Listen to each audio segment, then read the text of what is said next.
adequate. I'll say it wasn't. The least the gal could have done would be to smush a little bit in the front hall. No. I mean, that was not a book about adequate. That was etiquette. I thought an etiquette was a kind of an overhead sewer that brings water from someplace that needs it down to where they don't want it. Now we're getting someplace. That's an aqueduct. It is? Well, then what did I say wrong in the first place? You said you needed an aqueduct reason. You mean adequate. Look, let's leave Emily Post out of this. All I said... Come in, for goodness sake. Oh, hello, Your Honor. McGee, it's the mayor. Well, so 'tis.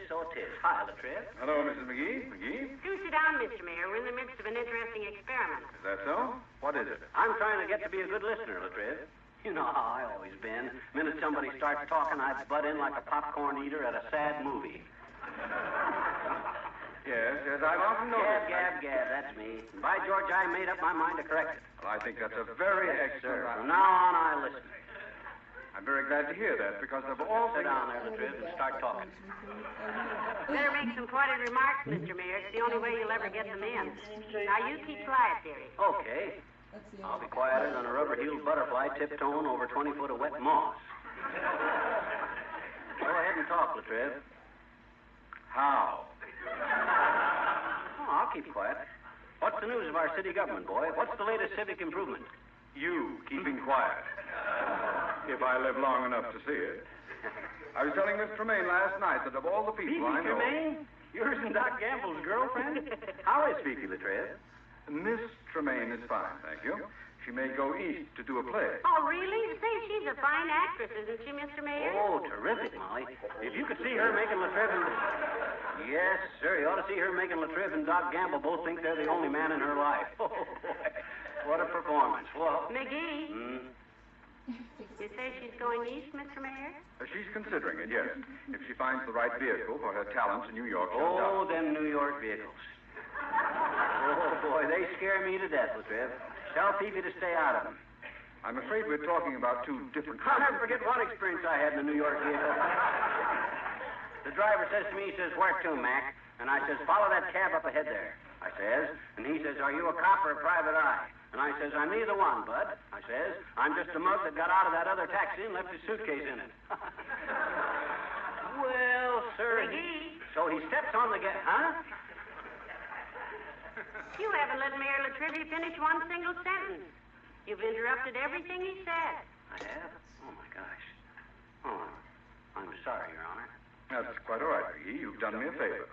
When the next election comes and the papers start asking me questions, I want to remember to do one thing. Yeah, what, Latrice? Shut up. Huh? Good day, Molly.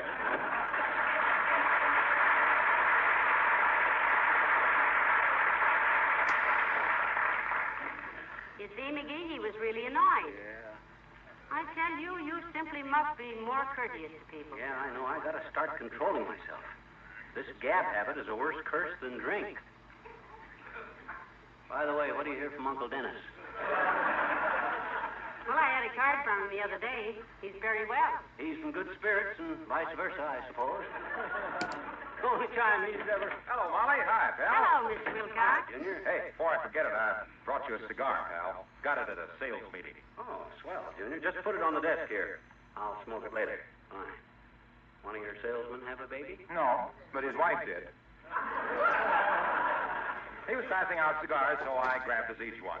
Sit down, Mr. Wilcox. We were just working on a little problem when you came in. What problem is that? Me. I talk too much. It isn't your talking so much, sweetheart. It's the fact that you keep interrupting everybody else. Yeah. If the government ever heard you in a conversation, they'd arrest you for operating a monopoly. She's right, pal. You're always interrupting me. The minute I say Johnson's self-polishing blow coat, for instance. But you're always talking about blow coat. You're always saying... Personal description? Negative, sir. I tried to get that. She said the camera was really blurry. Just saw it in the video. You interrupted Mr. Wilcox right in the middle. Molly, please. You interrupted me when I... Now, hey, pal.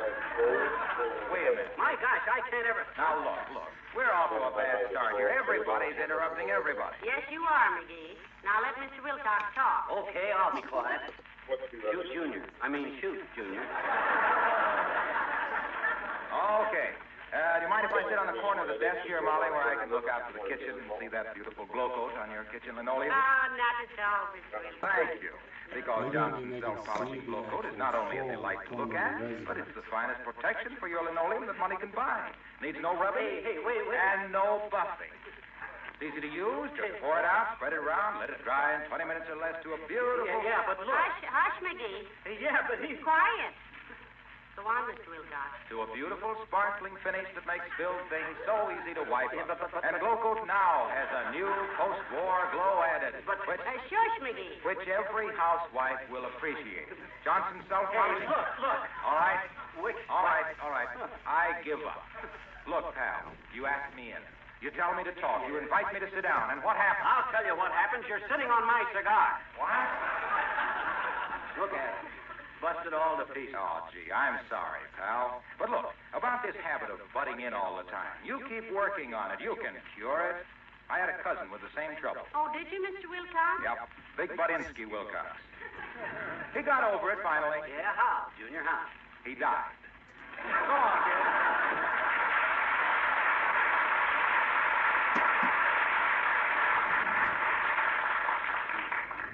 What a help he was. Give me a good cigar and then parks his big fat sales talk on it and busts it. Well, I'm going upstairs to start the laundry. You just keep concentrating, dear. You can talk to that thing. Okay, Tootsie. Ah, there goes a good kid. Think how patient she's been with me all these years. And me, so darn Gabby. After she said I do, she's hardly been able to get a word in since. Honey, come in. Hi, Miss. Oh, hi, sis. Come on in. Well, how's things, Jeannie? Oh, just dandy, Mr. McGee, I bet you. I just thought I'd step in and say hello on my way to the library. Oh, you did, eh? Yeah, but, I tell you did, eh? Did what? Thought you'd stop on your way and say hello. On my way where? To the library. And say hello to who? To me. I know it. Hello? Hello. What's the book you're taking back to the library? Oh, this was a dandy book, I bet you. Robinson Crusoe. Oh. Robinson Crusoe, eh? Yeah, that's a fine book, sis. Great story. I'll say, mister. You know what? He was casted away on a desert island and almost got ate up by some cannonballs, and he saw a fingerprint of a man's foot on the sand, and it was a man. And Robinson Crusoe saved his life from the cannonballs and named him Friday. Yeah, I remember. Well, tell me some more. Okay. See, I like to tell you stories, Mr. McGee. You do, sis? Why? On account of you never interrupt me like other people do. Well, I think it's rude to interrupt people, Jeannie. Bad manners. I've always been considered a good listener myself.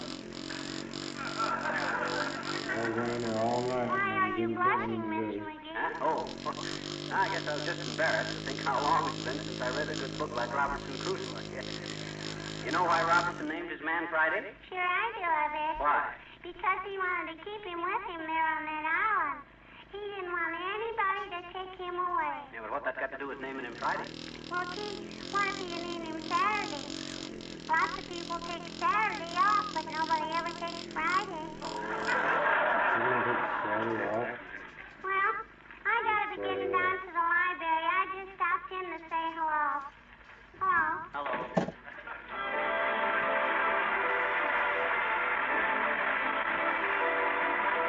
The King's Men and Siesta.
hand playing with the trip.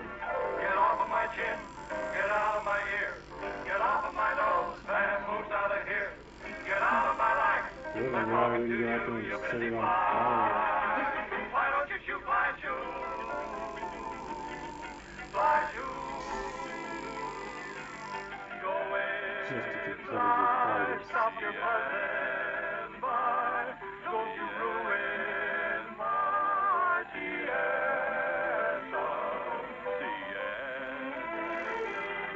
Siesta.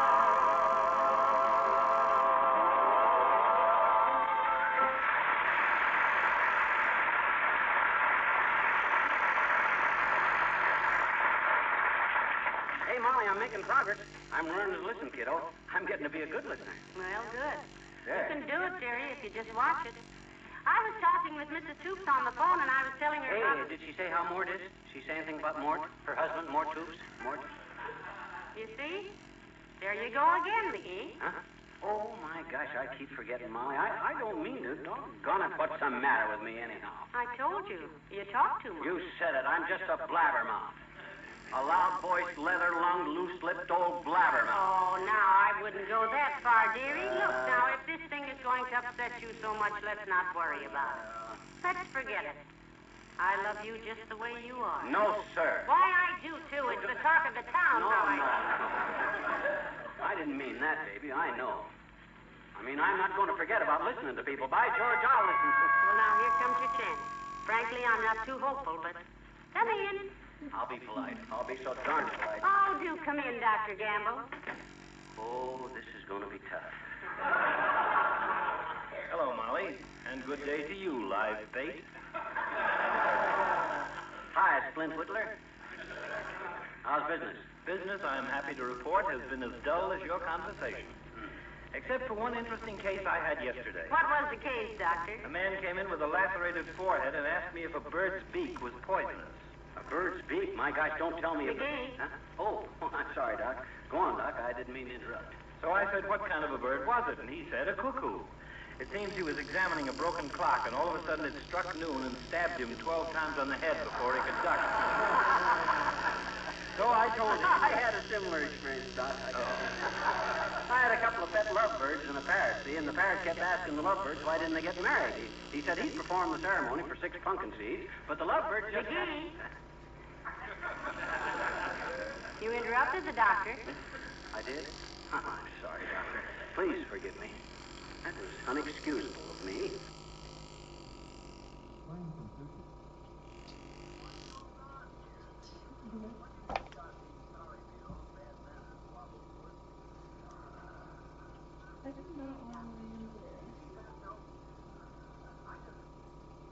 Listen, I talk too much. My trouble is that my life is much more interesting than anybody else's. That I get impatient. First thing you know, I'm yammering away 16 to the dozen. Your trouble, my boy, is that you're just a loud-voiced, leather-lunged, loose-lipped blabbermouth. You know, that's odd, Doctor. He said the very same thing himself. Yeah, but I was kidding.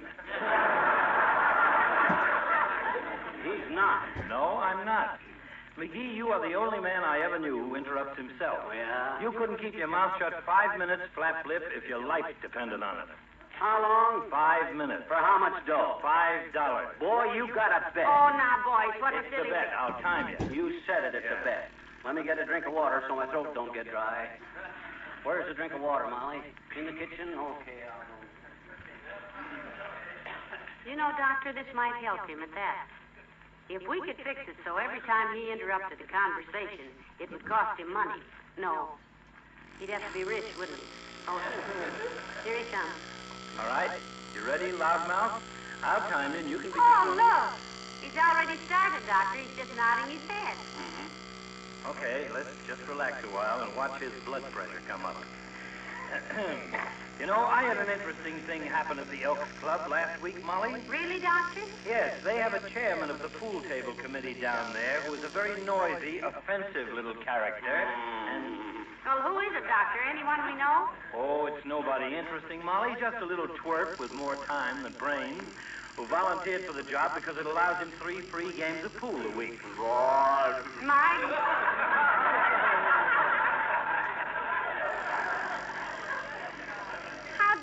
happened to let a fellow like that join? Well, it's a mystery to me.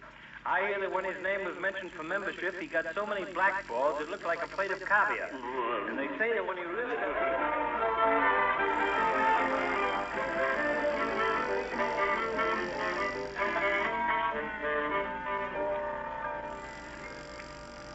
Well, he hasn't said a word so far, Doctor.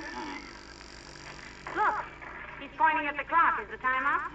Well, well. It's been so pleasant chatting with you that I completely overlooked the time, Molly. He's had his big fat mouth shut for nearly 10 minutes. You won, McGee. You won. You had your big fat mouth, or your mouth shut for nearly 10 minutes, dearie. Stay off, Doctor. Gladly, Molly, gladly. Here's a $5, McGee. You can talk now, sweetheart. You won the bet. What are you trying to do? Open your mouth, McGee. What have you got in your mouth? Doctor, look. He's got a tennis ball in his mouth. What? Why the jerky? Well, stand there. Stand there and suffer, you little chiseler. No wonder you didn't interrupt. You couldn't talk, you little... Doctor, please, go on, do something. It's no. All right, Molly, I'll take it out. It's a pretty picture, though. Well. With that tennis ball in his mouth and his ears sticking out, he looks exactly like the Davis Cup. Now, open wide, stupid. Wider. Now, let me get a hold of it. There you are. That's better. Well, I won my bet, Molly. $5. Silly days of all the silly things. Oh, thanks a lot for taking that tennis ball out, too, Doc. Thanks, pal. It's a pleasure, my boy. Very reasonable, too. Huh? The fee is exactly $5.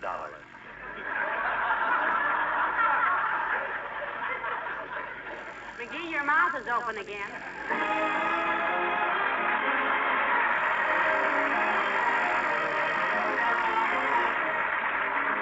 There's no doubt about it. You'll find it hard to keep your eyes off the gleaming finish of your linoleum after you've used Johnson's Glow Coat.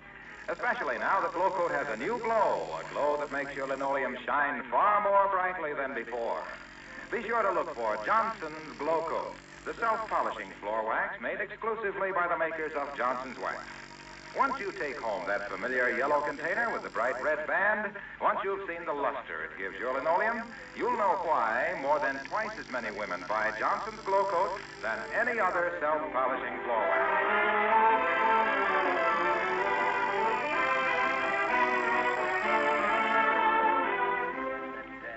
What a jip. What a swindle. $5 just for taking a tennis ball out of a guy's Well, mouth. it was worth it, dearie. If it hadn't been for Dr. Worth it? Gambling. My gosh. He could be the world's champ with a tennis racket like that. Don't you get it, Molly? Racket? Tennis racket? It's a player. Ain't funny, McGee. You said it. My jaws hurt. Good night. Good night, all.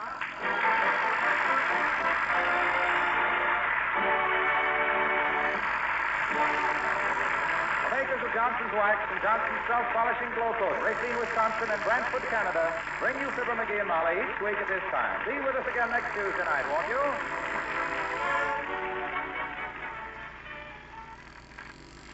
Do you put off polishing your dining room chairs? If so, there must be a reason. And it's probably this. Polishing furniture used to take time. Well, you can now clean and wax polish a chair in less than 90 seconds. The polish that'll do it is Johnson's Cream Wax, an almost unbelievably fast polish that cleans so quickly, dries so quickly, polishes so quickly that using it is practically as easy as dusting. A few strokes with the cloth clean the chair. A few more and the chair is brightly polished. That's because Johnson's Cream Wax not only cleans in a moment, it dries in a moment. And it polishes in a moment to a hard, satin-smooth wax finish. Start tomorrow with Johnson's Cream Wax, the fastest wax polish you can buy.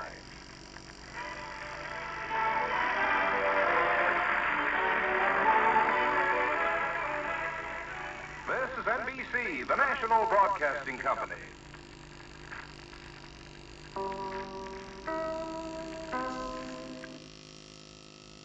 Stay tuned for Big Tower at 9 p.m. Now Fibber McGee and Molly. Johnson's Wax Program with Fibber McGee and Molly.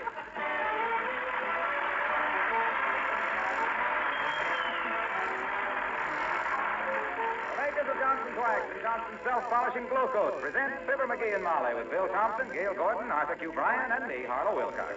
The script is by Don Quinn and Phil Leslie. Music by the Kingsmen and Billy Mills Orchestra.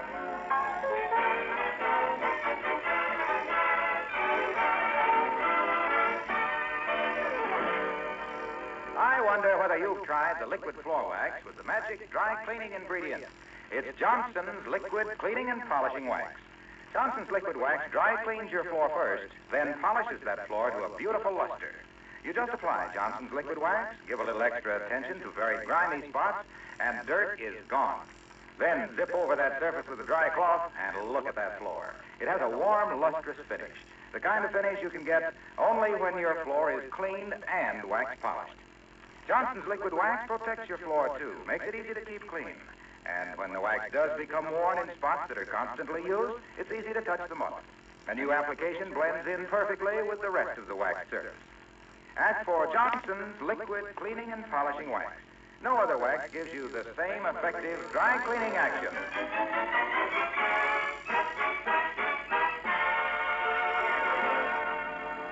On the calendar at 79 Wistful Vista, there's a ring around February 8th. Mr. McGee put the ring there, and now Mr. McGee doesn't remember what makes February 8th so important. Let's see him fumble his way out of this one as we meet Fibber McGee and Molly.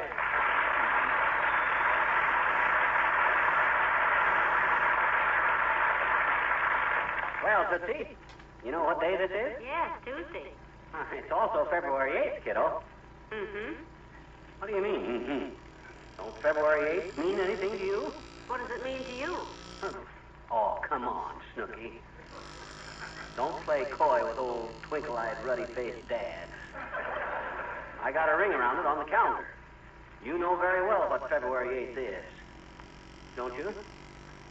Dearie, what I'm more interested in at the moment is how you wear your socks out like this. Oh? Look, toes and heels both gone. What do? Track mountain lions in your stocking feet? That last pair of shoes I bought are too big. I can take 3 steps before the shoes start to move. Besides, anybody that bowls as much as I do. Hey, where are you going? Upstairs and get some more darning cotton. Oh. This will be a prosperous year for the South if you keep wearing your socks out like this. Yeah. Oh, boy, where's the phone? Oh, here, right where it always is. Hello, operator. Give me Doc Gamble's office at 14th and Oak, and hurry. It's an emergency. Hello, Doc.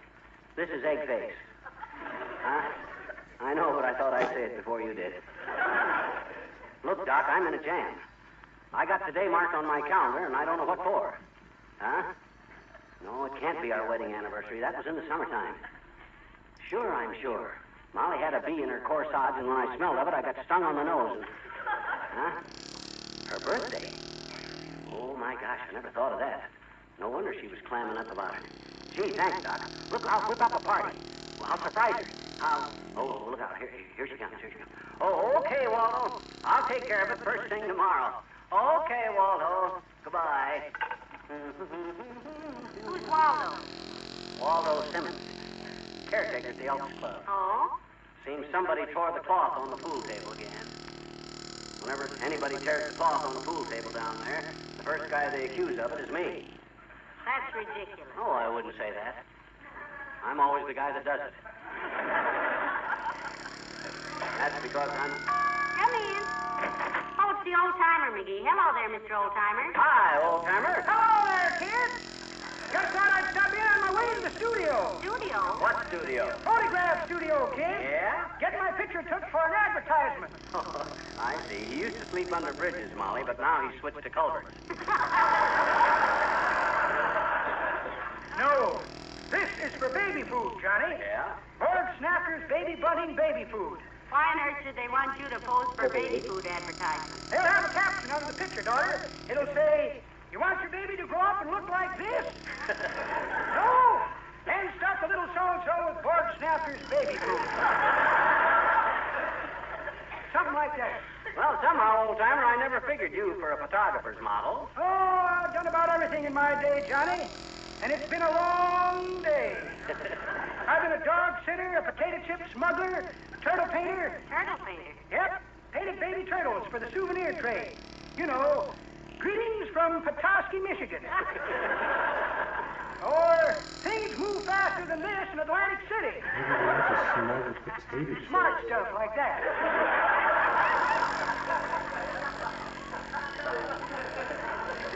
What other odd jobs have you held, old-timer? Ever do any wing walking or abalone diving? No, Johnny, but I spent a mighty happy summer one year as a dust jockey. No, I think you mean a disc jockey, don't you, Mr. Oldtimer? No, daughter, a dust jockey. Always rode the dark horse in the last race about sunset. I mind one time at Narragansett. Hey, where you going, daughter? Oh, I have to put my potatoes on for dinner, Mr. Oldtimer. If you listen to me. Sure. That's a fine little girl you got there, Johnny. Yeah, I know. Reminds me of a lady I used to know when I was a needle picker on a dude ranch out in Wyoming. A needle picker on a dude ranch? Yep, I took care of the dudes that fell off the horses into the cactus.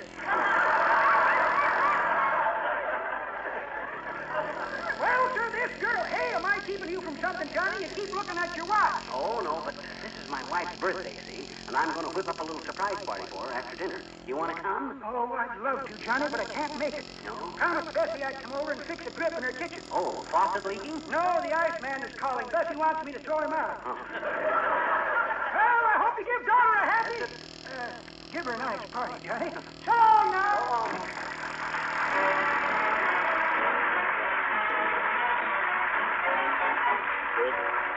Billy Mills in the orchestra, and Here I'll Stay.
What say, Wimp?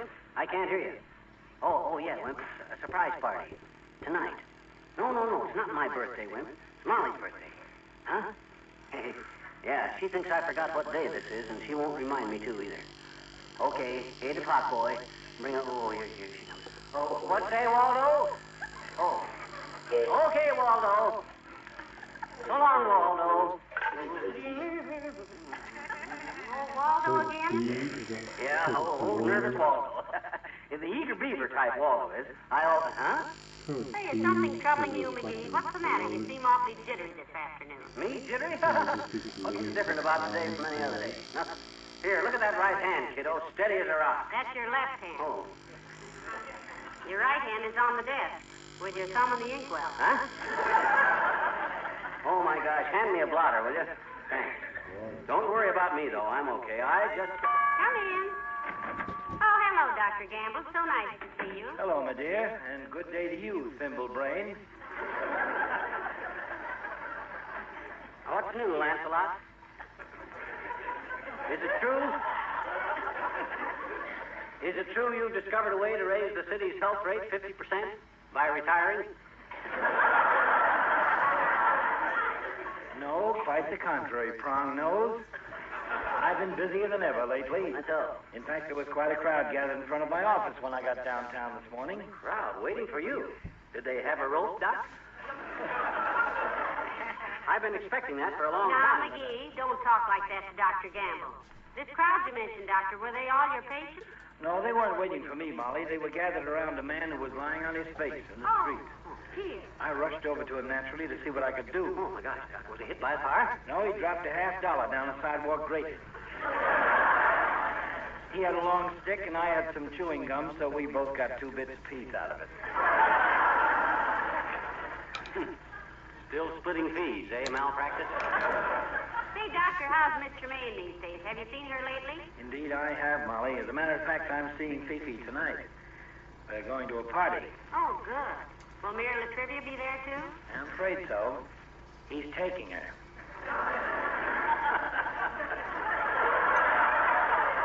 No kidding. Cut you out again, eh, did he, Doc? She must be pretty much in love with Latrivia, eh, Doc? No, she isn't. No? No, it's just a little sickening, too. The way he hangs around her house all the time. Apparently, the man has no pride at all. Oh, I tell you, Doctor, love does funny things to dignity. Oh, I remember one time I went to a high school dance with Otis Cadwallader, and McGee hid under our front steps to see if Otis would try to kiss me. But did he try? I'll say he tried. Molly squealed, and I left up on the porch, and Otis ducked around the side of the house, and Molly's dad opened the front door and booted me over a 4-foot fence. Well, you probably had it coming anyhow. But what would you think of a mayor who spent all Saturday evening sitting in front of Miss Tremaine's house just to see who she went out with? Heavenly days, the mayor. Did you see him there, Doctor? See him? I sat with him. Well, I'd better shove along, kids. Many happy Many happy what, Doctor? Many happy retired people live in trailers. Go on.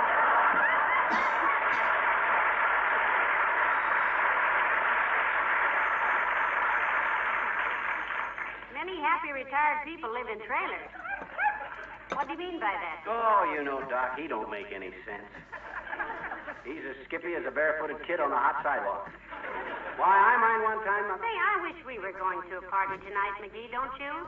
We haven't been to a party... Party? No, not tonight. Why should we go to any party tonight? Well, no particular reason, dearie. I just happen to think that we haven't been asked anywhere since that affair at the country club.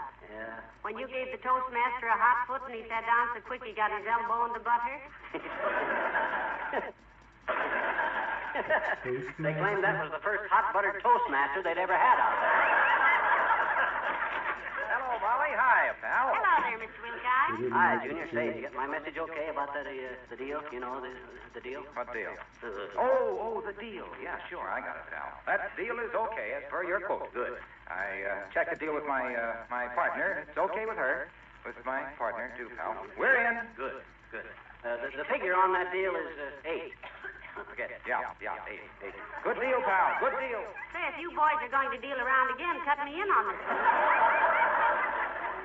How's your wife these days, Mr. Wilcox? Oh, she's fine. She was asking about you just today, Molly. Oh, she's awfully sweet. I hope you told her I was well. No, she didn't ask that. She asked me if you knew about Johnson's liquid wax. I said, of course you did. Oh, sure. So she said, did you know how Johnson's liquid wax cleans acid wax polishes? Because it contains a powerful cleansing ingredient that loosens grease and dirt as you apply it, so that the dirt comes off when you buff it like that. Yeah, sure. We know all that. But what that got to do with how my wife? And when she asked if you knew about just touching up the heavy wear spots on your floor with Johnson's liquid wax, so that you only have to give it a complete waxing 3 or 4 times a year, I just chuckled because I knew that you knew that. Hey, Waxy. Yes, pal. Isn't your wife about through asking questions? Because No, she's pretty gabby, pal. Well, I've got to get going. I got to go down to the How Come Chop Suey parlor. See a friend of mine.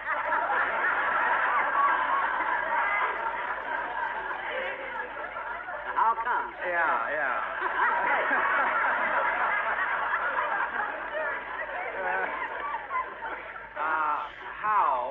How has some genuine Chinese prints he wants to show me. Are you I'd like to see those. Did he do them himself with watercolors or what? No, his waiters did them with muddy feet. Oh? But they'll wipe right up. Oh. See you later.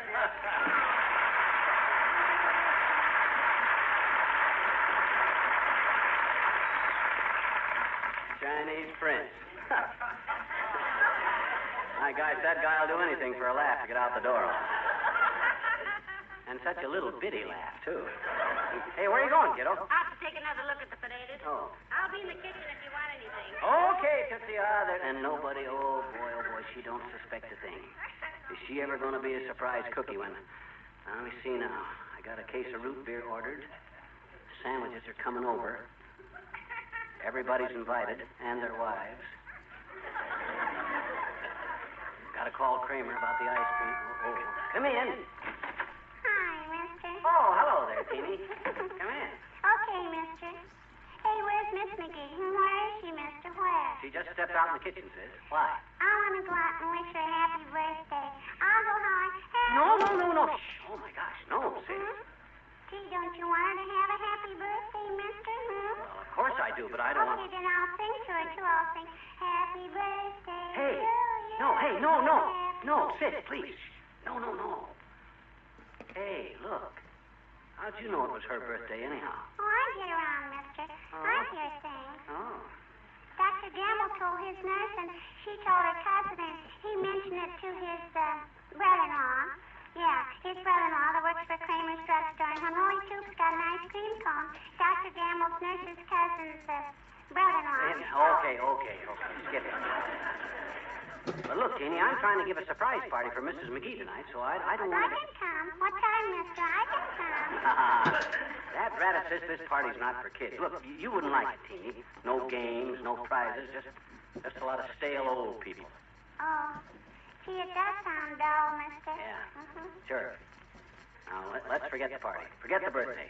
Mrs. McGee's liable to walk in here any minute now. Okay, mister. Only it's somebody else's birthday today, too, I bet you. The Boy Scouts of America. Oh, it is, eh? Sure. I says it is, eh? What is? Today. It's what? Their birthday. Who? The Boy Scouts. Of America. I know it.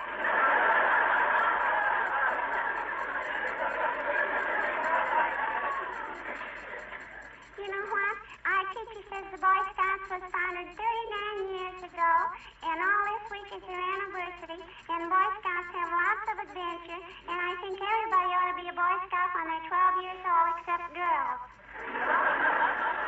Don't you, mister? Don't you? You're absolutely right, Teeny. Scouts not only have a lot of fun, but being a scout gives a boy a good, clean start in life. Teaches him loyalty and honesty. And how to make a fire with sticks, I bet you. Yeah. But I better go, mister. Only, gee, I wish I could give Miss McGee my present before I go. Will you give it to her for me, mister? Will you? Present? Oh, no, sis, you shouldn't have bothered. Oh, it isn't much, Mr. McGee, but you and Miss McGee are always so nice to little children, and, well, it is all that I possess. Give it to her with my love, mister. Here, my Crayolas. Gee, Teeny. Why, she'll love this. That's just what she needed. All broke in good, too. So she don't have to bust all the points off of them herself. I hope she likes them. Well, I guess I'll go now. Why, she'll love these. And here, look. Here, take this $1/2. No, take $1. Buy yourself some more, honey. Mrs. McGee will cherish these until... Oh, gee, you are nice to little children. Oh, Hey, Willie, it worked. huh? Willie, here's a dime for your old Crayolas and 90 cents for sodas. Oh, boy, so on.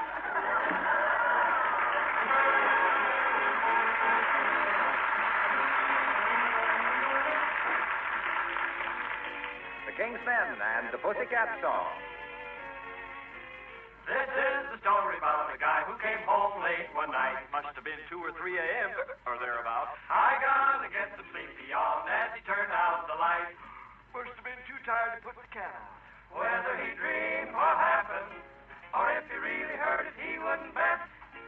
But he said it sounded like 2 felines a singing a sad duet.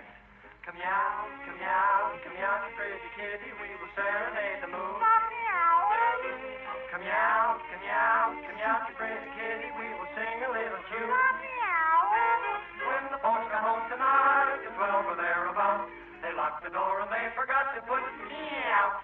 Come meow, meow, meow, pretty kitty. Meow, meow.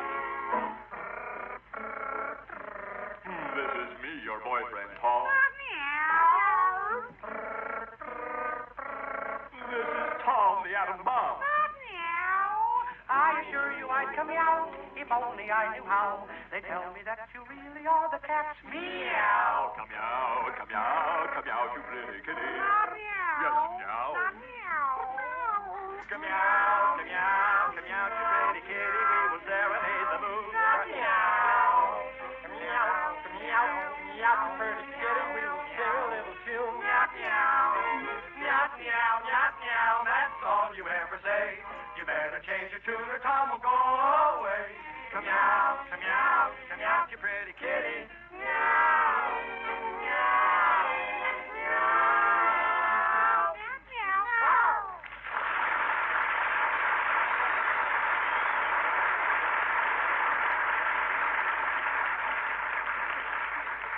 Hello, Kramer. I gotta talk fast. Look, Kramer, don't send the ice cream over till about 10:30, see? And wrap that bottle of perfume real pretty. Yeah, it's her birthday, and I'm giving her a surprise. Here's okay, Waldo. Yeah, I told you I'd take care of it tomorrow, and stop calling me up about it. Okay, Waldo. Goodbye. Say, your friend Waldo's making quite a fuss over a torn pool table cover, isn't he, McGee? Well, it's like I said, old Waldo's a fussy type guy. He's been kind of shaky ever since one day in 1927 when he run out of gas in the Holland Tunnel in a borrowed car that the owner didn't know he borrowed it. And Waldo, with an expired driver's license and the back seat full of home brew, and as he discovered later, 2 Chinese aliens in the rumble seat.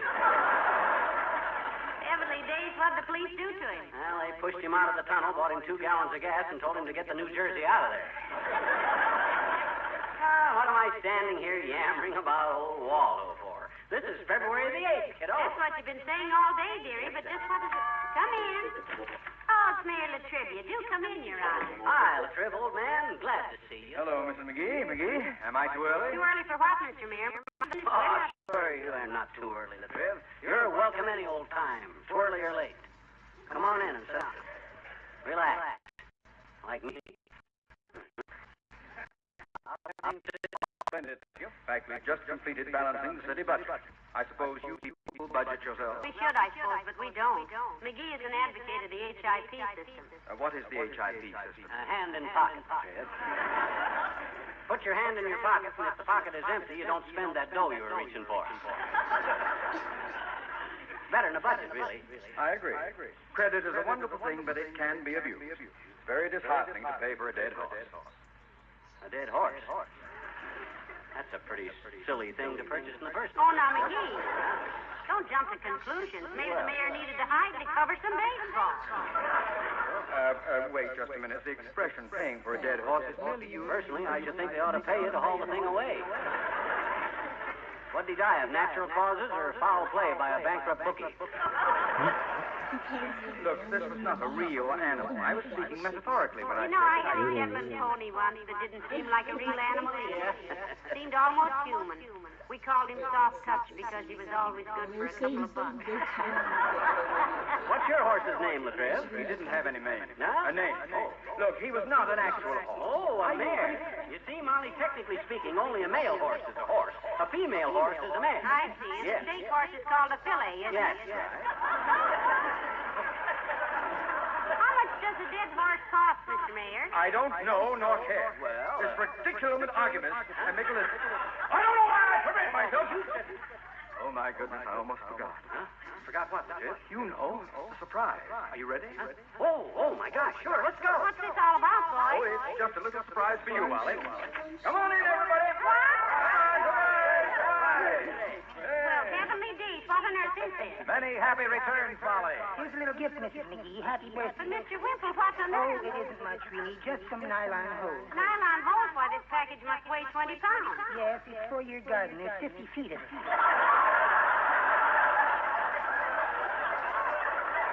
Hey, Molly, happy birthday. Hope you like this. Oh, Doctor, that's wonderful. But look, boy. Now, how's about it, kiddo? Some surprise, eh? Yes, it is, and I have a surprise for you, too. Yeah? This isn't my birthday. Huh? My birthday is in April. April? Your birthday's in April. Oh, my gosh. Let's have a party anyway. Well, I better call the hospital. I forgot to tell them where I am. Hello? Oh, you're supposed to pay the phone bill. Your phone's dead. Dead? What do you mean dead? That's the whole episode. He's trying to figure out what he's trying to remember today. I thought it was Molly's birthday. Oh, my gosh. That's why I marked a ring around the counter. But he's supposed to pay the phone bill. Probably you know what a beautiful Why didn't luster you just Johnson's write liquid wax phone will give bill your on wood the floors. bill? And if you want to get that luster with almost unbelievable speed and ease, use Johnson's Beauty Floor Polisher. This wonderful electric floor polisher makes the wax surface of your floor shine brilliantly in a few seconds. The big whirling Beauty Floor brush does all the work. All you do is guide the Beauty Floor Polisher across the floor. Tomorrow, buy a Beauty Floor electric floor polisher from your Johnson dealer. Or rent one by the day if you prefer. Rent is partial to the darkness power. That's what they should say. Ladies and gentlemen, not too many years ago, tuberculosis was the #1 killer of all diseases. Now it is down to 7. And the reason we are making progress against it is because we are learning to diagnose it earlier and treat it efficiently. Every adult in this country should have his chest x-rayed at intervals. In this way, it would be possible to stamp out tuberculosis almost completely. In some communities, and maybe yours, there is a free x-ray service. Use it if you have one, but somehow or other, find out. Free yourself. X-rays. Do it now. Get it off your chest. No such thing as free Good night, X-rays.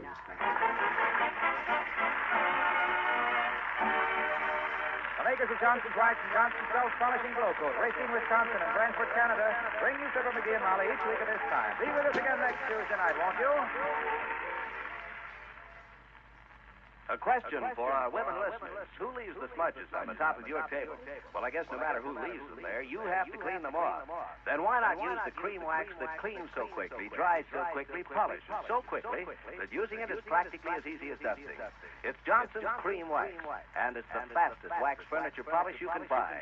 For example, Johnson's Cream Wax will completely clean and polish an end table in 80 seconds. This wax, you see, not only cleans in a moment, it dries and polishes in a moment. And Johnson's Cream Wax contains no oil to catch and hold dust. Clean and polish your furniture as easily as you dust it with the fastest wax polish you can buy. Johnson's Cream Wax.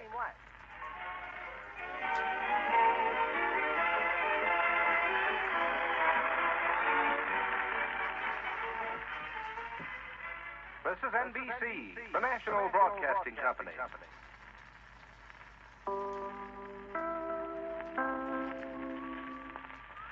WMAQ and WMAQ-FM, NBC in Chicago.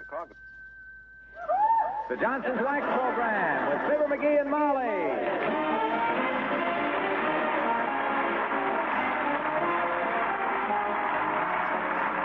Of Johnson's Wax and Johnson's Self-Polishing Glow Coat present Fibber McGee and Molly with Bill Thompson, Gail Gordon, Arthur Q. Bryan, and me, Harlow Wilcox. The script is by Don Quinn and Phil Leslie. Music by the King's Men and Billy Mills Orchestra.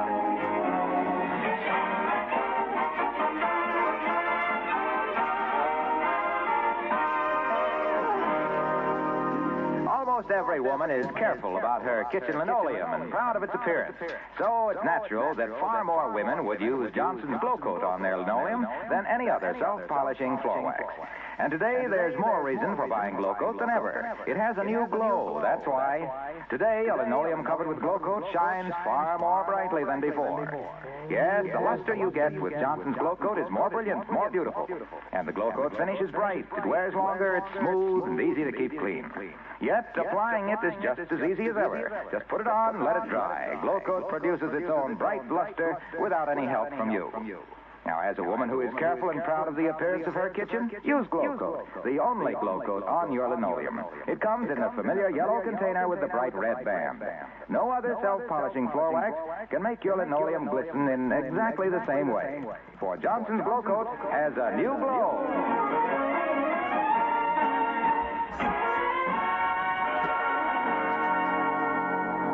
We don't want to get into the middle of a controversy here, but what men think of women drivers is being expressed quite frankly by the husband of one as we join Fibber McGee and Molly.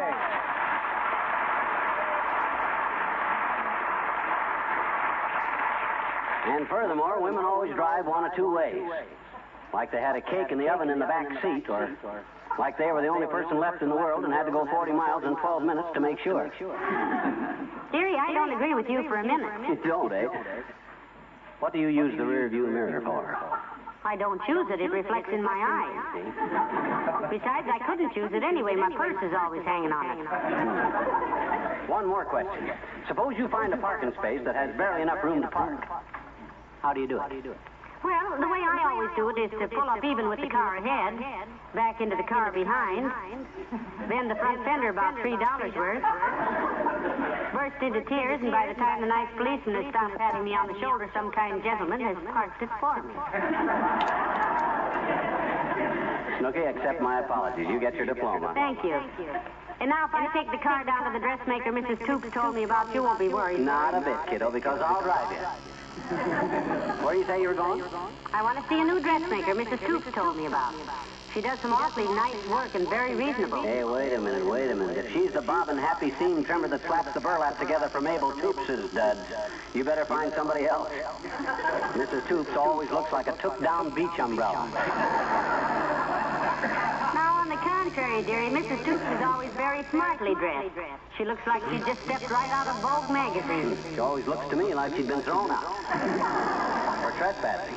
Well, sweetheart, men aren't quite as expert about women's clothes as they are about women drivers. I'll be the fashion editor around here, and you can run the automotive department. Okay, where does this taffeta twister thrower basting?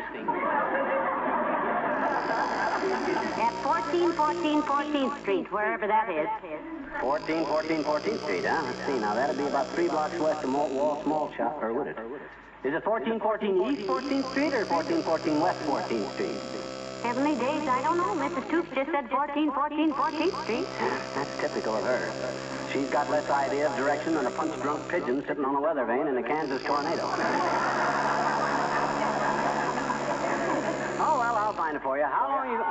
Come in. Oh, it's Dr. Gamble, McGee. Hello, Doctor. Hi, Ham Stitcher. Hello, Molly, and good day to you, too, Lard Bucket. Lard Bucket. Look who's calling who Lard Bucket. You've got more cheap beef on your shoulder blades than most people have in their freezers. Now, McGee, don't talk that way to the good doctor. Oh, I don't mind his little pleasantries, Molly. I know the boy through and through. He may be a little rough on the surface, a little unpolished, but deep down inside, he's a mess. Oh, fine. Who ran the medical school you went to, Olson and Johnson? I didn't know it was considered ethical for a physician and surgeon to crack wise about his patients' interior decorating. Ordinarily, bird brain, my patients can't complain about my discretion. No? But your medical record is so full of fakes, frauds, and fancy hypochondria, it ought to be published. Make a great comic book. Oh, yeah? Yeah, we could call it Super Phony, the man from outer space with a steel gallstone. Speaking of comics, Doctor, how is your romance with Fifi Tremaine coming along? Okay, eh, Fatso? Quiet, mouse meat. Why, Molly, our romance is progressing nicely. I gave Fifi a rather handsome Valentine yesterday. Cost me $6.50. What was it like, tweezer squeezer? Well, it had a big red heart on it. My, how original. Oh, that wasn't all. It had lace all over it, and when you opened it up, there were 2 pairs of nylons in it. And a little card that said, "I hope you'll be my Valentine," is the way these verses always start. And the reason the hose are tucked in here is because love is a beautiful sock in the heart. Isn't that sweet? Mm-hmm. It'd be more effective if Latrivia hadn't given her the same card day before yesterday. What? He did?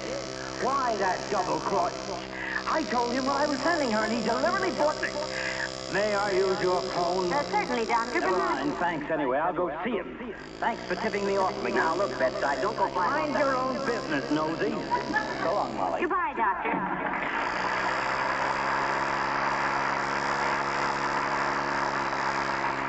McGee, I don't think you should have told on Mayor Latrivia. My gosh, kiddo, I didn't tell on anybody. See, whiz, I don't even know what Latrivia sent Fifi.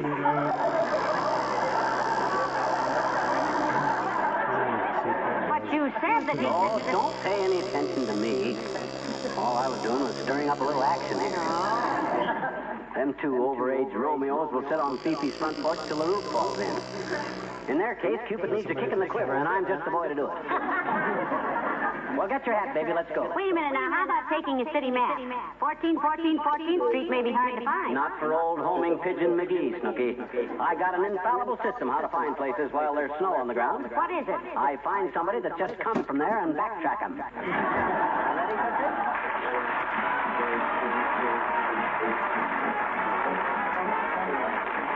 Billy Mills to the orchestra and Little Jack Frost Get Lost.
Looking for street numbers, kiddo. I'll drive slow.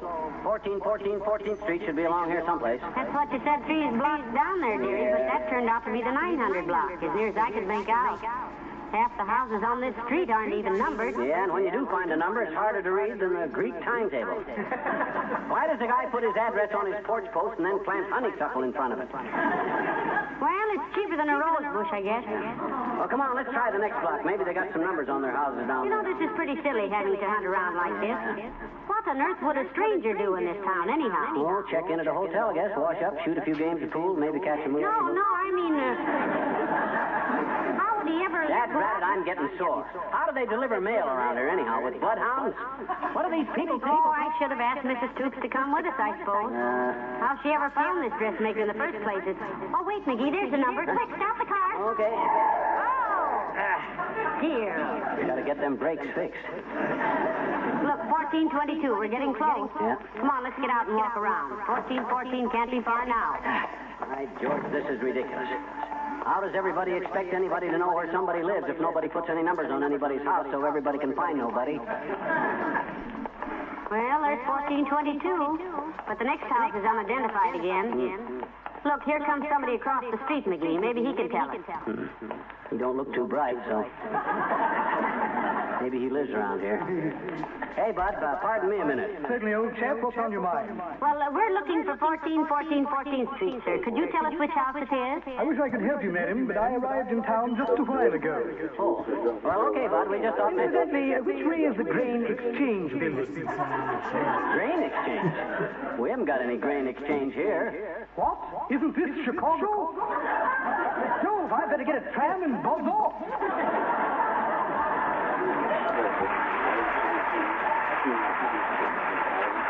Heavenly days, and I thought we were lost. This isn't the stupidest, dad-rattedest way to... Doggone it, what kind of guys are running this town, anyhow? Letting the street numbers get into the kind of a mess that you can't find Toops' dressmaker. I got a notion... Wait, hold everything, dearie. I've got a clue. I think we're finally getting warm. Warm? I'm burning up. I'm hotter than a baker's knuckles. What's the clue? Over there across the street. 1413, it says on the gate. Yeah, but we're looking for... Oh, hey, I got an idea, Molly. If that's 1413 over there, then 1414 must be over here. Across the street from 14... That's a wonderful deduction, dearie. Well, come on. This is the place we're looking for. This gray stucco. I told you I'd find it, kiddo. Stick with me. Well, it seems to me Mrs. Toop said the dressmaker has a frame house, but ring the bell anyway. We can ask, huh? This is a frame house with stucco over it. All houses are built out of frames first. If you don't have your frame, you can't have it. Hello there. What can I do for you? I'd ask you to come in, but I've been cleaning house all day, and everything's just a mess. Well, you see, madam, we're trying to... You know how it is cleaning house with 3 kids under your feet. Although goodness knows I don't have as much trouble with my children as my sister does with hers. Goodness knows. Well, maybe you can tell us what... He just spoils them. That's the trouble. That's the whole trouble. That little Albert of hers, he'll be 4 this summer, late this summer, Labor Day. He's just a spoiled kid. Just spoiled. Probably left him out in the sun too long. But look, sis, we're lost. I said to her yesterday, Thelma, I said, your little Albert is just a bully, I said. Just because my Richard is twice as big as he is no sign your little Albert has to bully him, I said. No sign. What did Thelma say to that? Thelma? My sister Thelma? Yeah, Thelma. Do you hear Thelma? No, you see, we're looking for number 1414 Street. We wondered if you were... 14? Oh, that's not here. This is 1402 14th Street. We live here, 1402. 1402. In the middle of the block? Yes, we used to live at 1402 Hoover Avenue, but when they changed the name of the street to Boulder Boulevard, my husband sold the house. He just sold it. Oh, fine, sis. We just... But we were always so happy at 1402 that he just brought the numbers along. He's going to put them up when he has to... Are you sure you won't come in? Oh, no, thanks, sis. You've been a big help, though. Yes, thank you very much. Goodbye.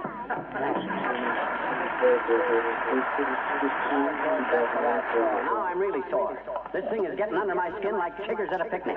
Now, there's no use getting excited, McGee. Let's go pick up Mrs. Toop. Excited? Who's excited? You are. You said it. This thing, by George, has got my back up. That's what this thing, by George, has got up. What's the matter with the people in this town? What's the matter with the city hall? You know what I'm going to do? I'm going to go down there and blow the lid off of that joint. Oh, now, for goodness sake, just because people are careless about their house numbers, why blame it on the city hall? Why? Why, my gosh, kiddo, this is a democracy we're living in. I know. And when something goes haywire in a democracy, who do you blame? The guys that done it? No, sir, you tear the roof off the city hall.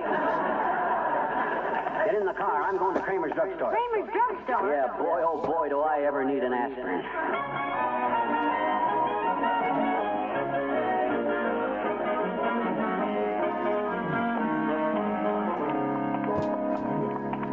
Run in the drugstore, Molly. I gotta calm down a little, and I calm down better when you keep shutting me up.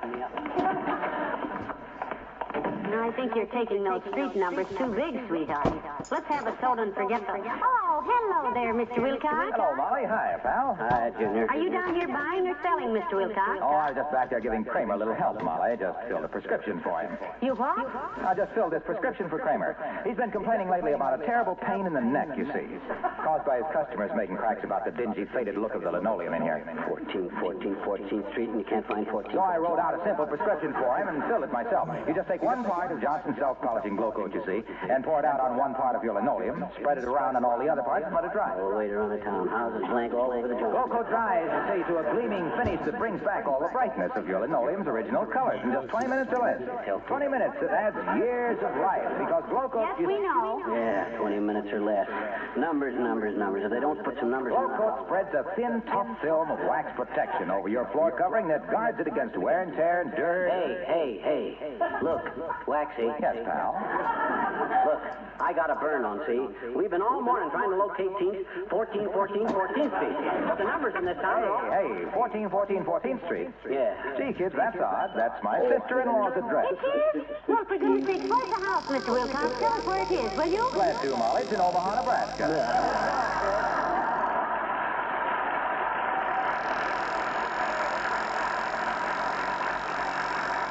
Well, no wonder we couldn't find the place if... Oh, Toops' dressmaker wouldn't live in Omaha. He's confused. Oh.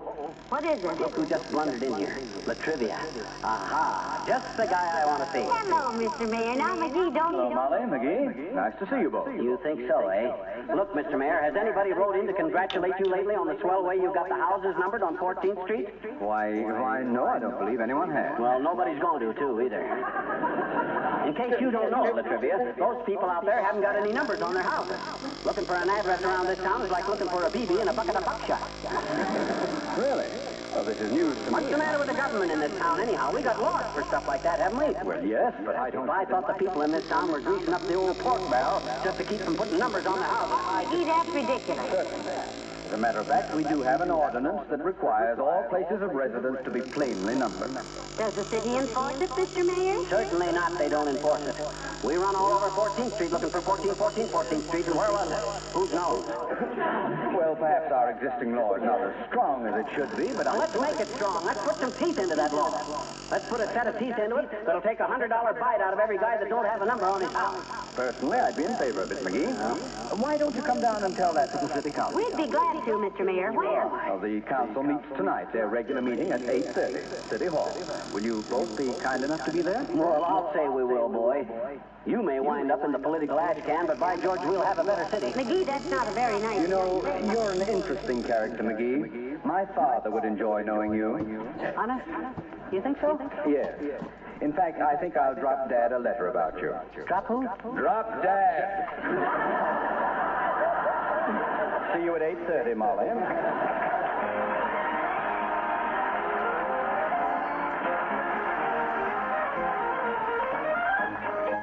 The King's Men and Sunflower.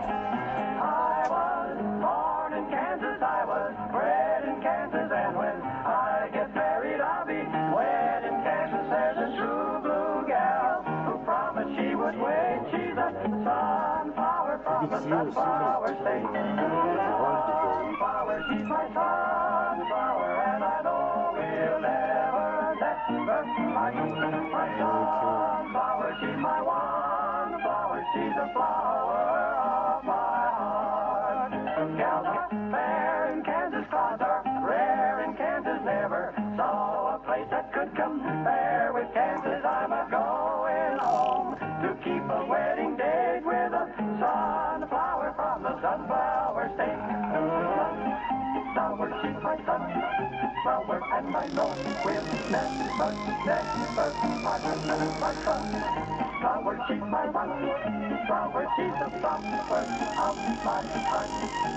My bravo and in Kansas, folks, and in Kansas, everyone you meet will be your friend in Kansas, and they'll all be there to help me celebrate with my sunflower from the sunflower state, because the moon is brighter and the skies are bluer and the gals are sweeter and their hearts are truer, and I'm here to say there's one who really great. She's my sunflower from the sunflower state.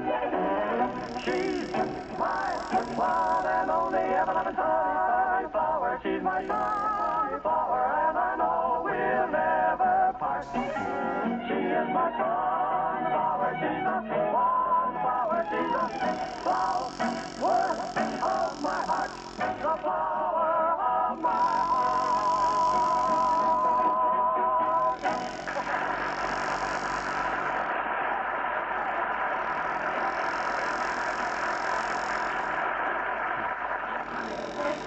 My goodness, the city hall seems deserted at this time of night. Oh, what do you expect when we come in here with a squawk, kiddo? A brass band? No, sir. When 5 p.m. rolls around, these boys hit for home like a third base runner on a shortstop fumble. Come on, let's go on in. My, it's a very dignified building, isn't it, dearie? A nice city hall. And you know what? Oh, hi there, old-timer. Hello there, Mr. Oldtimer. Hello there, Johnny. Hello, daughter. What are you doing in the city hall at this time of night? We're attending a council meeting. You too? Nope. It's just that, well, there's something about this place that impresses me at evening time, kids. Yeah? Here's where the common citizen can raise his voice and be heard. This is our building, kids. And these here rooms and to these silent halls is contracted the business of our city as we demand it. But why are you really here? I'm waiting for my brother. He's a bailiff in the circuit court, and he owes me $3. Well, we got a job to tend to, old-timer. We come down here to put up a beat. You see? Hey, I got a mighty fine recipe for putting up a beef, Johnny. No. Take young beef and soak it overnight in a bathtub full of dill juice and the squeezing from a bushel of pawpaws. Then you take the hoops off and make ashtrays out of them, and then you... Well, no, Mr. Oldtimer. He means we have a complaint to make to the city council. I'll say I've got a complaint to make. I'm going to blow the lid off of this joint. I'm going through that council like a pair of pigeons through a peck of popcorn. Oh, you're just like I was when I was a young fellow, Johnny. Full of vim, vinegar, and stale jokes. I mind one time... Speaking of time, what time is it, McGee? About half-past. Excuse us, old-timer. We got to get upstairs. Oh, sure, Johnny. You run right along. Soon to see my brother, I'm leaving in a few minutes myself. I'm fiddling for a square dance tonight, and I got to locate a horse. A horse? What for? Well, my bowstrings are kind of straggly, daughter. Got to find me a horse and clip me off some of his tail. I didn't know you were a square dance fiddler, old-timer. You call the dancers, too? Yes, I sure do, Johnny. Well... All join hands and circle to the right. Swing that gal with all your might. Bounce and swing with the do-si-do, and honor the lady at your left elbow. 3 go forward and 3 fall back with the gents in the middle and take off the slack. Sashay right and turn like a streak. That's how we do it. So see you next week.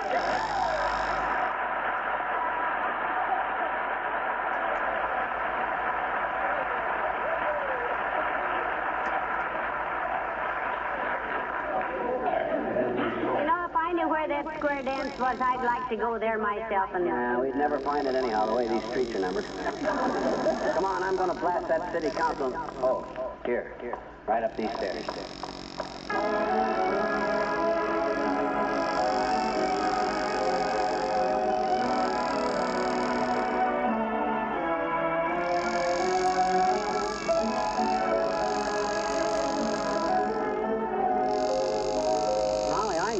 Where the city council meets. But where's the city council? My gosh, we've been waiting here almost 2 hours. You know what? It's 10:20. They were supposed to meet at 8:30, weren't they? Yeah. I don't like to be an old wet blanket, dearie, but I think we're stood up. Oh, will I ever give the newspapers a story on this? That just proves what a mess this town is in. Even the city council can't get to a council meeting on time. So what can we expect of the people? Wait a minute. Look, here comes a man with a broom. I'm going to ask him what... pardon me, are you the janitor? I ain't the city treasurer, sister. Well, look, Bud, the mayor told us to meet him here tonight to talk to the city council on an important matter. This is where they meet, ain't it? Yeah, certainly is. Move your feet, master, so I can sleep under there. Oh. Well, why is the council so late getting here? The council meeting was called off for tonight, Lily. Alderman Hogan busted his gavel. What do you mean it was called off? My gosh, why didn't somebody tell us? Mr. McGee and I were told to be down. You, Mrs. McGee? Hey, they sent you a message telling you the council meeting was postponed. When? This afternoon. Let me get 2 to the wastebasket there, will you, Mac? Hey, look, we were home all evening. Nobody sent us any message. You live at 79 Blissful Vista, don't you? Yes, we do indeed. Well, I was the fellow that took the message. I couldn't locate the house. Why not? You ain't got no numbers on the house. Yeah, I hope you don't mind sitting here in the dark. Got to turn the lights out.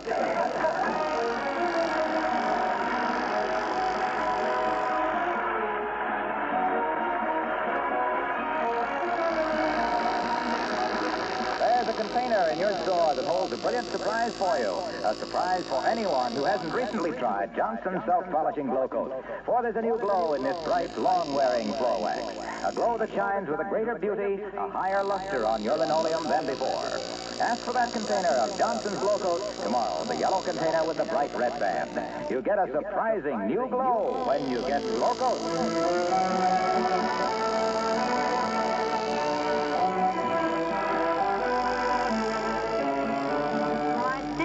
To that dressmaker, McGee. Stay away from that stitch witch, kiddo. I don't like her. Why, you don't even know her. No, but I heard what she told you on the phone. But she thought you ought to drop me. Drop you? Well, she didn't say anything of the kind. No, she didn't tell you to drop that ham. She said ham, H-E-M. Oh, ham. Good night. Good night, all.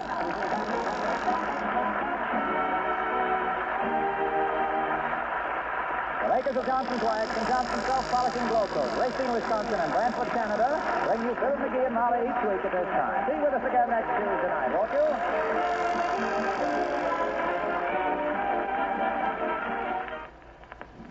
Question: what piece of furniture in your house collects more smudges, more fingerprints than any other in the whole house?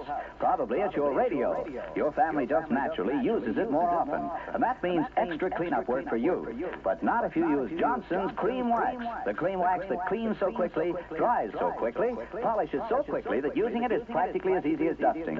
With Johnson's Cream Wax, you can completely clean, beautifully polish your whole radio in just 40 seconds. Johnson's Cream Wax cleans in a moment, dries, and polishes in a moment, and leaves no oil to stay wet and catch dust. So make cleaning and polishing practically as easy as dusting. Use Johnson's Cream Wax, the fastest wax polish you can buy.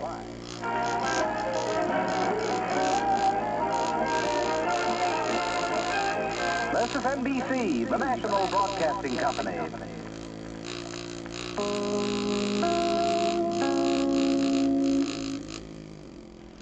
The Johnson's Wax Program with Fibber McGee and Molly.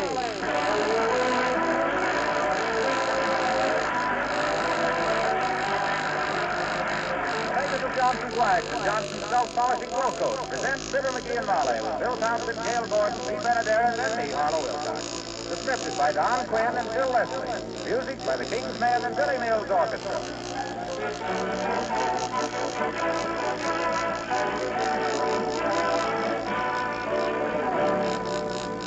To be really handsome, wood surfaces must be cleaned and they must be wax polished too. That's the real secret of bright, beautiful floors. And that's why so many women use Johnson's Liquid Cleaning and Polishing Wax. There's a magic dry cleaning ingredient in this wonderful floor polish. A quick application, a few strokes of your cloth, and dirt is whisked away. Then you just zip over the surface with a dry cloth, and that clean surface takes on a sheen, a fine gloss that only a true wax polish can give it. Later, if spots get worn by very heavy use, you can touch them up in a few seconds. A new application of Johnson's Liquid Wax blends in perfectly with the rest of the surface. Ask for Johnson's Liquid Cleaning Wax tomorrow. Your floor will be clean, polished, protected. No other wax gives you exactly the same dry cleaning, bright polishing action.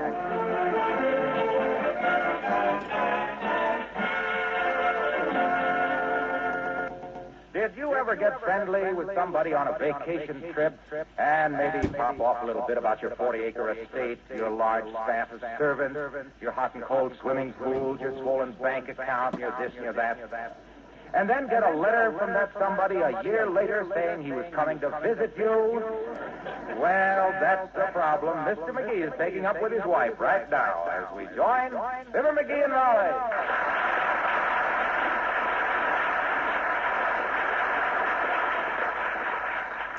Oh, this is murder, Joe. I really got myself in a jam this time. Old Harry is due at the Union Station at 2 p.m. That gives me 3 hours to make a millionaire out of myself. You know, dearie, I thought at the time you were spreading it on a little thick to Mr. Sedgwick. Yeah. You can get yourself into more spots than a flea on a leopard. Oh, my gosh, how did I know I was ever going to see the guy again? And he was pretty nice to us up there in Toronto, you know. Oh, yeah. Least I could do was make him think he was entertaining a big shot. Well, you didn't have to go quite so big.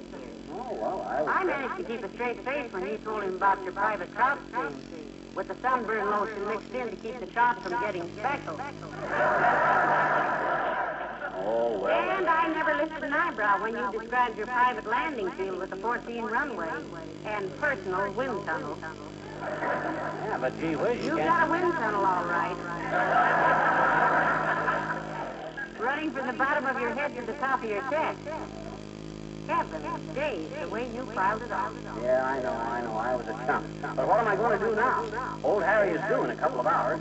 If he sees the way we really live after what I told him, I'm afraid he'll think I'm a kind of a fourplex. Oh, no. Yeah, seriously, I'm afraid he might.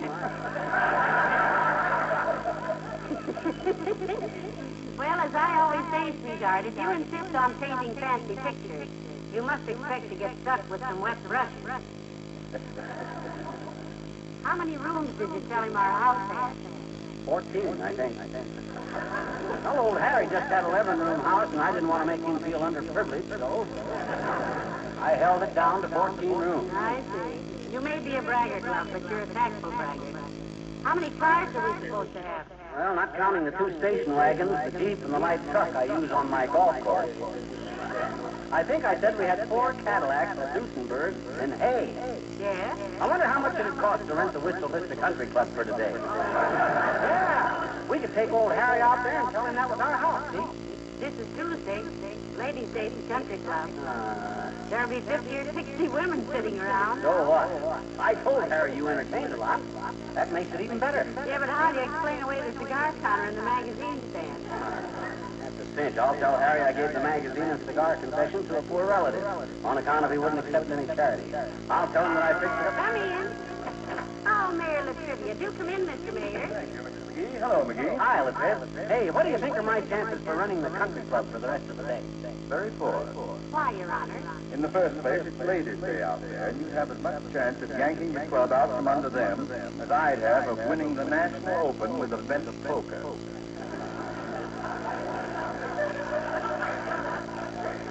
My gosh, it'd sure be perfect for my purpose. Tennis court, swimming pool, 18-hole course, pitching putt, driving range, steam room, everything. I could sure make good old Harry with that setup. Am I late? Late for what, Mr. Mayor? I seem to have come in the middle of the second act. I don't understand what's going on. Huh? Oh, well, here's how it is, Trip. Last year up in Canada, we met a nice guy named Harry. He entertained us all over the place. Hospitality coming out of our ears. He rolled out so many red carpets for us, I still got pink lint in my cup. So? So to reciprocate in his own odd way, McGee told him about the McGee estate in Wistful Vista. All about our townhouse, country estate, private yacht, and a midget butler for guests who wanted a short beer before breakfast.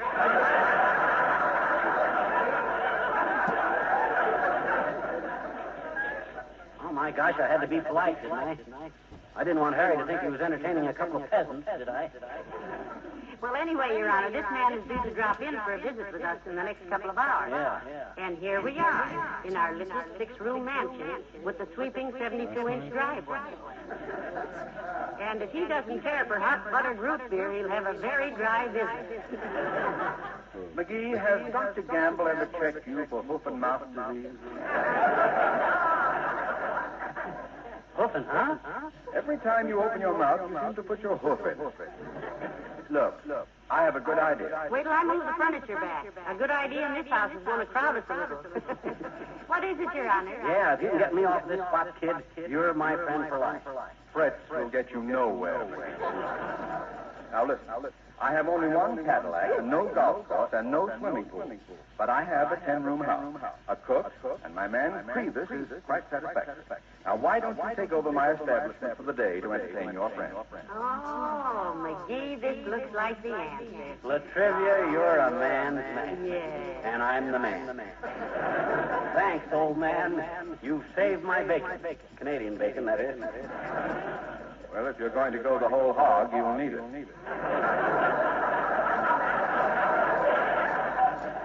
Now, I'll tell Grimes, the cook, and Priebus, my man, that you are the master of the house and to speak according.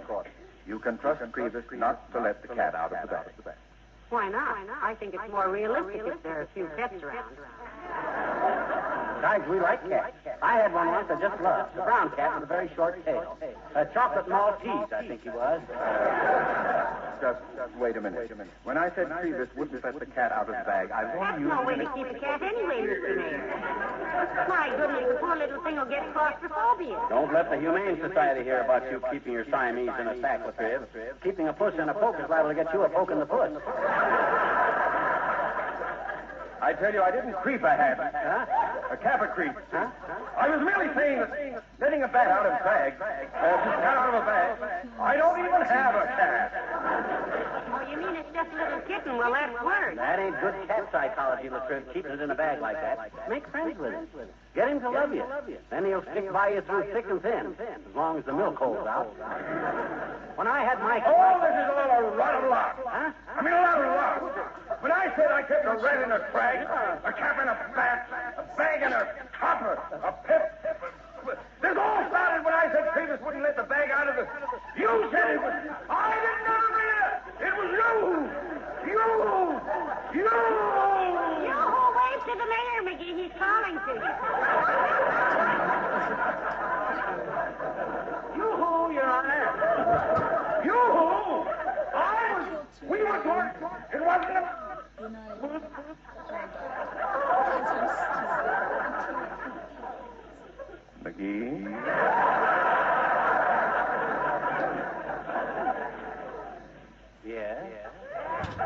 I believe you wanted to borrow my home for the day? Oh, now, Mr. Mayor, after all, you're not going to renege just because... Gee, we were just kidding with it. My gosh, after all, you Be quiet. Here are my keys. I'll let Phoebus know you're coming. Oh, boy, thanks, Sid. I'd like to tell you one thing about the house. Yes, Mr. Mayor. What is it, boy? The back stairs. Yeah. They're very steep and quite dark. If you use them, McGee, I suggest you take a fast run at them with your eyes shut. Good day.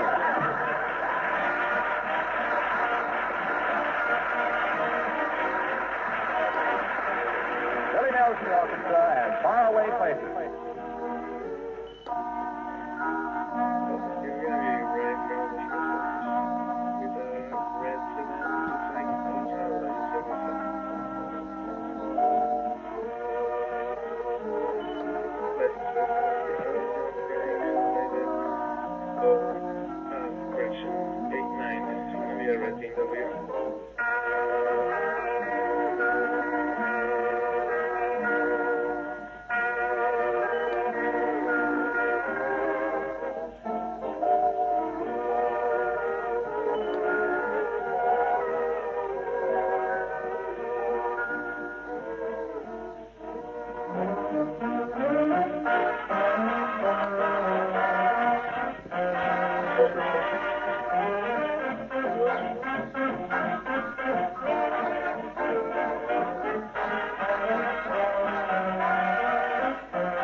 Exciting, McGee. I just love railroad stations. Yeah. The hustle and the bustle and people coming and going.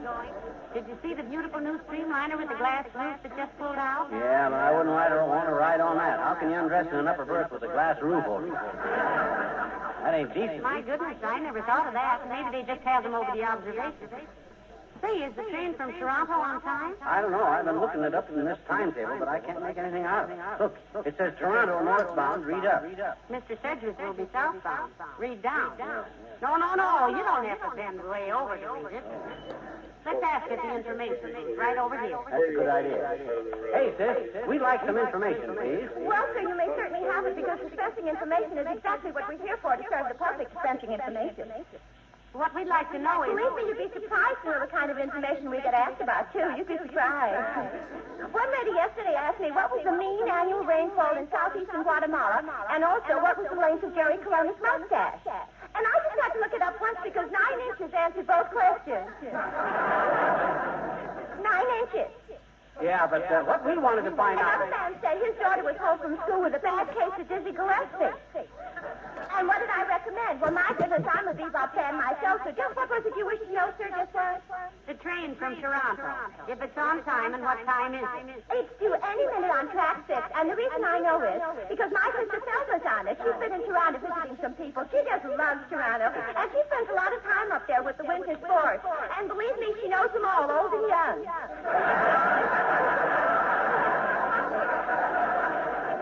She knows them. Well, Toronto is a wonderful town. Yeah, Toronto is really a wonderful town. I'll bet Selma. Oh, do you know Selma? Well, now, isn't this a small world? She'll be here any minute, you know, because I'm meeting her, and she'll stay at my house because she didn't get me hooked.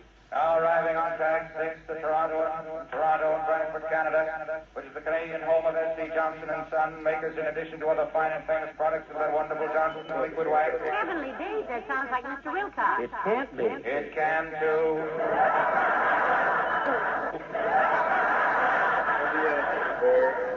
In fact, it is. Dry clean your floors with Johnson's liquid wax. Besides wax, it contains a powerful cleansing ingredient. Rub Johnson's liquid wax on lightly to loosen dirt and grime, then polish and see the beauty emerge under the shining protective coat of wax. Hey, wax it. Quiet, pal. You don't have to re-wax your whole floor every time. Just touch it up where the wear's heaviest. In between waxes, the flick of a dust cloth keeps it shining and clean. So try Johnson's liquid wax from Racine, Wisconsin, and Brantford, Canada, where the Torontoan is just pulling in from on track 6.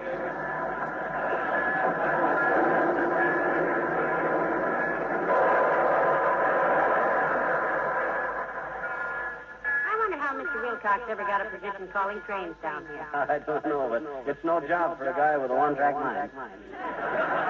If they ever find out... Oh, hey, there's Harry. Hey, Harry. Hi, Harry. Yo, Mr. Sedgwick, here we are. It's us. The Rich McGee. Remember us, Harry? Ah, yes. Hello there. Nice to see you again, Mrs. McGee. And you, too, Quentin. Who to? He means me, Molly. Up in Canada, I had to admit my real name was Quentin. Quentin Fowlsby McGee the third. That whole family name, Harry. Yes, you must visit his ranch in California sometime, too, Mr. Sedgwick. San Quentin, we call it.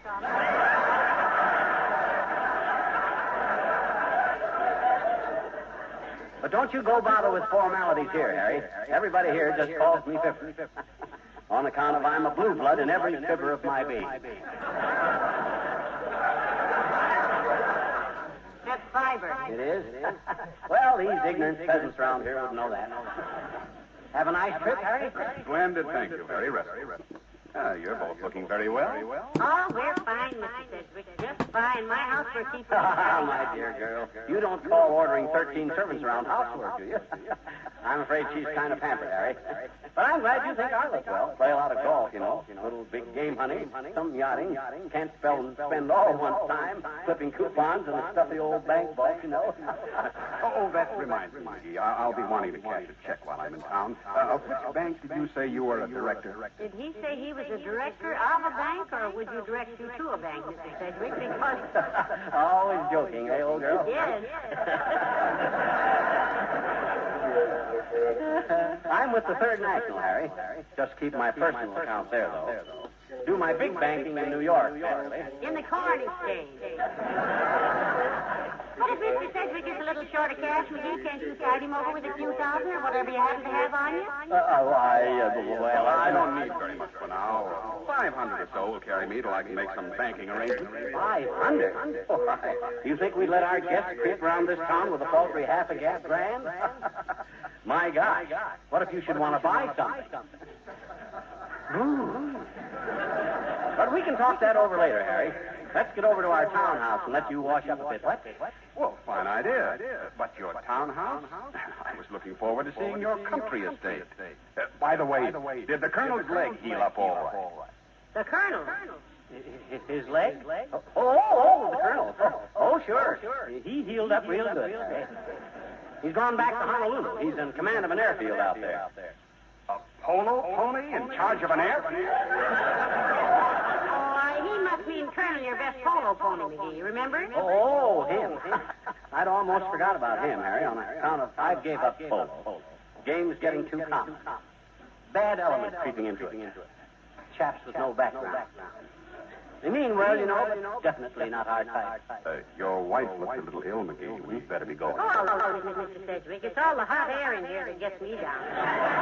Bring Mr. Sedgwick's bag, dearie. What? I carry luggage? Don't be ridiculous, girl. I say, Porter, bring this luggage to the carriage entrance. That's where I have the Cadillac waiting, Harry. The Cadillac. Right this way. By George, Harry, this is a fine day for us. Kingsman and Oklahoma. Oklahoma, where the wind comes sweeping down the plain, where the wave and the wheat can sure smell sweet when the wind comes right behind the rain.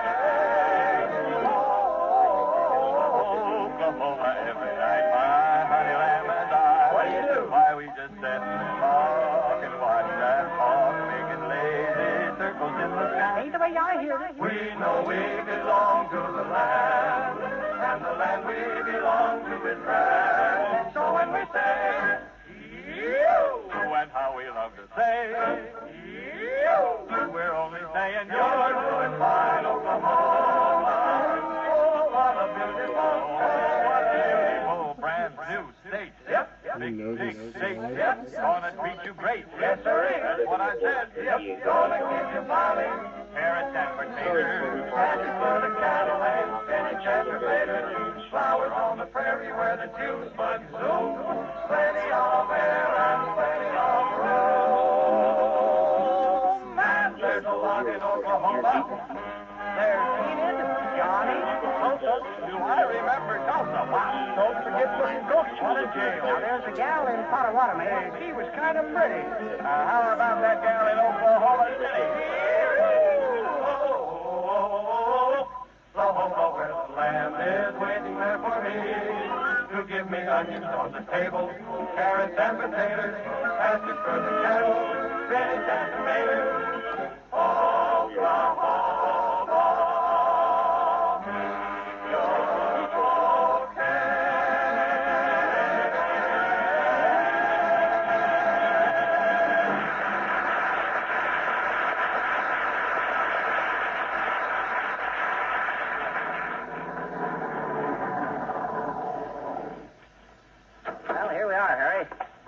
Crevis will bring her back in. Crevis, that's my butler. Right up the steps here, Harry. Yeah, very handsome home you have, McGee. Lived here very long? My goodness, Mr. Sedgwick, it seems like almost no time at all to us. I hardly know my way around it myself.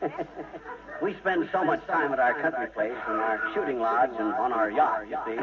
Ah, there, Crevis. We're home. I beg your... Oh, yes. Home. Yes, indeed you are, madam. Do come in. Crevis, this is Mr. Sedgwick from Toronto. Going to spend the day with us. Hello, Crevis. Mr. Sedgwick, a pleasure, sir. Your hat, sir? Certainly it's his hat. Think he goes around stealing hats? Now, please, McGee. Crevis, will you get Mr. Sedgwick's bags and put the car in the garage? Immediately, madam. What room will Mr. Sedgwick occupy, madam? Oh, throw his stuff through the first door you come to upstairs, Crevis. I think Crevis is a wonderful name for a butler. Thank you, madam. However, that is not my real name. My real name is Butler. But how can you call a butler butler? Sounds silly.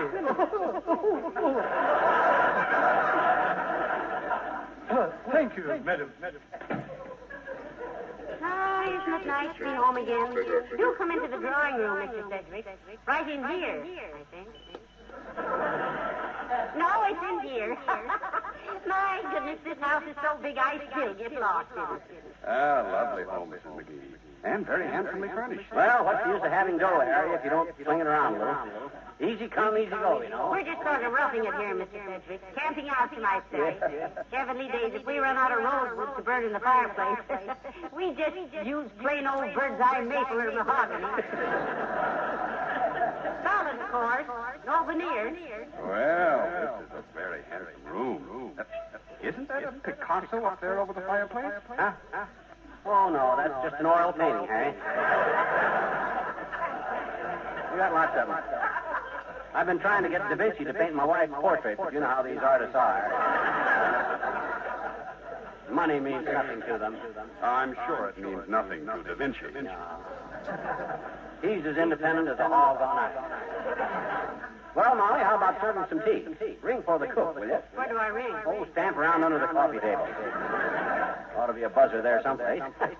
You see, Harry, we usually have somebody standing around just to push buttons for us, but you know how the servant problem is. There, Crevis. Yes, sir. May I show Mr. Sedgwick to his room, sir? Thanks, Crevis. Please do. Yes, Crevis. And please tell the cook, what's her name? His name is Grimes, madam. Oh, yes. Well, tell Grimes we have tea in here in 15 minutes. Certainly, madam. This way, please, Mr. Sedgwick. I took the liberty, sir, of laying out some fresh linen for you. Good old Crevis. He's really a treasure. I wonder where I found him.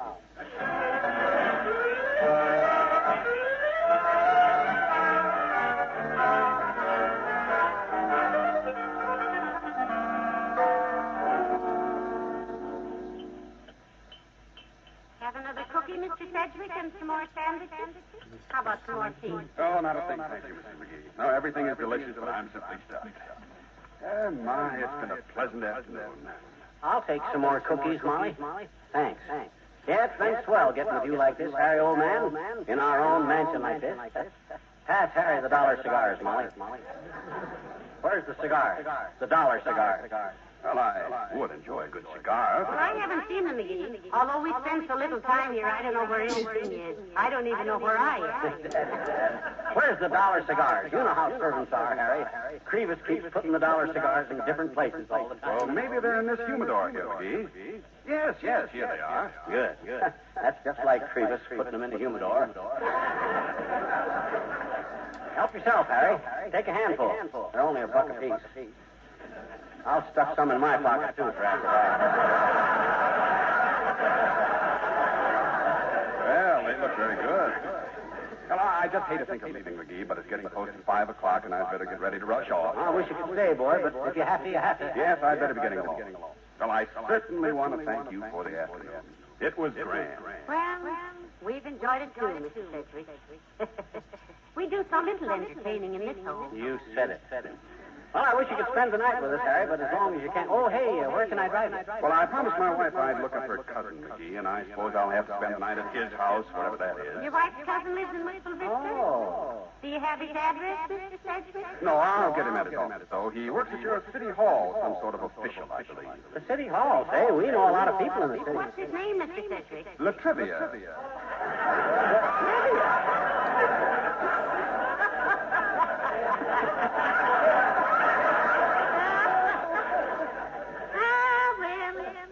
It's a small world, isn't it? And I just feel small enough to be comfortable. Oh, Crevis, the car, please. The Cadillac.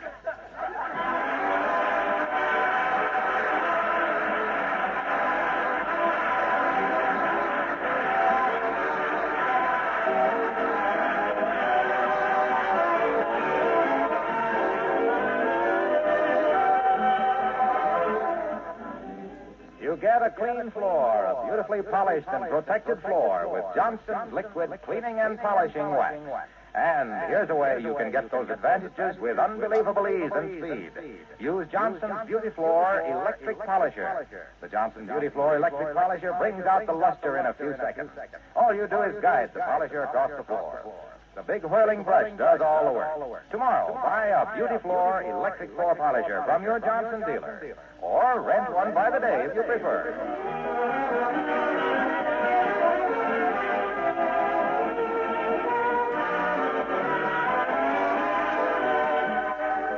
Oh, well, I'm glad that's over with, McGee. Where's the hatchet?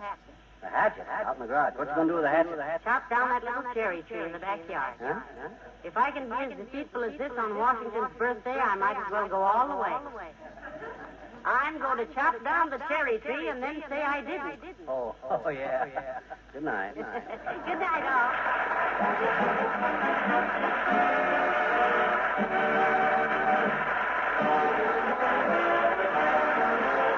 The makers of Johnson's Wax and Johnson's Self-Polishing Glow Coat, Racine, Wisconsin, and Brantford, Canada, bring you Fibber McGee and Molly each week at this time. Be with us again next Tuesday night, won't you?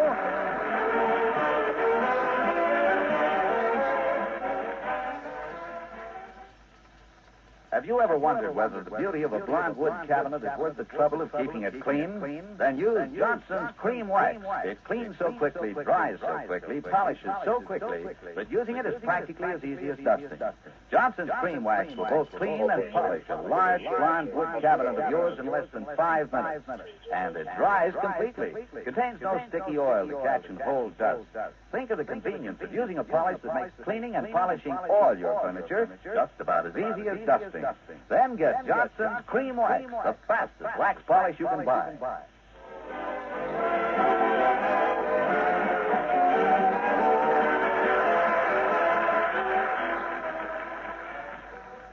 This is NBC, the National Broadcasting Company.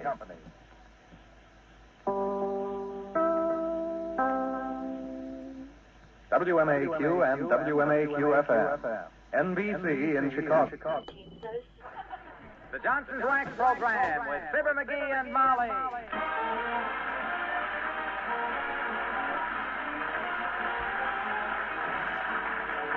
The makers of Johnson's Wax and Johnson's Self-Polishing Glow Coat present Fibber McGee and Molly with Bill Thompson, Gail Gordon, Arthur Q. Bryan, B. Benaderet, and me, Harlow Wilcox. The script is by Don Quinn and Phil Leslie. Music by the King's Men and Billy Mills Orchestra.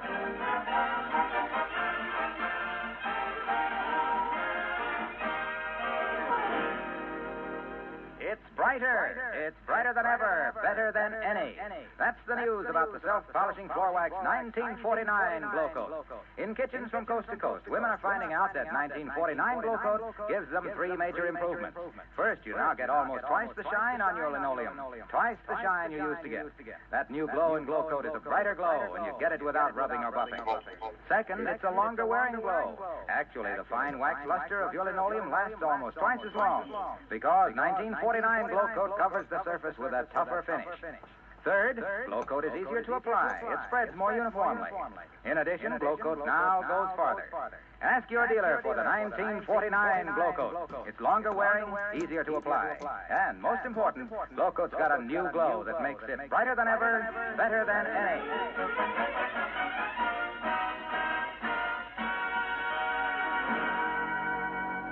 If you know the party who left a 1925 sedan with pleated fenders, 3 flat tires, and all the paint chipped off in front of 79 Wistful Vista night before last, please tell him to come pick it up. Because out at the curb, looking it over for the 4th time and very annoyed about it, are the people who live at 79, Fibber McGee and Molly.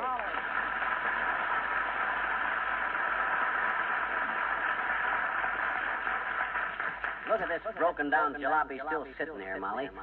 Somebody's got a lot of crust leaving this rusty hunk of busted junk in front of our house. You know, I wouldn't even have known it was an automobile if it didn't have that foxtail on the radio aerial.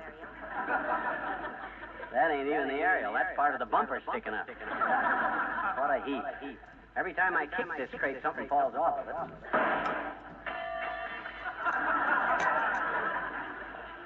Kick it again, maybe it'll just disintegrate. You know what I got a good notion to do? I got a good notion to call the cops. The cops? Who would you have them arrest, us? Why, of course not. They can hide out in the shrubbery here, and whoever abandoned this old jalopy and left it, when he doesn't come back to pick it up, they can slap the handcuffs on him and the jug like a gallon of cider. See, put him.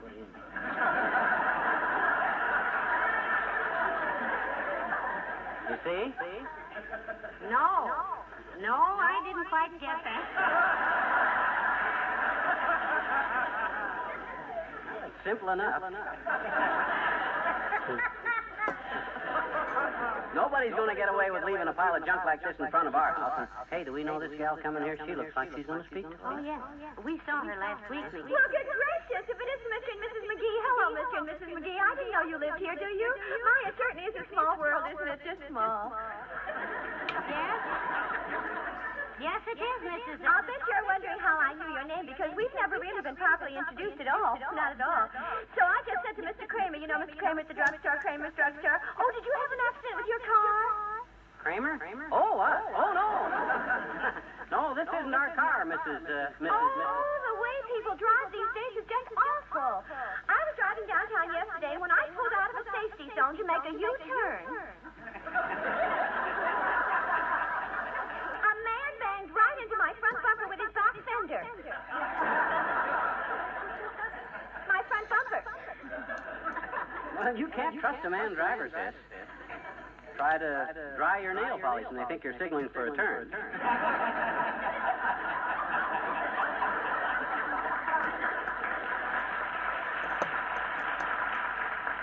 You should have heard him scream about one little old fender torn off. But I showed him, I just drove on. It's not my car anyhow, it's my sister Thelma's. And I don't even have a driver's license, so it's not my problem. His fender. Well, I hope Thelma wasn't angry about her bumper. Thelma? My sister Thelma? Do you know Thelma? Oh, no, we don't know her. We just heard you. I must go tell Thelma I saw you. Oh, it's so nice running into old friends this way, and I do wish you'd call me up sometime, Mrs. McGee. I'm in the phone book, you know. The book. Goodbye. Goodbye, Thelma's sister. You know, I'm beginning to look forward to these little visits with her, Molly.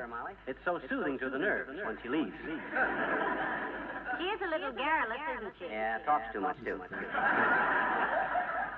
Well, I got other problems right now, kiddo. This dad-ratted junk heap here. Hey, You suppose any of those tires are worth prying off of there? No, they're in ribbons, McGee. Yeah. Just look at them. Those casings are as full of old rips as a Legion convention. Doggone it, there must be a law against leaving. Oh, look who's here. Hi, old-timer. Hello, Mr. Oldtimer. Hello there, kids. Hello, daughter. Hello. Hey, where'd you get the hot rod, Johnny? Looks like you built it yourself. No, this is no hot rod. It's just a pile of junk. It'll never run, son. I can tell by looking at it. Got to take them fenders off and drop the spring hangers, see? Then you tack a pair of chrome jets on the back end, hook up twin pots to the intake, and soup up the deal. Hey. Cut it out. This is just a pile of junk. Hey, where'd you get all that hot rod talk? You been running with that high school crowd? Oh, I still drive a drag now and then, Johnny. Used to drive in all the big races when I was younger. Had my own crew to take care of my car. One time I had me the greatest grease monkey in the business. Well, what could be so great about a job like that? He was the only grease monkey in town, Johnny, with a tail 2 feet long.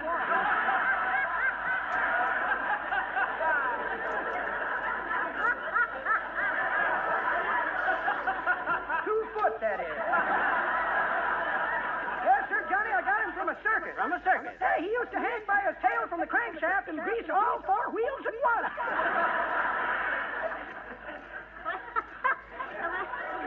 He should have been chief help, all right. He probably worked for peanuts. That's pretty good, daughter. But I'll ignore it. This monkey was mighty smart, kids. My brother Calvin used to lead him to school on a leash every day, but he got too smart finally. Yeah. When they come home one day with a monkey leading Calvin on a leash, Papa sold it. A monkey, that is. We kept Calvin. Well, look, that's very interesting, but Yes, sir. Like I say, I drove some mighty big races in my day. I mind one time I was racing across country from Jersey City to Albany. A cross-country race. That must have been exciting. Well, I knew it was going to be tough, see? So I hunched down in my seat, fixed my eyes on the white line in the middle of the road, and off I went like a bullet. You drove by the line, huh? I never took my eyes off of that line, Johnny, till I wound up 3 days later in Mobile, Alabama. Mobile? My gosh, how did that happen? Optical illusion, kid. The line of the road turned out to be a crack in my goggles.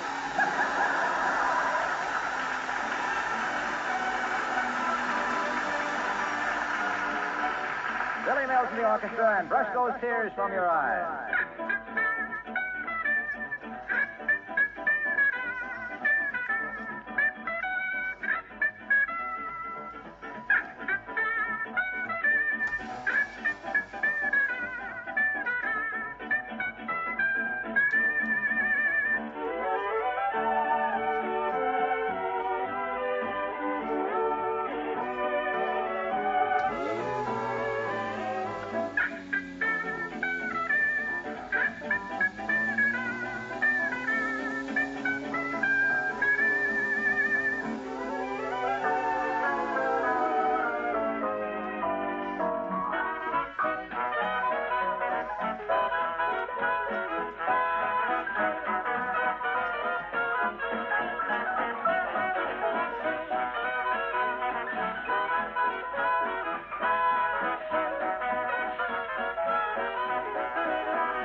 You know, I've had about enough of seeing that rusty old jalopy sitting out there in front, kiddo. I'm going to call the cops. Aren't you being a little inconsistent, dearie? Also inconsistent. Well, you're the one who's always making insulting remarks about our police force. Yeah, but gee whiz, Molly. Here's the phone. Call the boys in blue. Okay. It's always the ones who holler Cossack at the cops who are the first to holler copper when there's a noise in the basement. Go ahead. Call them. Oh, I will if you'll pipe down for a minute, Love Boat. All right. Matter of fact, I've changed my mind. I ain't even going to call the cops. I'm going right to the top with this. I'm going to call the trivia. The mayor? Isn't this a rather trivial affair to be Hello, called? operator. Give me the city. Hello, is that you, Mert? Ah, dear. How's every little thing, Mert? Tis, eh? What's that, Mert? Yeah, I want to talk to the mayor. Give him a ring, will you? Thanks, Mert. McGee, that was the doorbell. Come in. We got a bad connection, Mert. It's full of noises. Clear it up, will you? That's better. Hello? Hello? Hey, get off the line, lady. I'm talking to the mayor. Okay, mister. Hello, this you, Latrivia? Yes, this is I. How are you, McGee? Fine, kid. Recognize my voice, eh? Yes? Your voice from the back of your head. McGee, the mayor's right here. Quiet, Molly. I'm talking to the mayor. Hey, Latriv. I got a squawk. You usually have. Well, this is legit, kid. There's been an old wreck of a car left in the street out in front of my place, and I want the city to haul it away. I'll refer it to the proper department, McGee. Is that all? That's all, Latriv. Thanks a lot. Not at all. As mayor of this community, I suppose it's my duty to listen to complaints and separate the real ones from the stupid ones. And I know which kind this is. You said it. It sure is. Okay, kid. So long. Good day. Good day, Your Honor. Hey. Who just came in? I heard the door slam. Mice, I guess. Well, I just talked to Latrivia at the City Hall, kid. He says he's going to... One question, McGee. How long did you say that car had been there? 2 days at least, Latrivia. Thank you. Well, I will say for Latrivia, he's Jerry at the rat hole when it comes to... Hey! Yeah? How'd he get here so quick? My gosh, I just talked to him at the City Hall. Huh. I guess I swing more weight down there than I thought. You swing more weight almost everywhere than you think, dearie. Incidentally or not so incidentally, your pants need pressing. Well, I've been very busy, and I haven't had time to sit in them. Hello, Molly. Hi, pal. Hey, you got relatives visiting here? No, Mr. Wilcox, the last relative we had visiting here was Uncle Dennis. Remember Uncle Dennis, kid? Better known as Half Gainer Martini, the olive diver? Now, McGee, don't pick on Uncle Dennis. After all, he has a heart of gold. Well, he must have a nickel-plated liver, too. Why'd you ask? Did we have any visitors, Junior? Well, I just thought if that old junk car out there belonged to somebody you know, I'd keep my mouth shut. That was very tactful of you, Mr. Wilcox, but we don't know who left it there, and McGee has already put in a complaint to the city about it. Somebody had a lot of nerve using the street in front of our house for a junkyard. Oh, well, you know how some people are, pal. No feeling for appearances. They don't keep up with things. I heard the other day of a woman in Pennsylvania who still uses an old-fashioned mop and scrub brush on her linoleum. No. That's ridiculous. You're just making that up. No, really. One of our salesmen in Pennsylvania is sending me photographs of this woman actually scrubbing her linoleum. You mean she never heard of it? Apparently not. Well. And when our man showed her and her husband how to use Johnson's self-polishing glow coat with the new glow, and how easy it was, how it dried in 20 minutes or less to a lovely protective gloss without any rubbing or buffing, you know what she did? Took the shotgun down off the deer antlers and shot him in the leg. She shot a wax salesman? Why, that's a misdemeanor. Yeah, it's at least disorderly misconduct. No.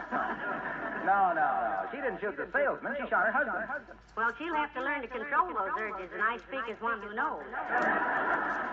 Well, why did she shoot her husband, Junior? Because he'd always known about Johnson's self-polishing glow coat and had never told her about it. He was afraid if her housework was too easy, she'd have too much leisure to read the catalog and get to wanting things. Well, good for her. He had it coming. Yeah. Then she sent her husband to the hospital, glow-coated her linoleum again, just for the fun of it, and spent the rest of the week ordering stuff out of the catalog with his $300 accident insurance. Well, I got to get along. Got to meet my cousin, Big Blowhard Wilcox. Big Blowhard Wilcox? What does he do, Junior? He's a glass blower. He's making me a 40-gallon aquarium. My guppies just had puppies. See you later.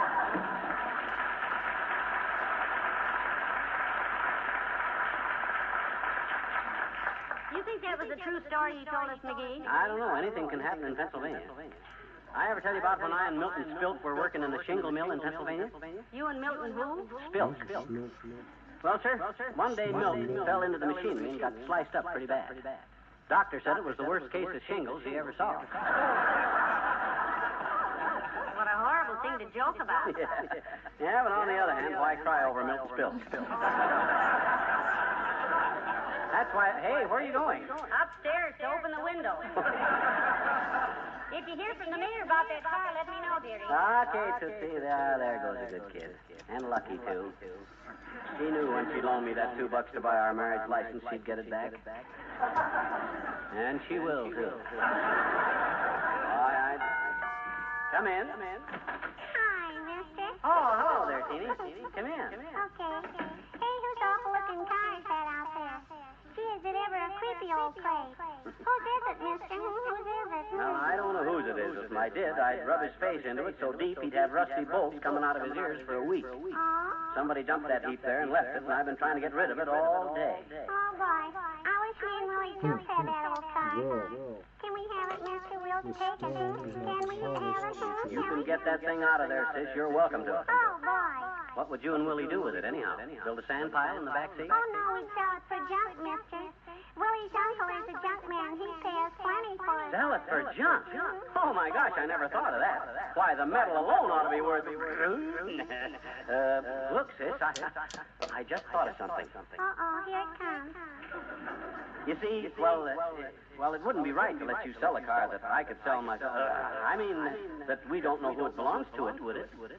Why? Well, if you sold it, just suppose that's the only car the poor guy's got, you see. Yeah, he's in trouble, isn't he? Sure. Suppose he needs it. Suppose his little children are crying for milk. He hasn't got any way to get out to the dairy. They deliver. Yeah, but how would they know where? Even we don't know the guy. Suppose he comes and he says to me, "Where's my car?" he says. And I says, "I gave it to Teeny. She sold it for junk to Willie Toops' uncle," I said. Why?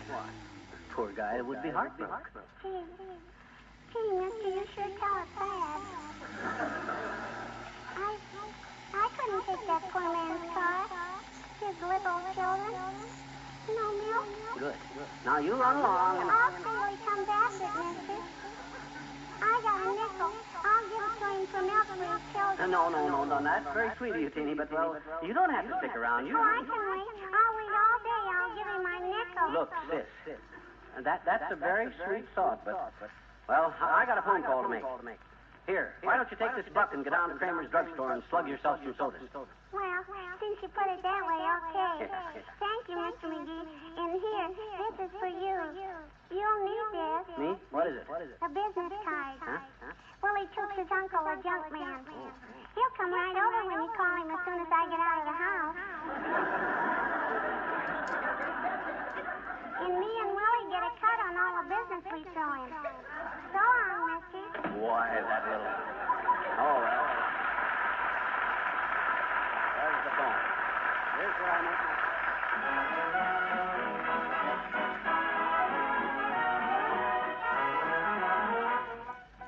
The King's Men, and it's what you do with what you got. Some folks think that fate forgot 'em and their spirit hits the bottom, but there's just no sense to let 'em. Don't let 'em, never let 'em. There's lots of ways to pay for all the little things you pray for, but the best way is just go get 'em, go get 'em. What you do with what you got, never mind how much you got is what you do with what you got that pays off in the end.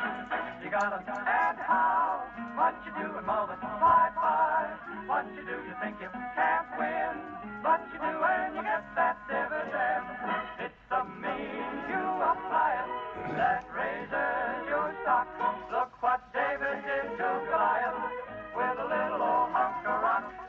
It's what you do with what you got, never mind how much you got. It's what you do with what you got that pays off in the end.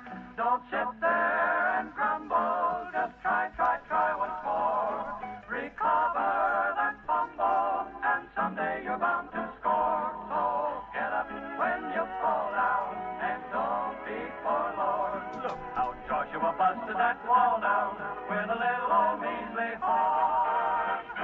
So if ever you feel that your life is a flop, remember there's always some room at the top. It's what you do with what you got that pays off in the end.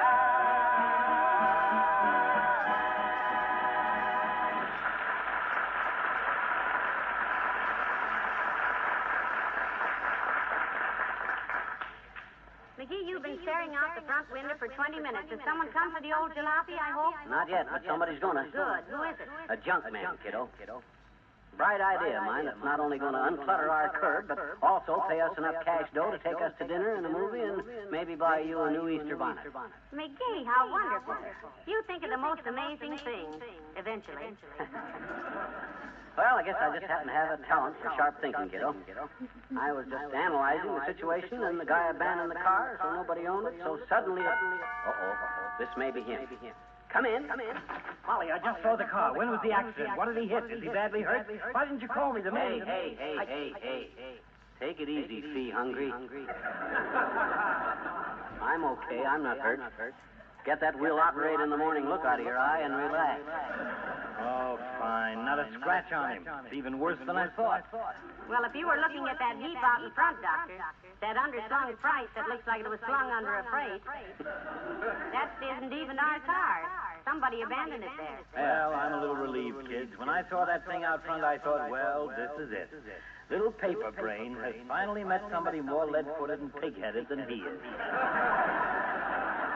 Now, Doctor, he doesn't have such a heavy foot. Oh, no? I was with him when he bought his last car, and I noticed that by the time we got home, all the horsehair in the upholstery had turned white.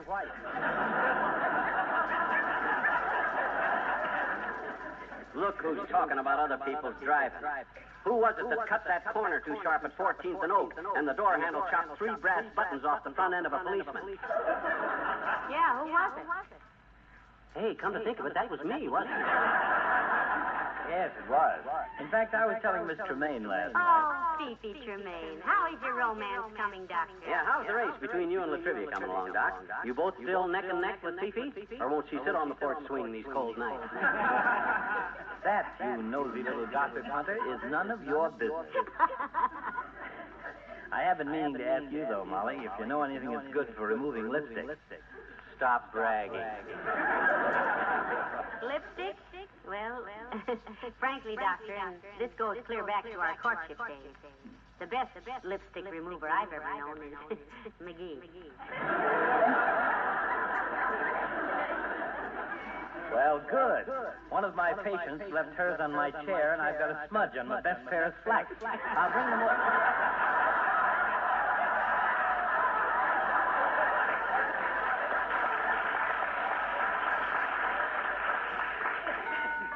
Oh, that's for me, kiddo. I'm expecting a guy. I'll be right back, Doctor. Oh, I'll miss you, yes. No kidding, Molly.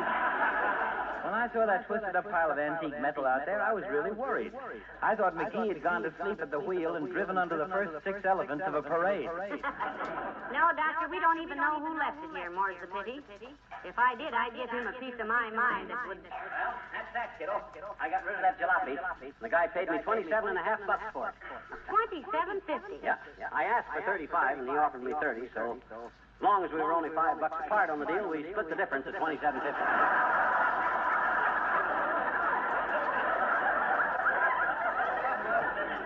My, what a businessman. Take off your socks, McGee, and let's see if you can count up to 18 on your fingers and toes. Did he pay you in cash, Terry? Now, take a look, Snooky.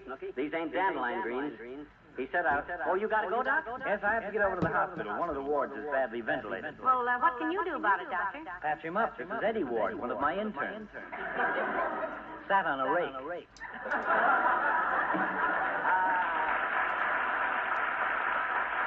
Good old Doc.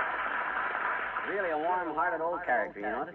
You notice how sympathetic he got when he thought there was a chance to do a little embroidery on my rose petal skin? I think he was genuinely perturbed when he saw that old wreck out there, though, dearie. What'd the junk man say when he... Hey, did I walk over here or did I drive? You drove, Doctor. I saw your car pull up. Well, it's gone now. Let me use your phone to report this to the police. Oh, my gosh. Hey, Fatso. Yeah? I told that junk man to take the car to the left of the driveway. I meant to the left as you face the street. He must have taken the wrong car. Oh, my gosh. Wait a minute, you little bandit. You mean you sold my car to that junk man? Well, chase him. Get him back. Get him over. Hurry, McGee, before they break it up for junk. I can't. I don't know where his junkyard is. What's his name, stupid? Think. Hurry up. I can't. I don't know his name. I gave his business card back to him because he said it was the only one he had. This is terrible. Where'd you get his card, McGee? From the little girl across the... Hey, wait a minute. Hey, Pete. Hey, Sid. Come here a minute. Hi, mister. What you want? Look, Sid, get this. It's important. What's the name of Willie Toops' uncle? The junk man you told me about. What's his name? Why, mister? Because he took my car by mistake, little girl, and if I don't get it back, it'll cost Mr. McGee $1,000. Oh, boy. Hey, Willie, come here a minute. There's a deal cooking. Well, Mr. McGee, let's talk business.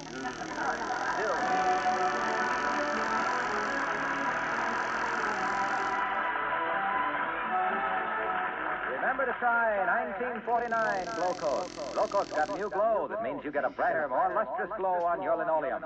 A longer-lasting glow.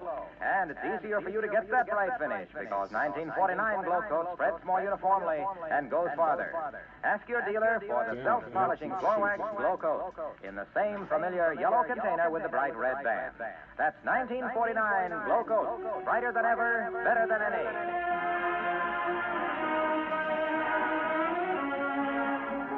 Thank goodness Dr. Gamble got his car back before they did anything to it there. Yeah, and just in time, too. You know, the junk man was a patient of Doc's, and his wife was expecting a baby any minute. Oh, really? Yeah, so when they located Doc's car, the junk man jumped in it and delivered Doc right to the hospital himself. Which was quite a switch. How do you mean a switch? Well, gee whiz, kiddo. Who ever heard of a patient delivering the doctor? Good night. Good night, all.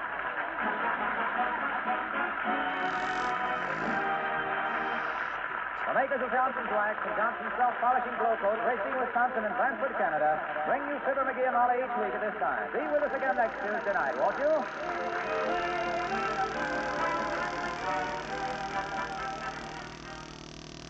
If you own a piano, you certainly want to keep it in beautiful condition. Here's a way to do it and do it fast. Polish your piano with Johnson's Cream Wax. The amazing polish that cleans so quickly, dries so quickly, polishes so quickly that using it is practically as easy as dusting. A couple of minutes, that's all the time it takes to do the job. Because Johnson's Cream Wax not only cleans in a moment, it dries in a moment, and it polishes in a moment to a hard, satin smooth finish with no sticky oil left to catch dust. Tomorrow, ask for Johnson's Cream Wax, the fastest wax polish you can buy.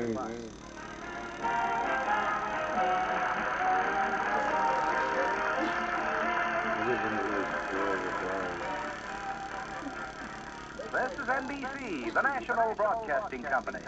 And whatever, I thought I'd do the same thing if I was 14. The Johnson's Wax Program with Fibber McGee and Molly. Was it really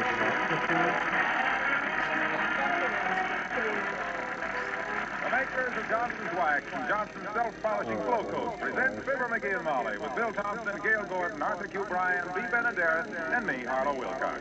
The script is by Don Quinn and Bill Leslie. Music by the Kingsmen and Billy Mills Orchestra.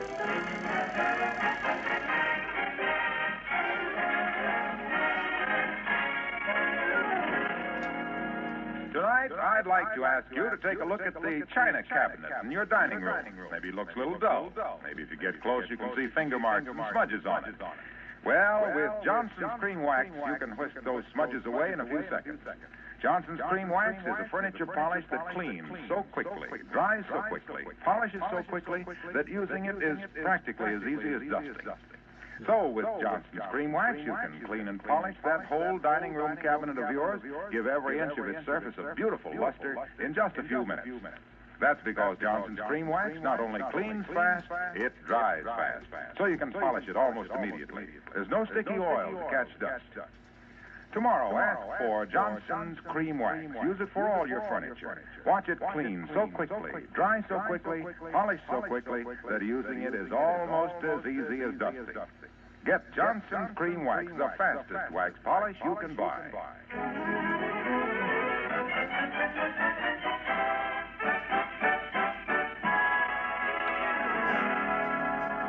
The history of mankind is full of unsolved mysteries. And what is perhaps the most baffling puzzle of all is why would any intelligent organization like the Wistful Vista Elks Club make Mr. Fibber McGee its financial secretary? We'll hear more about this as we join Fibber McGee and Molly.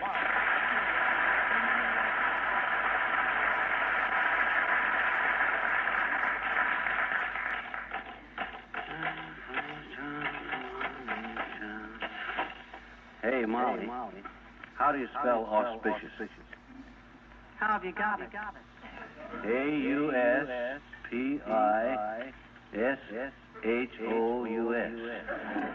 But it don't look right. How are you using it? It's in my speech. You see, when I say, on this auspicious occasion... Wait a minute, what speech? Are you typing out a speech? Why, sure, didn't I tell you? Tonight's the big ceremony at the Elks Club. We burn the mortgage. All paid up. But why do you have to make a speech? Or does everybody? My gosh, kiddo, as financial secretary of the Elks, I'm officially in charge of the whole shindig. I'm the guy that he lights the fire, tosses the mortgage onto it, and hands the key of the building to the grand exalted ruler. Sweetheart, I love you. Huh? But I don't know why anybody ever picked you as a financial secretary. It's like Lassie giving advice to Lionel Barrymore. Well, you can't even keep your check stubs straight. Why, nevertheless, kiddo, the Elks think I'm doing all right. Look at this note I got from them just yesterday. You see this? Yeah? It says your last financial report was so appealing that we are holding a special meeting to go over it again.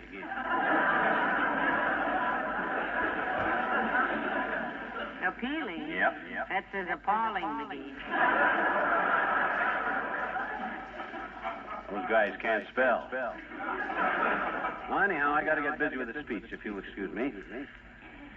We are gathered here tonight to S-E-L-A-B-R-A-I-T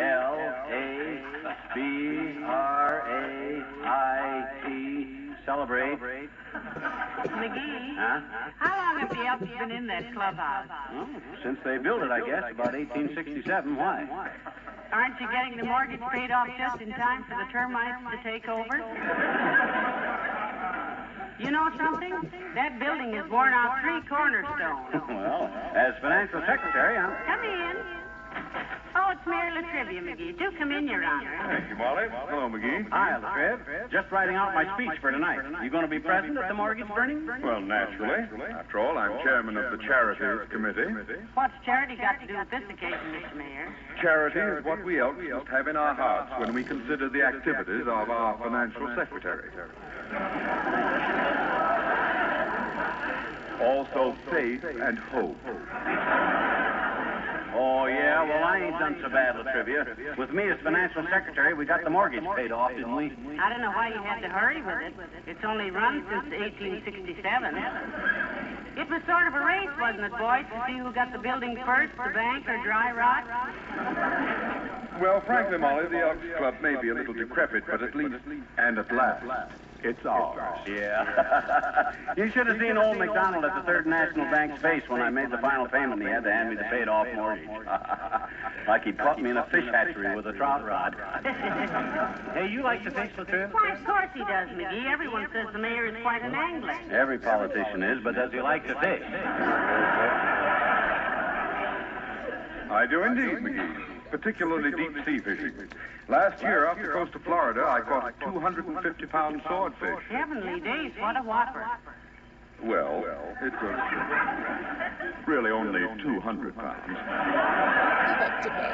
I didn't know you were on a fishing trip in Florida last year, Latriv, and you never said anything about catching a swordfish. Well, frankly, I was down there on official business and should not have taken the time to go fishing. That's why I kept it under my hat.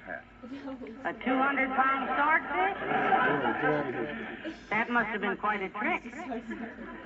What'd you do, Latriv? Saw the sword off first? Why should I have sawed off the sword? So you could get it under your hat. Yeah. You must have been wearing a cowboy hat because, my goodness, 200 pounds. I'll bet you sure felt silly, Latriv. Walking along the street with a hat full of swordfish.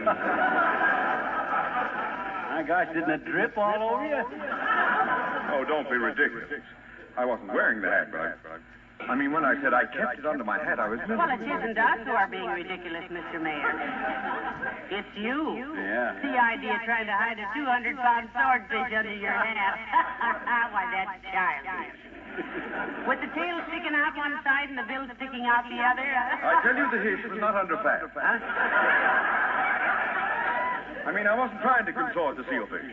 Conceal the port fish. Look, when I said I'd keep something on the... Hey, now, take it easy. Calm down to a roar. You're talking to another fisherman now, boy. We're all a little eccentric. Who cares how you carry your fish? In your hat, up your pants leg, under your arm. It's your business how you get it home. Gee whiz, the only... Yes, don't think we're criticizing you, Mr. Mayor. Yeah. Heavenly days, if you think you can carry a 200-pound fish in a size 7.5 fedora, why, more power to you. And you'll need more power. Well, my goodness. I tell you, I didn't harry a cat. I carry a hook in my fish. Carry a fish in my hook. When I said I kept the sword hat under my Fidelma, my producer, Valera, nobody could put a 200-head sword under a fish foot. Let me on. Nobody. I didn't try it. You were the one who said it. I was. You were the one. Under.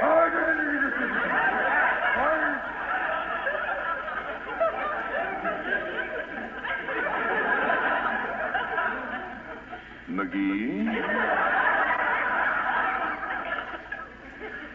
Yes, boy? The day I caught that swordfish, I was wishing you were on the boat with me. I'd have loved having you do what my guide did. Isn't that nice? What did he do? He fell overboard and was eaten by a shark. I'll see you at the Elks tonight. Good day. Go on.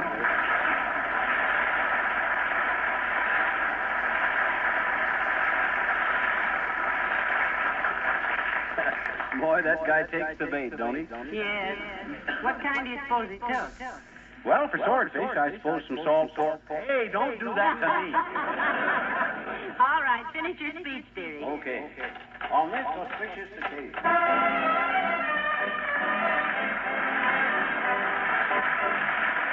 Billy Mills in the orchestra and Someone Like You.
We'd better hurry, McGee.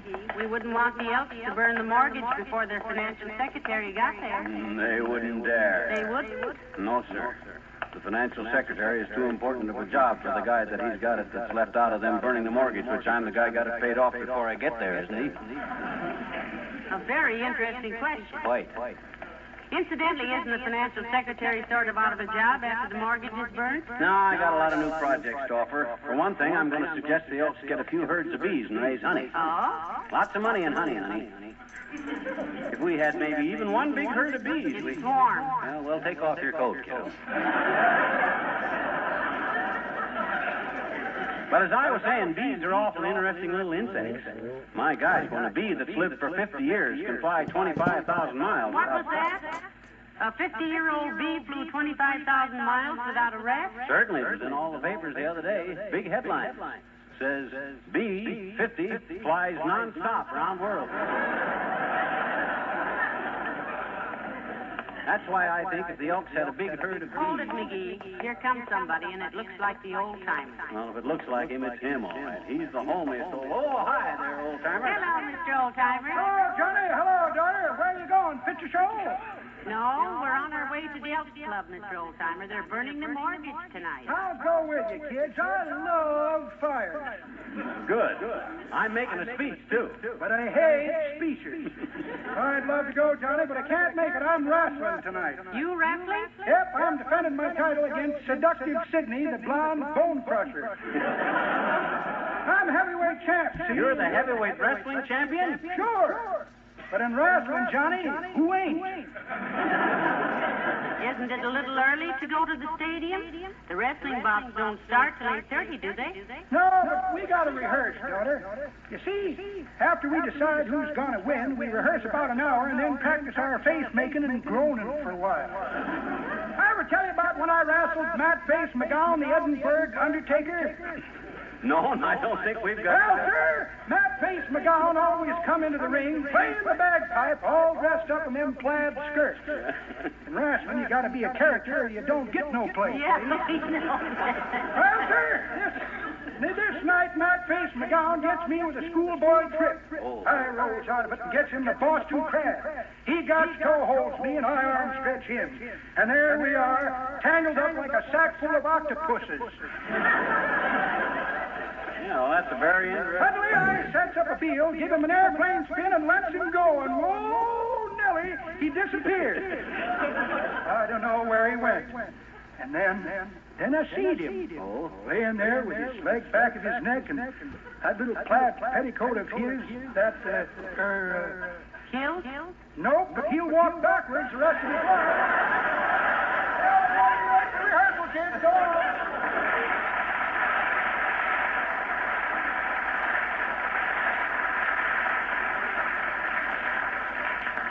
Come on, Molly. Boy, oh boy, look at the crowd in front of the Elks. Looks like even the delinquent members must have come out tonight. Why do you suppose they're all ganged up around outside? That's where we're going to burn the mortgage, kiddo, right on the front steps. Look, there's Mary LaTrivia and Mr. Wilcox. Sure, Wilcox is going to introduce me, see? Then I light the fire, make a speech, throw the mortgage on, and oh, let's duck. Here comes that gabby dame that's always a little too late. Mrs. McGee, I've been looking all over for you, and I just knew I'd find you here someplace because here you are. I just knew. Well, how do you do, Miss? I've got a terrible problem, Mr. McGee, just terrible. And I've been going around in circles all day trying to get straightened out. And all at once I remembered you. Remember me? Oh, sure. I never forget a face, sis, especially one that opens and closes that fast. Well, this is awfully confidential, and I wouldn't bother you with it at all, Mr. McGee, but I always say, if you can't go to your friends when you've got a problem, then what's the use of having them? Problems. Yes, if Mr. McGee can help you, Sure, I got to get up on the steps there and burn the mortgage now, sis. Like my sister Thelma said when I asked her about it. She thought the whole thing over, and she said, well, sir, I don't know. She didn't know. Does she always solve your problems that easy? Who? Thelma. Thelma? My sister Thelma? Do you know Thelma?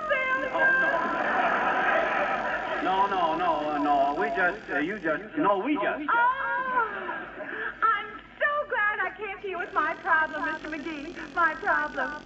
I wish I remembered what it was. Oh, wait till I tell Thelma. Goodbye now. I'll give you a ring. Goodbye. Goodbye.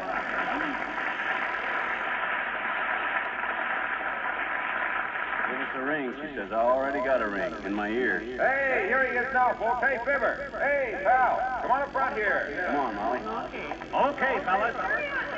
Okay. All right, let the secretary through, please. Thank you. Let him through, please, the financial secretary. Hello, Mr. Wilcox, Mr. Mayor. Hello, Molly. All right, fellas, I'll take over now. I'm in charge here. Hey, look, pal, we got the wood all stacked here on the steps, you see. Mm-hmm. I'll introduce you with a short speech, and then you touch off the bonfire. My gosh, who stacked this kindling, Wilcox? That fire's not going to burn stacked that way. Who stacked this kindling? The janitor did. Hey, Ole, Mr. McGee wants you. Well, don't get yourself in an uproar. I'm right here. I don't have to be here, you know. Off duty at 5 o'clock. I'm just donating my time, you know. Yeah, but my gosh, Ole, this won't burn. Where'd you ever learn to build a fire out of sticks? In the Boy Scouts, stuck on Troop 3, McGee, 20 years before you was born. Oh, well, you have the sticks all wrong. You're supposed to lay them this way, see? That's the way I had them. You messed them up. No, you had them north and south. You got to lay them east and west. Maybe he's a southpaw, dearie. 60 years I've been laying fires. I'm off duty, you know. 5 o'clock. Just donating my time.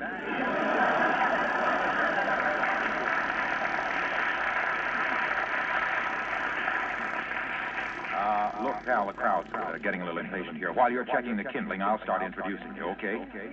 Okay, sure. And look, Junior, make it just as big as you like, boy. Anything you say about me, I'll live up to it. Pile some more wood over here, will you, Ole? Always more wood. I'm just donating my time.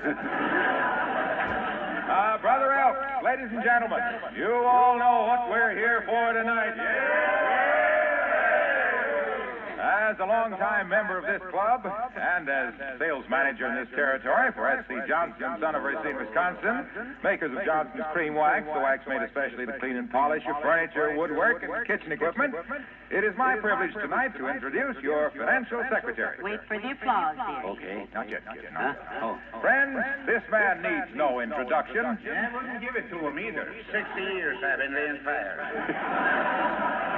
Widely known as a man whose wife has long realized the benefits of Johnson's Cream Wax, a man whose wife knows how cream wax gives a luster that dust can't cling to, this man has long been a sterling member of our club. Well, thanks, Junior. Brother Al? Please, pal, not till I mention your name. Oh. Folks, we made a wise choice for financial secretary, a man who knows how to get a lot done with a little work. Just like a housewife who knows that with Johnson's Cream Wax, she can keep a rich, mellow luster on her kitchen equipment and woodwork with just an occasional buffing. Well, I give you now Mr. Fibber McGee.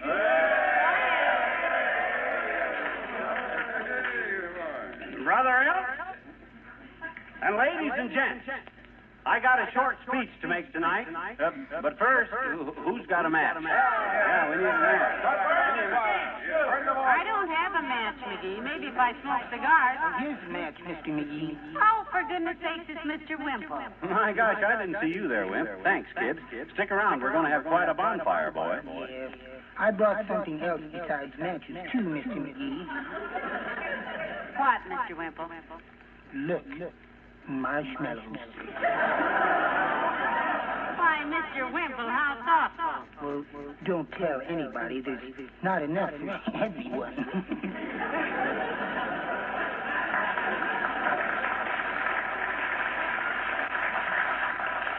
Okay, let's go. Get some coal oil, Ole. In the red can there. I don't have to do this, you know. You're donating my time.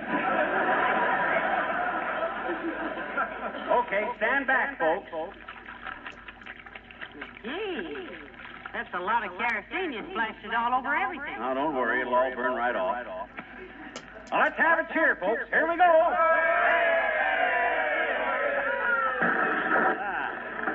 Well, it's lit, kiddo. Brother L, ladies and gee, it's spreading. McGee, watch it. The porch is catching. Hey, watch that fire. Hey, stomp it out, somebody. Beat it away from the door, somebody. The fire. Beat it up.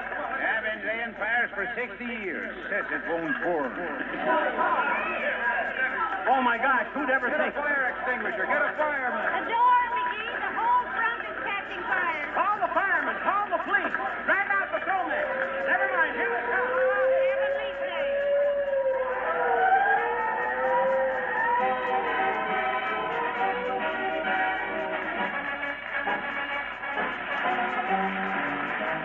The King's Men sing. Now Clancy was a peaceful man, if you know what I mean. The cops pick up the pieces years after Clancy left the scene. He never looked for trouble, that's a fact you can assume. But nevertheless, when trouble would press, Clancy lowered the boom. Oh, Clancy, oh, Clancy. Whenever they got his Irish up, Clancy lowered the boom, boom, boom, boom, boom, boom, boom. Oh, there he was, a fighting man, they knew that he was tough. He strutted around the neighborhood, shooting off his guff. He picked a fight with Clancy, then and there he sealed his doom. Before you could shout, "Oh, Larry, look out!" Clancy lowered the boom. Oh, Clancy, oh, Clancy. Whenever they got his Irish up, Clancy lowered the boom, boom, boom, boom, boom, boom, boom. Now Clancy left the barber shop with tonic on his hair. He walked into a pool room and he met O'Reilly there. O'Reilly said, "For goodness sake, now do I smell perfume?" Before you can stack your cue in the rack, Clancy lowered the boom. Oh, Clancy, oh, Clancy. Whenever they got his Irish up, Clancy lowered the boom, boom, boom, boom, boom, boom, boom, boom. The neighbors all turned out for Kate O'Grady's wedding night. McNulty said, "Let's have some fun. I think I'll start a fight." He wrecked the hall and kissed the bride and pulverized the groom. And quick as a wink before you could think, Clancy lowered the boom. Oh, Clancy, oh, Clancy. Whenever they got his Irish up, Clancy lowered the boom, boom, boom, boom, boom, boom, boom, boom. Oh, Clancy, oh, Clancy. Whenever they got his Irish up, Clancy lowered the boom, boom, boom, boom, boom, boom, boom, boom. Whenever they got his Irish up, before you could pat the top of your hat, Clancy lowered the boom. Boom.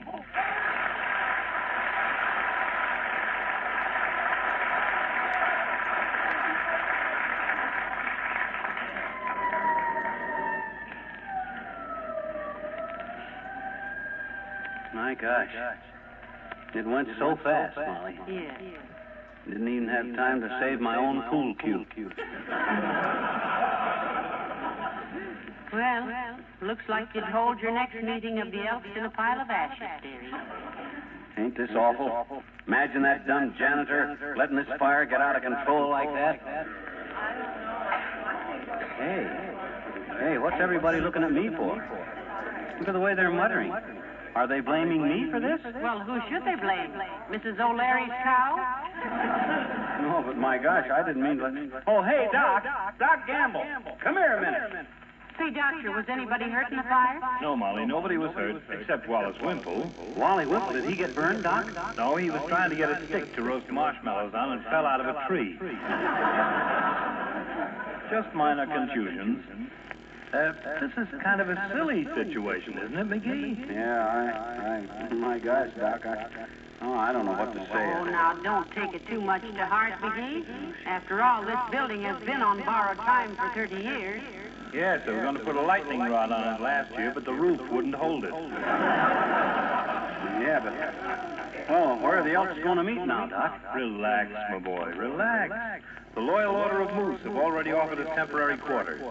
You mean the Elks will meet at the Moose Lodge? Yep. That's where the lions meet, too.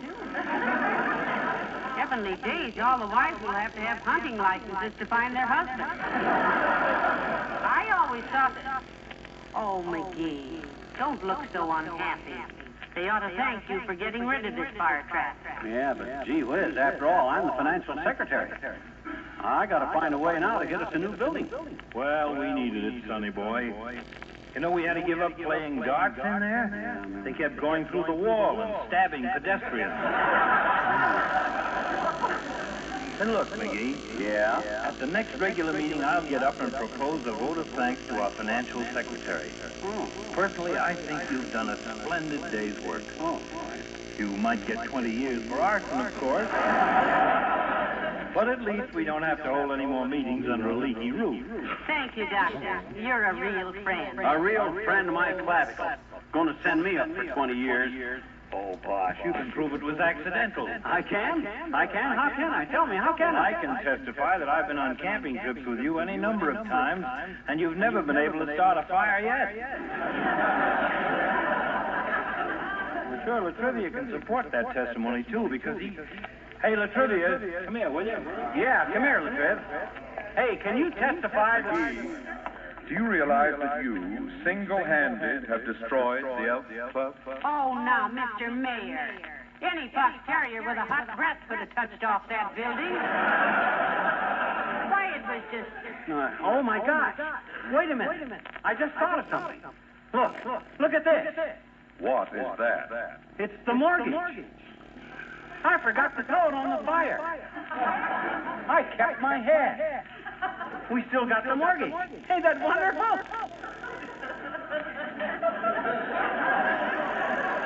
Well, now, look, fellas, you don't have to just... Oh, now, wait a minute. What's all that mob coming this way for? They ain't gonna, are they? No, they want to carry you home. Carry him home. Now, just a minute there, boys. On their shoulders. What was that? On their shoulders? Yes. As Financial Secretary McGee, you know, of course, that this building was insured to the hilt. All right, boys. Hoist him up. Oh, now, fellas, gee whiz, there's nothing that any red-blooded American boy Come on, Mr. McGee. Come on, Doctor. Oh, he's a jolly good fellow. He's a jolly good fellow. McGee's a jolly good fellow. Brother Elk, a jolly good fellow.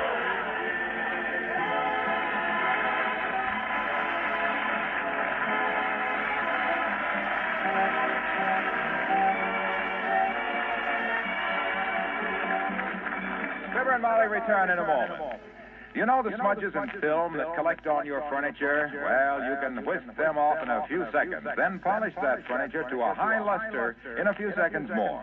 Yes, that's how easy it is with Johnson's Cream Wax. Johnson's Cream Wax cleans so quickly, dries so quickly, polishes so quickly that using it is practically as easy as dusting. Get Johnson's Cream Wax tomorrow. It's the fastest wax polish you can buy.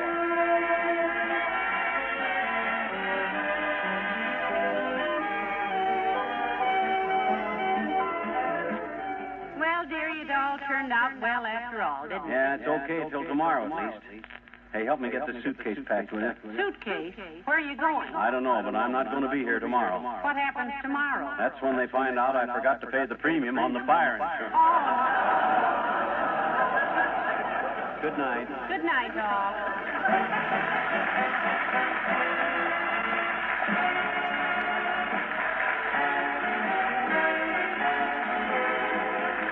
Makers of Johnson's Wax and Johnson's Self-Polishing Glow Coat, Racine, Wisconsin, and Brantford, Canada, bring you Fibber McGee and Molly each week at this time. Be with us again next Tuesday night, won't you?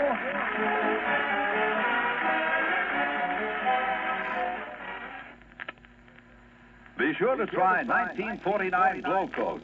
Glow Coat has a new glow that gives your linoleum a brighter, more beautiful luster, a longer-lasting glow. And it's easier for you to get that bright finish because Johnson's 1949 Glow Coat now spreads more uniformly. And it goes farther, too. Ask your dealer for 1949 Glow Coat in the same familiar yellow container with the bright red band.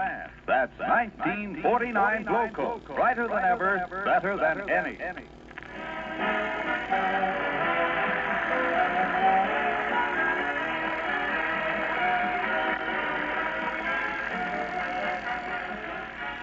This is NBC, the National Broadcasting Company.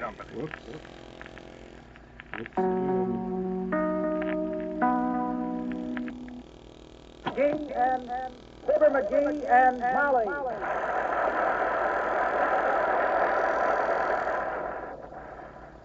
Well, there's a big surprise in store for a certain physician and surgeon.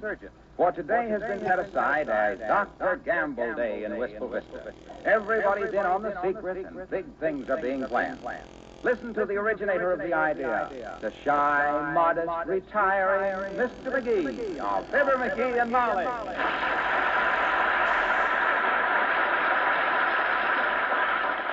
Yes, sir. When somebody ever thinks up an idea as good as I think up, they got to beat me at it, that's all. This one is a Lulu, Doc Gamble. What an inspiration. I got this town hopping like a barefoot kid on a hot sidewalk. Well, I think it's wonderful anyway. You betcha. And when he finds out that I personally thought this idea up in his honor, I'll bet he'll never send us another bill. That isn't the reason you did it, is it? Oh, no, that's just a byproduct, kiddo. Old Doc really deserves the recognition. Why, my gosh, he was the delivery boy for half the kids in this town. Yes, and their fathers and mothers, too. You said it. Old Doc runs bigger stork clubs than Sherman Billingsley. Not so exclusive either. I never will forget the night he saved my life, though, over the telephone. Which night do you mean, dearie? The night you got the double knot in the cord of your pajamas and woke up with the snoring hiccups? Now, this was after the Elks banquet, when I woke up with acute appendicitis, or my grown headache, I couldn't tell which. I drugged myself to the phone, described my symptoms to Dr. Greengroans, and he saved my life.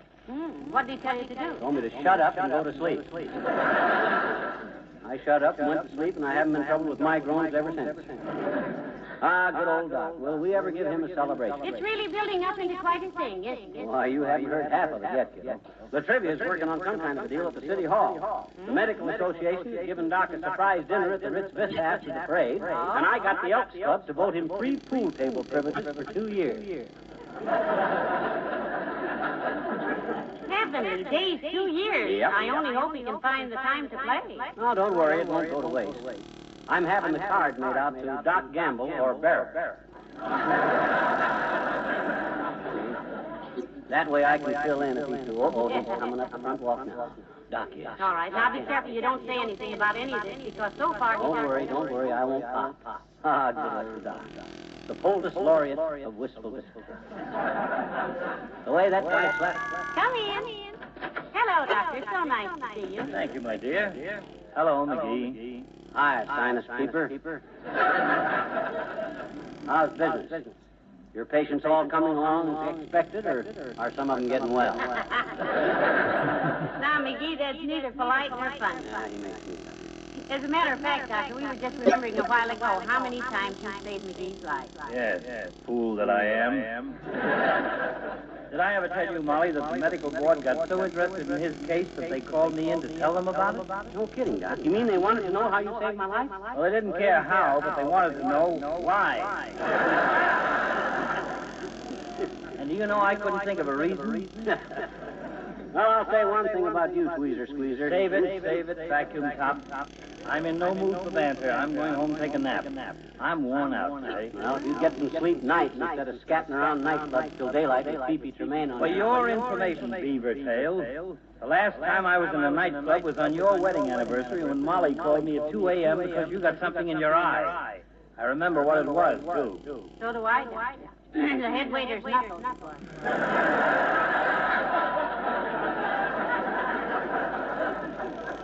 Well, you're married to a playboy type, my dear. I am? Yep, I'm different.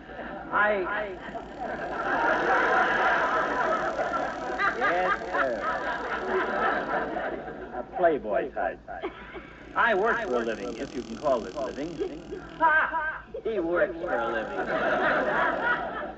Spends 3 hours scrubbing his hot little hands with a knuckle brush so he can type out his bills without leaving fingerprints on them, and he's called. I won't even answer that one. I'm too tired. I've got to see a patient at the hospital, and then I'm going home and take a nap. You do look tired, Doctor. I hope you don't have an operation to do this afternoon. No, this is a little patient we have under observation, Molly. He's become a sort of pet of the whole staff around there. Really? Is he very sick, Doctor? Well, he was pretty hoarse when I left this morning, and his eyes were bulging. His skin was turning a sort of dark green color. My gosh, what caused that, Doc? Heredity, my boy. He's a bullfrog in the laboratory.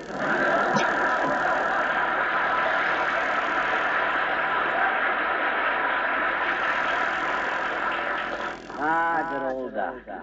There's nothing this town could do for that guy that would be enough for a town to do for a guy that's done as much for a town as that guy's done for this town. And hey, where are you going? Out to the kitchen.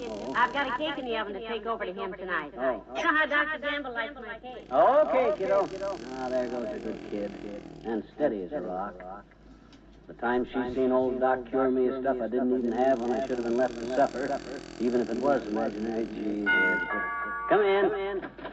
Hi, Mister. Oh, hello there, Teeny. Come in. You going to march in the parade today for Doc Gamble Day? Oh, going out there. Good. I love parades, Mister. Yeah? Me and Willie Toots and Margaret are going to be in it.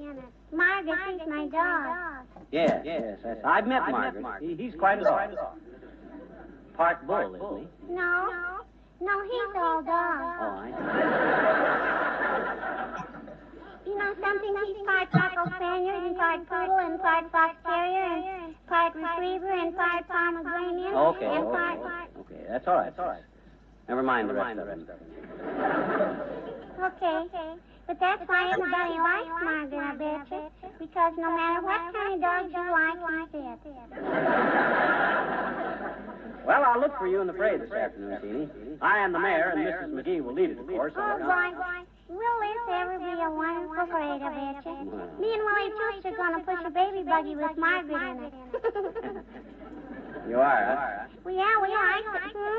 I says you are, eh? Who are? You and Willie Toots. Are Want to push a baby buggy. Where? In the parade. With Margaret in it, I know it.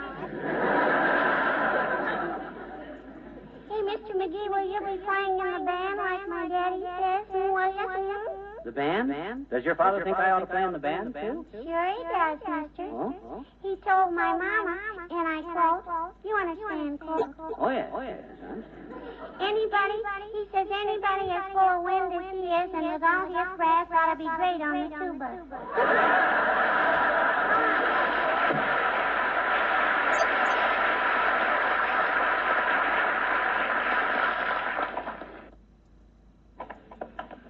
The city hall is quiet today. Does Mayor Latrivia expect us down here with you? No, but that don't matter. He's always glad to see me. Every time I drop in on him unexpected, he kind of moans and puts his head in his hands. That shows he's glad to see you? Why, sure. If he jumped up with a glad cry and started pumping my elbow and handing me 50-cent cigars, I'd know he was faking.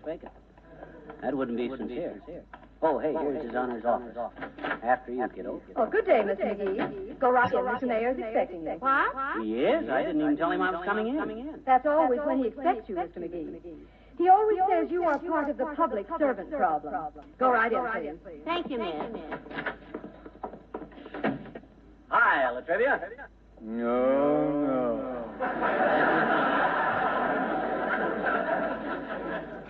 See what I mean, Molly? See him put his head in his hands and groan? Cheer up, Mr. Mayor. We won't stay long. Oh, pardon me. I didn't notice you were with him, Mr. McGee. Here, have a chair. Sit down. Sit down, McGee. Thank you. My, what a lovely big office, Your Honor. Well, he needs a big office. When you're as honest as Latrivia, it gets kind of stuffy. Hey, Latriv?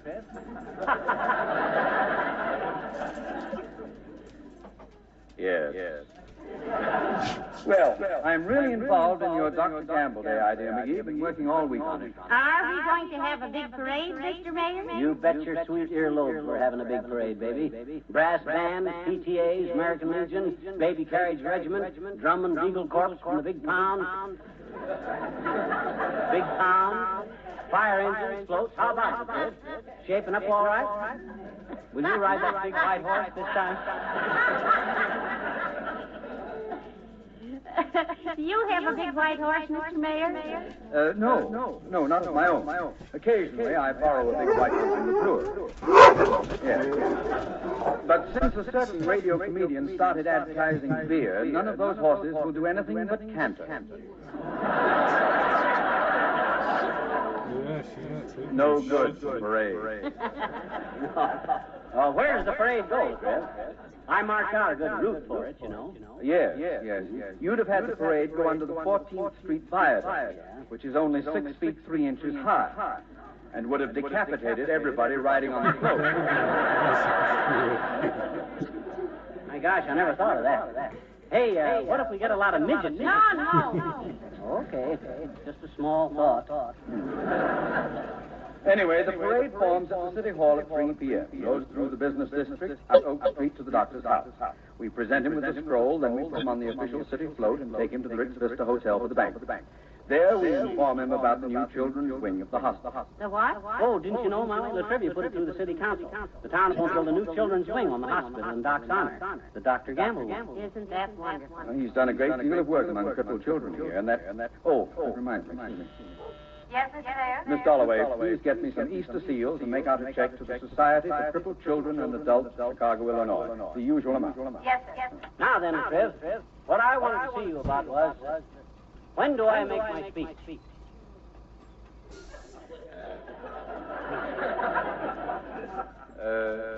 Your speech? Are you going to make a speech, McGee? What do you mean, were I going to make a speech? Why, this whole doggone project was my idea. Sure, I'm going to make a speech. But where? At his house? At the banquet? Where? I'm like Doc. You name it, and I'll deliver. Gee whiz, I do all the work on this thing. I was either just... Yes, Miss Holloway? Mr. Wilcox to see you, Mr. Mayor. Pour him in and spread him around, Miss Holloway. Yes, sir. Hi, Mr. Mayor. Look, here are the photos of this float for the Dr. Gamble parade, aren't they? Oh, hello, Molly. Hi, pal. Hello, Mr. Wilcox. Let's see them photos. We can all look at them at once. Oh, a very handsome float, too, Holloway. Thanks, Your Honor. I designed it myself, you know. So what? This whole Doc Gamble day was my idea. I was the guy that... All right. Let's not all take vows at once or we'll bump heads. What colors are on your float, Mr. Wilcox? Yellow, red, black, and white. Beautiful. Oh, very effective. I've got a beautiful mural on it and a sign that says, "It's no gamble." You like it? We have to like it. The parade starts in 2 hours. What else does the float have, Junior? Well, around the sides of the float, we have lots of other signs, you see, all tying in with the Dr. Gamble Day theme. Gentlemen, please, will you all get out of here and let me get to work? Thank you, gentlemen, very much. Good day, Molly. All right.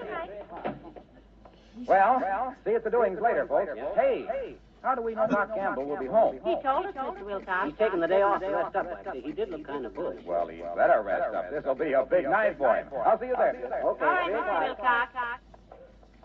You know, McGee, this Dr. Gamble Day was one of your better ideas. You said it, Lever. When I get an idea as hot as this one, I'd... Oh, hi, Wally, old man. Molly, here's Wally Wimple. Oh, for goodness sake, hello, Mr. Wimple. Hello, folks. Kind of out of your territory, aren't you, Wimp? No, I want to see Mary McCready about our club marching in the parade. Oh, which club is that, Mr. Wimple? The Whistle Vista Bird Hunters.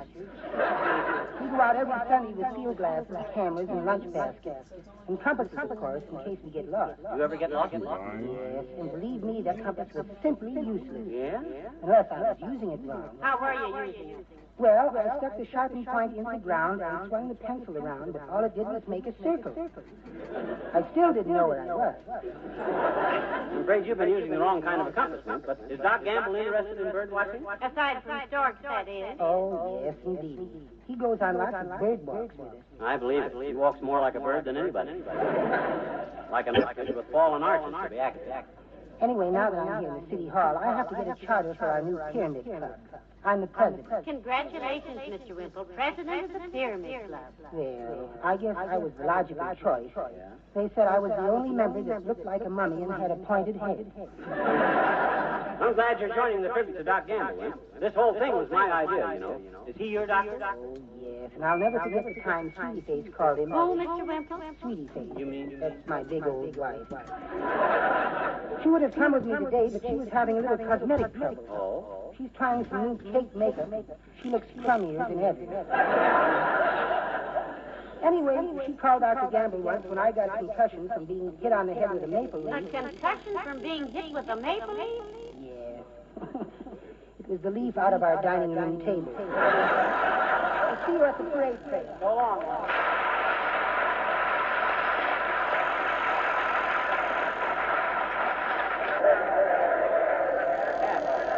Heavenly days, just look at this mob, McGee. Looks like a clearance sale at Fort Knox. Certainly, this is big stuff, kiddo. I don't handle any small-time deals. Boy, oh boy, what a parade this is going to be. Half a mile of baby buggies, the fireman's band. And the presents, McGee. There's almost a truckload of gifts for the doctor from just everybody. Yeah, did I tell you what I and Kramer at the drugstore are giving Doc, Mom? No, what are you giving? Well, you know how beat that old car, Doc, is. The way it clanks and bangs and hammers and rattles all the time. Kramer and I are chipping in, see, and guess what we're giving old Doc? Not a new car. A set of earmuffs. You won't be able to hear anything unless it's on a blockbuster with it. Oh, hey, let's take a look at the Elks Club float over here before the parade starts. Come on over. Which one is it, dearie? Oh, the one with the deer heads on it. Yeah. Janitor ought to be around here someplace. Oh, hey, Ole. Come here, Ole, will you? Is this our float? That ain't the USS New Jersey, McGee. I built it myself, you know, on my own time. Well, no matter what anyone says, I think it looks nice. Nice? My gosh, how'd you build this thing, Ole? Throw an armful of lumber up in the air and nail it together the way it fell? I'm used to janitor, you know. I don't have to build floats. I'm used to donating my time. Gee whiz, I don't like to complain, Ole, but there's a lot of nice floats in this trade. After all, we got to hold up our dignity. And the janitor. I don't know nothing about holding up dignity, McGee. Just donating my time on the float is off again. Do you know the doctor, too, Ollie? Oh, a long time. He's the doctor who delivered me, you know. What? Doc Gamble delivered you? Sure, he delivered me 4 kids. He's a great kidder.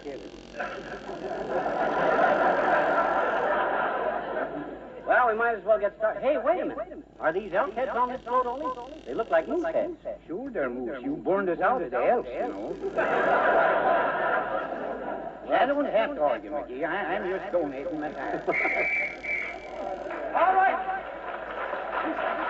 Places, everybody. Band members up front here. About time, McGee. Come on, Molly, they're going to start. We're riding in the mayor's car, kiddo. Hurry up. Oh, this is wonderful, McGee. I'm so proud of you for thinking this up. Oh, shucks, it's nothing that any red-blooded American boy couldn't have done. If I hadn't... Hey, Latrivia, wait for us. Come on, McGee. Hop in. Come on. Okay.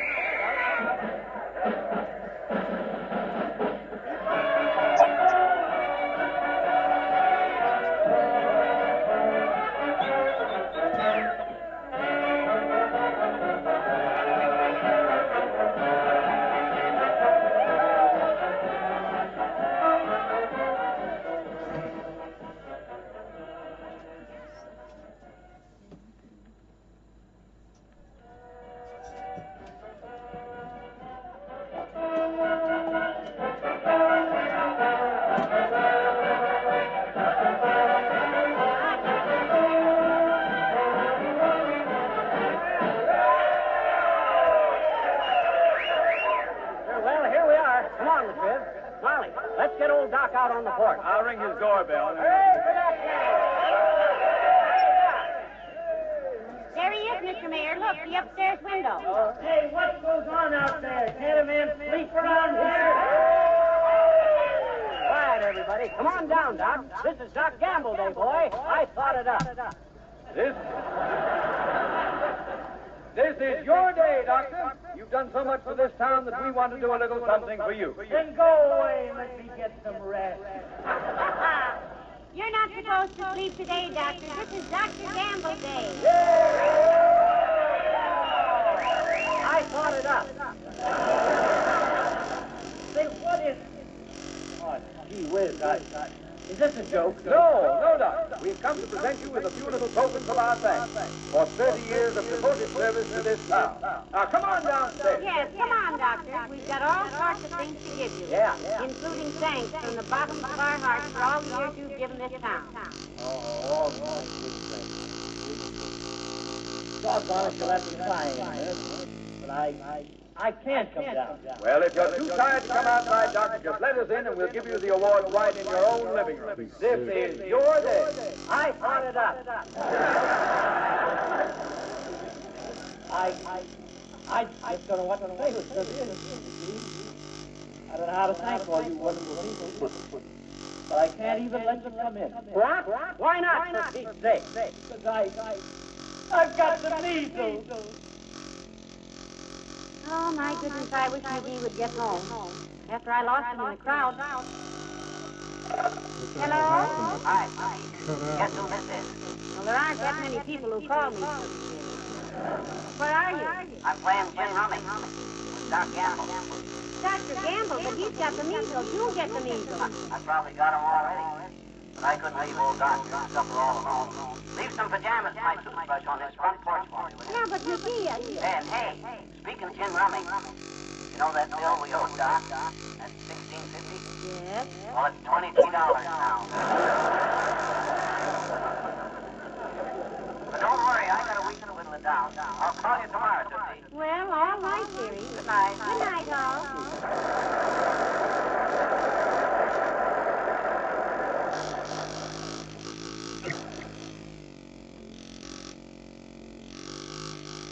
The Johnson's Wax Program with Fibber McGee and Molly.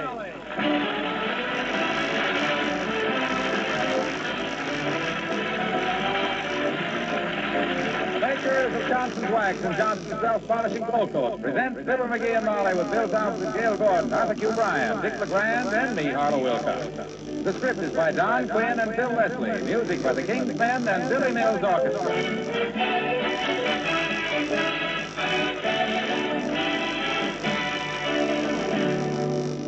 Look at your piano tonight or your dining room table. You'll see smudges or fingerprints that weren't there yesterday, and no dust cloth can take those smudges off. But there is a cream wax that will not only clean your furniture, it will polish it to a high luster, and quickly.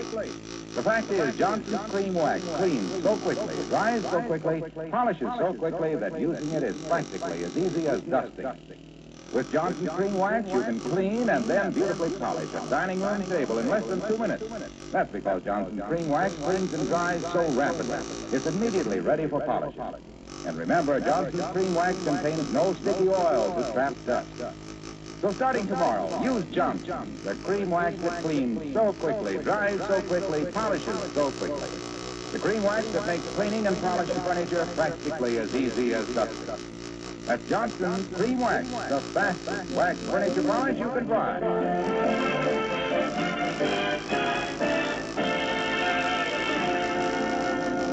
In these days of mass production and bargain dress shops, lots of women have never learned how to sew a seam.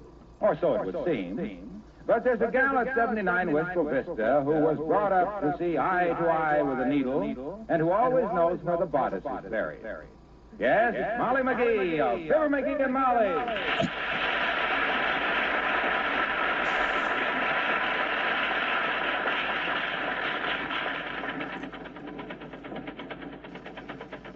Hey, kiddo. What are you making? Hey, Tootsie. What goes with the throbbing bobbin? Hey. Speaking to me, dearie? Yeah. Let the sewing machine cool off for a minute. My gosh, I haven't heard a singer take so much abuse since Hope started ribbing Crosby. What are you making? I'm making a new dress. Watch those patterns, dearie. Don't mess them up. I have them all laid out the way I want them. Oh, okay. If you change them around, I'm liable to wind up with a gownless evening strap with a drooping placket and 5 sleeves. Look, Dreamboat, why do you have to stab your pretty little lunchhooks full of needle holes? The Bonton still sells dresses. I want to make a dress, Oh? Besides, at the Bonton, I'd have to wait for a fitting, and I need a new dress this afternoon. This afternoon? What for? A fleet in or something? No, the new president is dropping in. Harry Truman? Dropping in here? My gosh, we got to get the piano tuned. Is Margaret coming too? I never thought we'd... No. Not President Truman. The new president of Our Ladies Club, Mrs. Armadale. Mrs. Armadale? Ain't that the haughty old potato sack that always looks like she was bluffing her way through a reception with a busted garter? I don't think that's a very fair description, McGee. I've never met her myself, but Mrs. Armadale is very important socially in Wistful Vista. Is that a fact? Yes. Well, curl my pinky and dunk me a crumpet. What's so important about her stopping in here? Well, because, dearie, Mrs. Armadale is about to appoint somebody to be a delegate to the Ladies' Club convention in Chicago.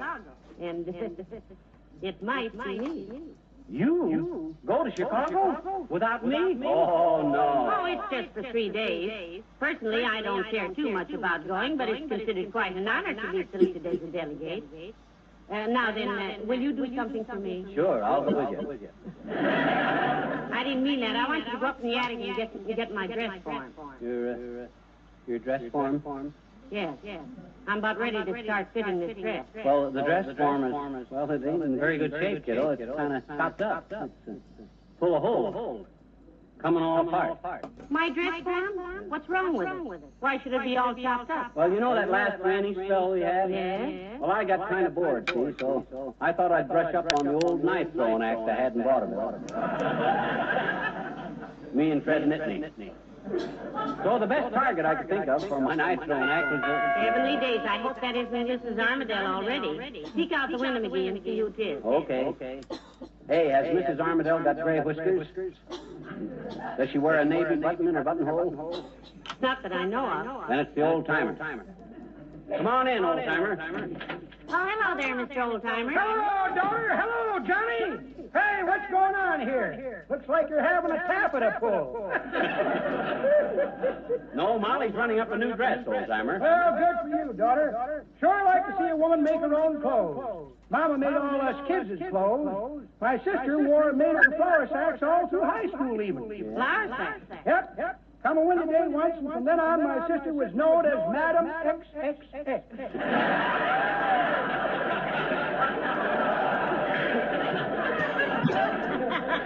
I take it all back. She makes your clothes, too? No, I inherited mine from Papa. Oh? Peculiar thing about them pants of Papa's, too. I had to bust into a run to get them past the saloon. It kind of turned in automatic. I'm kind of tired today, though, kids. I've been babysitting all morning. Oh, who's baby? My sister. He's 11-year-old and ornery as a bee-stung mule. Sister's too little to handle him, and his old man is on the road, so I have to go over now and then and sit on him. Yes, sir, sit on him. I'm the best babysitter they ever had. On account of I got such sharp hips, you know. He finally decided to behave himself, eh? Well, I finally rocked him to sleep, Johnny. Took rock as big as my head, but I done it. Now I'm almost too tired to take my piano lesson. Piano? You play the piano? Well, not yet, daughter. Got off to a wrong start with my lessons, and I'm just now beginning to get the hang of it. What were you doing wrong? I was trying to play by ear, but it gave me such a headache I had to start using my hand. Well, see you later, kid. Come on.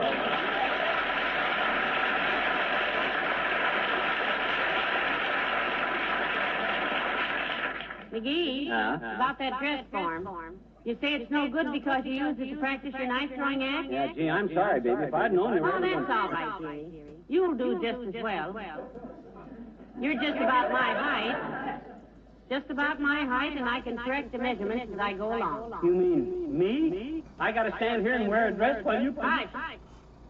You demonstrated your knife throwing. Now I'm going to show you my pin throwing act. Yeah, but my gosh, Molly, what... Take off your coat and hold up your arm. Oh, gee.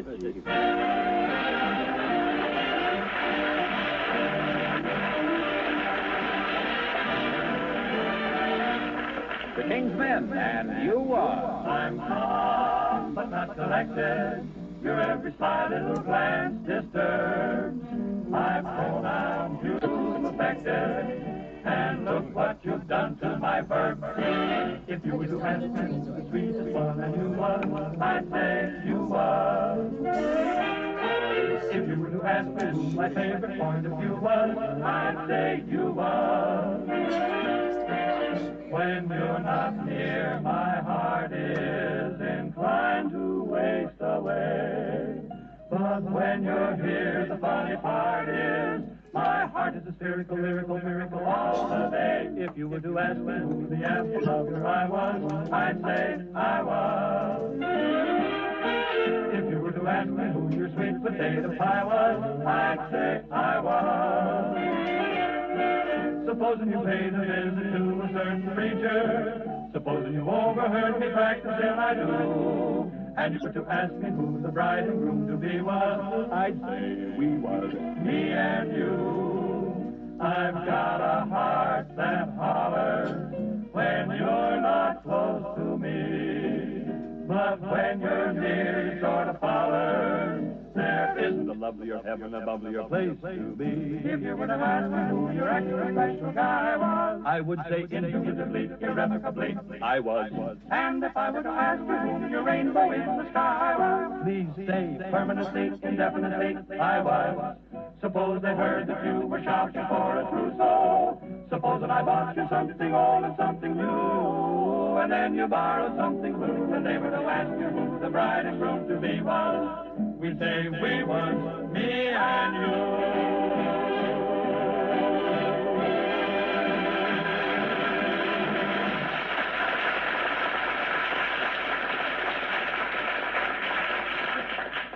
Gee whiz, Molly, you got this material pinned around me so tight I can't breathe.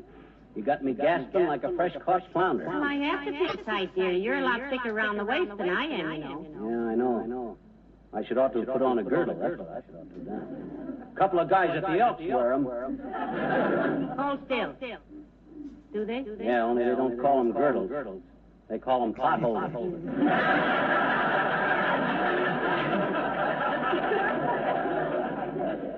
I asked one guy why he wore a girdle, and he says it was for morale.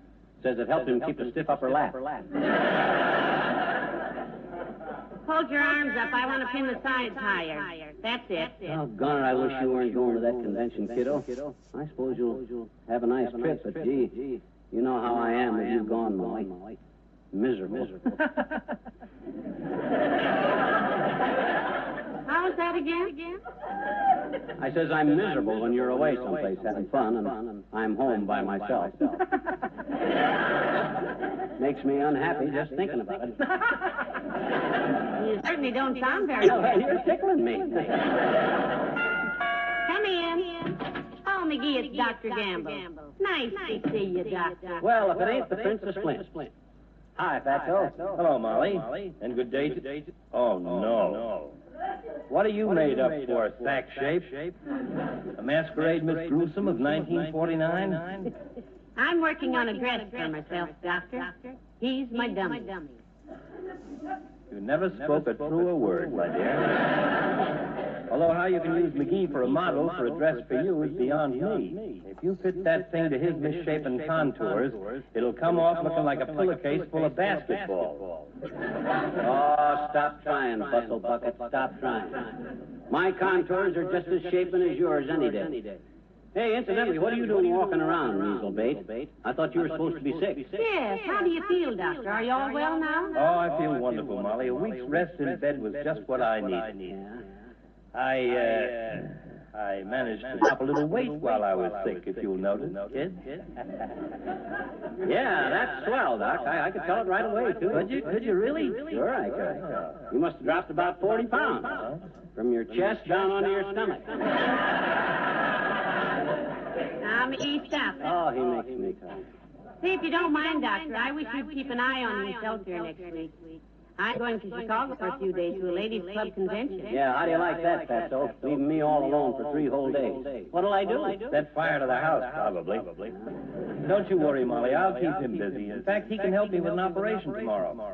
I'm to demonstrate a new surgery technique at the hospital. Oh, gee, and I can help you, Doc? Oh, well, what can I do? Hand you the food? No, all you have to do is just lie still. I'll do the rest. Go on, kid.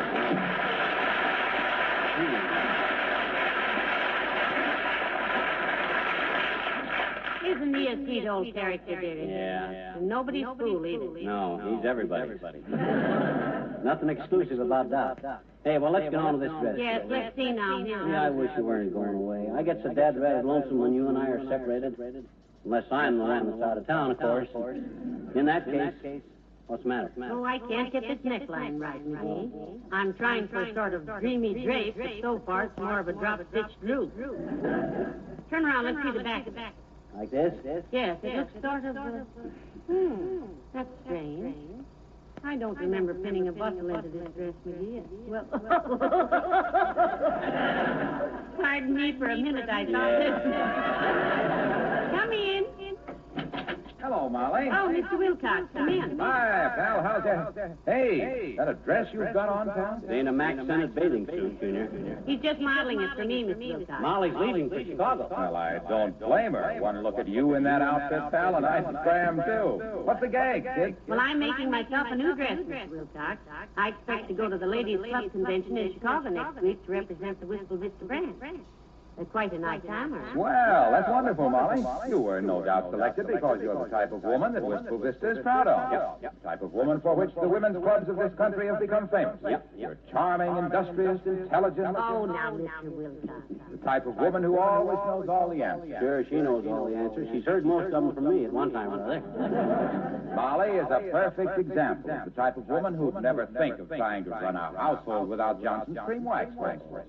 because she knows how cream wax helps her keep her home beautiful. She knows how cream wax cleans as it wax polishes her light-colored woodwork and white kitchen equipment. How did we get way out there? Molly knows the cream wax is different because it polishes with wax instead of oil, and consequently dust can't cling to it. Yeah, with just a light dusting, a Johnson cream wax finish stays bright for months. Just like thousands of other smart American housewives, Molly has learned how cream wax gives a rich, mellow luster to her furniture and woodwork, how it keeps her refrigerator gleaming. Look, Waxy. Yes, pal. You know Chicago, Junior. What do you think makes that town so popular? Well, that's simple, pal. The location. People flock there because it's located in such a great spot. Oh, you mean on the lake, Mr. Wilcox? Lake? I never noticed the lake, Molly, but just think, Chicago's only 60 miles from Racine. Oh. What a spot! Have fun, Molly. So long, pal.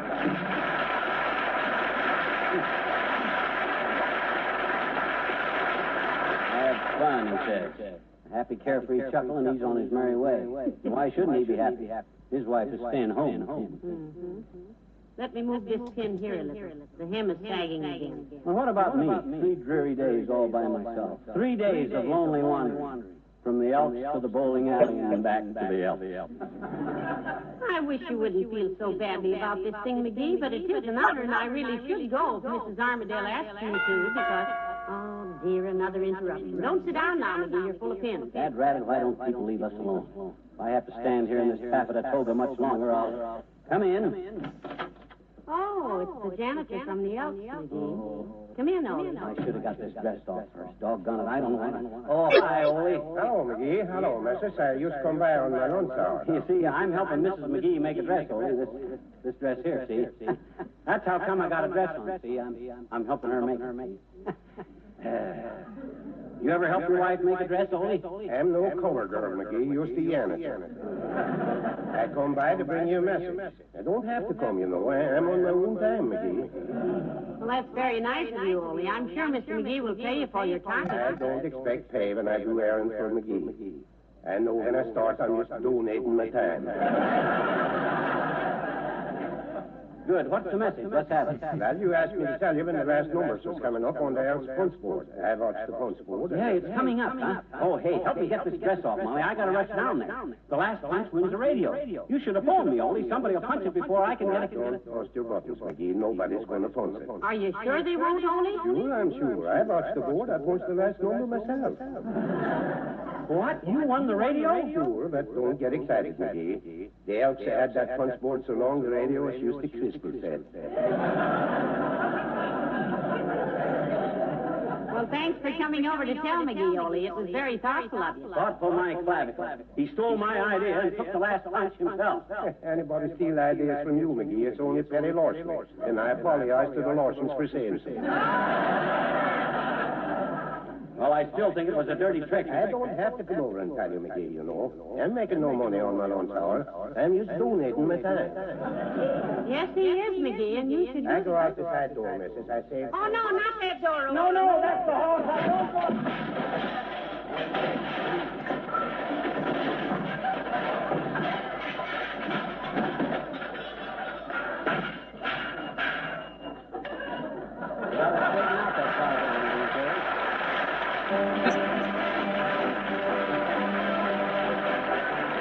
Billy Mills, the orchestra, and Sunflower.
I have to keep this dress on. I sure feel silly. Standing there with my pants legs rolled up. And Not much longer now, dearie. I've got the hem just about right now, but the sleeves still need a little something. I must be leg of mutton sleeves. I never felt so sheepish in my life. McGee, stop dropping cigar ashes on me. Here, use an ashtray. Okay. Besides, Mrs. Armadale will be here any time now. Heavenly days, maybe that's... Oh, well. Come in. Relax, kiddo. It's just Latrivia. Hi, Latrivia. Hello, Mr. Mayor. Hello, Molly. Hello, McGee. Well, that's a very pretty dress you have on, McGee. Did the Elks run out of women for their Wednesday Square dance? Oh, cut it out, will you? I'm just modeling this thing for Molly because her dressmaker's form is no good. It's a wreck. Well, I've never met Molly's dressmaker, but if her form is any more of a wreck than you... Oh, you mean her dress form, her dummy. Yes, I may go to Chicago for a few days, Mr. Mayor, and I'm whipping myself up a new frock. Say, does Miss Tremaine ever make any of her own clothes? She always looks so nice. Oh, yes. In fact, she used to make all her own clothes when she was just starting out on stage. A young actress has to save money wherever she can, of course. You said it. Where did Peepy save her money, Latriv? In a makeup box, piggy bank, copper stocking? No, I knew a juvenile one time who used to paste $20 bills under his toupee. He got so rich playing romantic leads that he wore a size 12 hat. Now, McGee, hold still. I want to put another pin in here. Anyway, as I was saying, Fifi had rather hard going in those early days. Yeah, she really had to economize everything. On trains, for instance, she usually took an upper berth because it was low.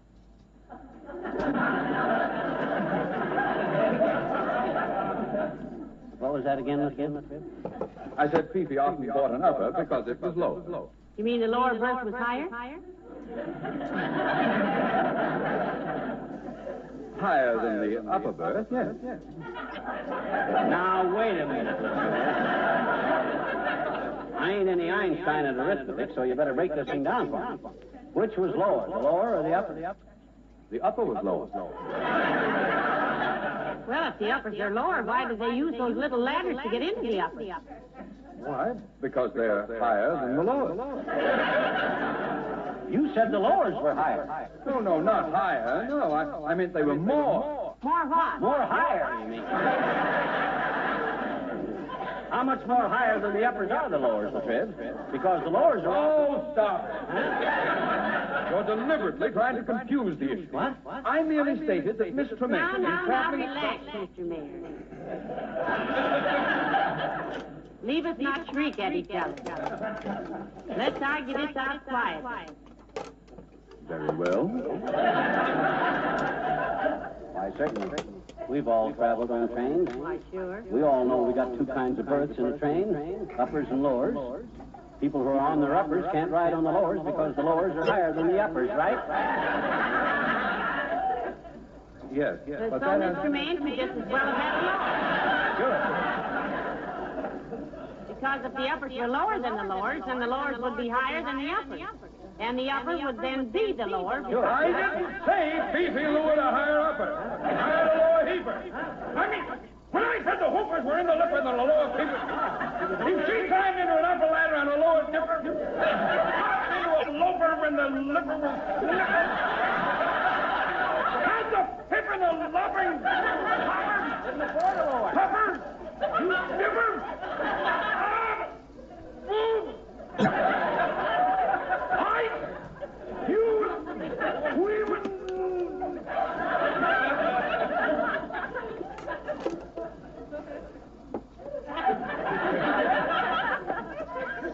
McGee?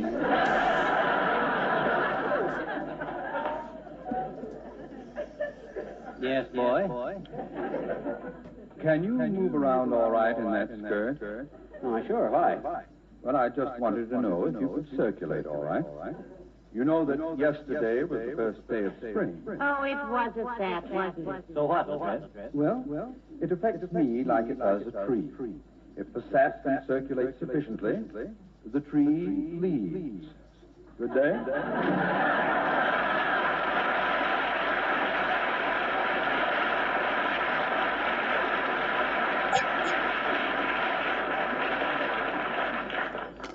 Now, bet he meant something by that.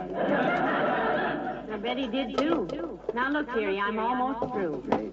Will you promise to stand still and not burn a hole in that dress with your cigar if I run upstairs and get my thinking shears? Sure. Anything you say, if you'll just get me out of this thing. Well, it's almost finished, dearie, and you've been awful good about it. Now, don't jump around, and I'll be right back. Now, take your time, kiddo, and hurry up. Ah, there goes a good kid.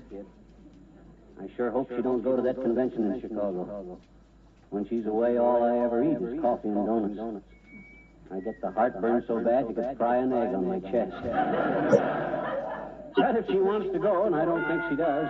Oh, now, come in. How do you do, Mrs. McGee? I am Mrs. Armadale. Oh, hi, Mrs. Armadale. But you're a trifle mistaken. I have come, Mrs. McGee, to ask you to represent our ladies' club. Oh! Is that a cigar you're smoking? Well, what does it smell like? A cinnamon stick? Oh, this is dreadful. Smoking cigars. A short haircut. Tennis shoes. Yeah, but look... Oh, why didn't somebody tell me? No. Oh, please, don't forget that I called, Mrs. McGee. Good day. Oh, what do you know? She thought I was my wife. Hey, Molly, I just fixed things for you, kiddo. You don't have to go to Chicago after all.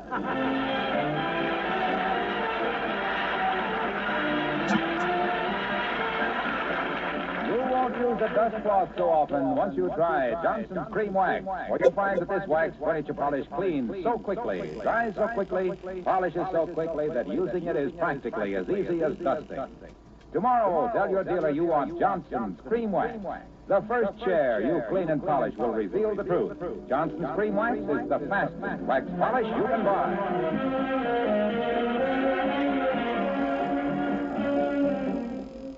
Ladies and gentlemen, the Red Cross drive for funds is now on. It is your money which is needed to fight floods, famines, and other disasters all over the world. So please give as generously as you can in your call. Remember the symbol of the Red Cross, and let's help keep its 4 arms. Good night. Good night, all.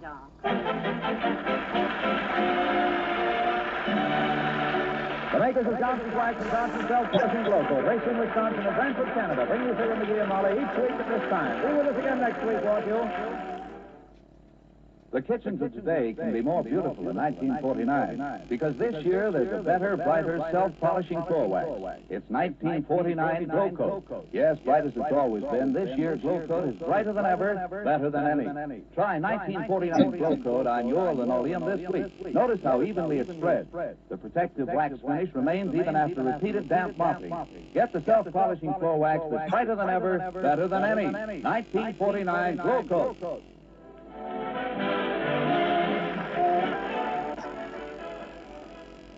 This is NBC, the National Broadcasting Company. The Johnson's Wax Program with Fibber McGee and Molly.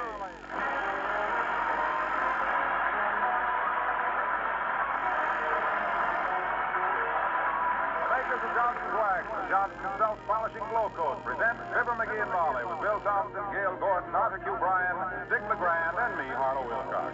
The script is by Don Quinn and Phil Leslie. Music by the King's Men and Billy Mills Orchestra.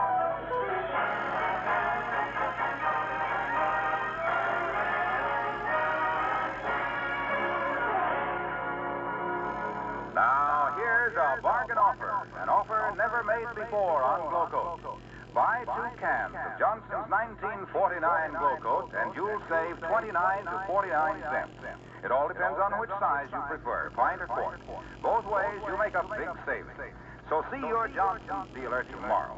He'll have the special twin can bargain package ready for you. And one of those cans will cost you only 1/2 the regular price. You buy 1 pint at regular price, and you get a twin pint at half price. You buy 1 quart at regular price, and you get a twin quart at half price. And use Johnson's Glow Coat on your linoleum and floor. See the new 1949 Glow. Then if you're not convinced that the new Glow Coat is the finest self-polishing wax you've ever used, mail the remaining full can to S.C. Johnson & Son Incorporated, Racine, Wisconsin, and we'll refund the full amount you paid for both cans and your postage, too. Now, everybody likes beauty in the kitchen. Everybody likes a real bargain.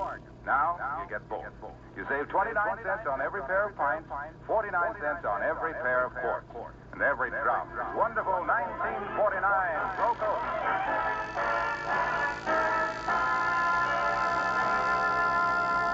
If you had just received a letter from a local law firm telling you that an uncle in England died and left you £1,000 sterling, I'll bet you'd read the letter twice to make sure you weren't dreaming. Maybe you'd even have your wife read it, too, like Mr. McGee of Fibber McGee and Molly.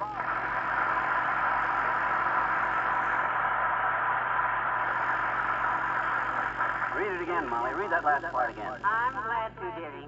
This is the first letter you've ever gotten from a lawyer that didn't start out, "You are hereby summoned to appear." Go on, read it again. Read that beautiful prose. Well, it says, as one of the legatees in the will of your late uncle, Colonel Sir Chutney McGee of Bristol, England, you... Just read the last part. Skip Uncle Chutney, kiddo.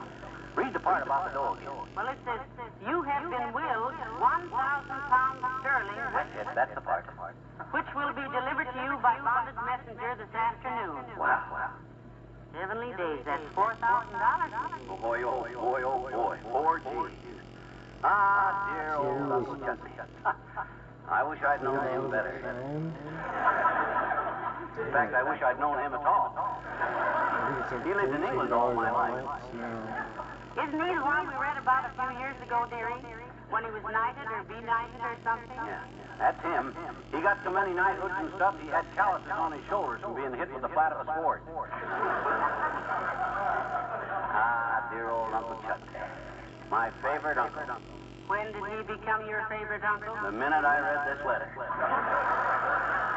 $4,000. Boy, he must... Hey, I wonder if I inherit his title, too. His what? His title. Maybe he left me his title. They hand those things down, too, you know. Oh, not down this far, sure. No, I'll ask that lawyer when he gets here this afternoon. Gee whiz, wouldn't that be something? I might even have to go to England to get my knighthood. Sir Fibber McGee. How's that sound, kiddo? Terrible. Yeah, I guess it. Oh, hey, I got it. Sir Quentin Poundsby McGee, the third. That's it. Yeah. Oh, dear. Look, sweetheart. I say, by Jove, old girl, that's a jolly fine title. Sir Quentin Poundsby McGee, the third. That's a bit of all right, don't you know? Ripping, really. Say what? For an old Peoria boy? A Peoria boy who's getting older by the minute. Now, this is the... Who's that? Some sort of tradesman, your lordship. The janitor from the Elks, to be exact. Well, let us be pleasant to the chap, my dear. Won't you treat one's menials firmly but decently, you know? I do wish the blighter would use the tradesman's entrance, but... Oh. Come in. Good morning, Molly. Come in. Morning, Master. Hello, McGee. I say, my good fellow, it's quite nice you popping in like this. Ripping, really. I'd ask you to sit down, but one simply doesn't with tradesmen, you know. Tradition, you understand? Right home. That's so, Master. Well, he just got word that he's been mentioned in his uncle's will, Ollie. His English uncle left him something. Quite.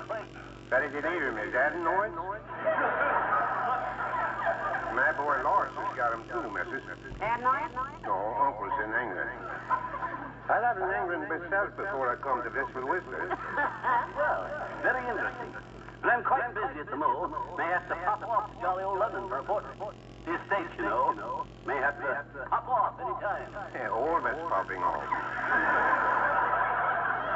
You don't have to pop off for me, McGee. At the Elks, I'm the janitor for wages. But here, I'm just donating my time. No, he means he may have to go to England, Ollie, although I doubt it myself. Did you say you used to live in England? Sure, I worked in London for a long time, Mrs. I make good living working on the piers. On the piers, eh? Were you a freight handler? No, I do massage for House of Lords. Oh? All my customers was piers. Well, you might just pass the word along to the club, my good man. Tell them I may be detained in England for a fortnight. May decide to run over to Scotland for the grouse shoot. Sure, I tell them. If you get back from the grouse shoot, you come to the barber shop Saturday night, McGee, and we have a crap shoot.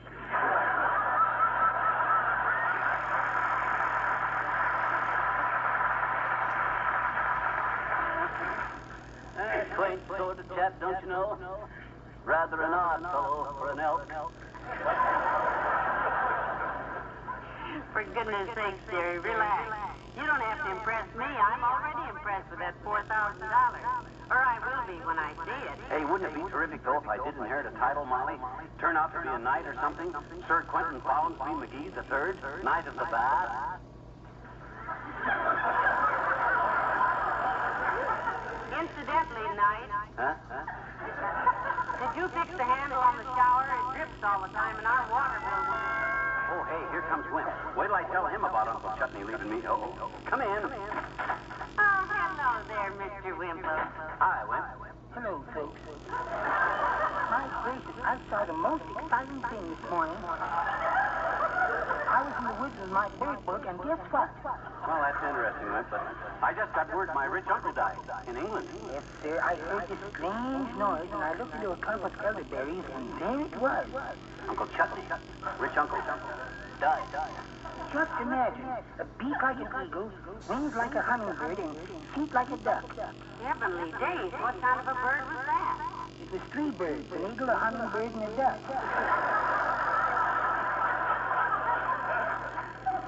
What's the matter with you, Mr. McGee?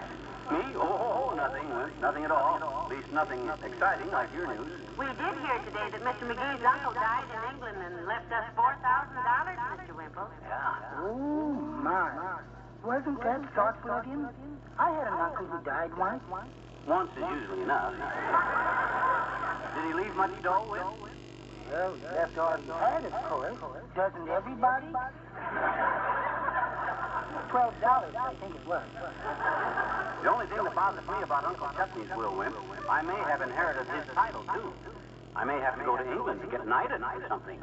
Oh, that's wonderful, Mr. McGee. How will you go? Fly? Well, if he goes, he'll take a boat, Mr. Wimple. Although personally... Yep, I'll take a boat to Liverpool, Wimp, and then I'll... A boat to where? Liverpool. Liverpool. Liverpool.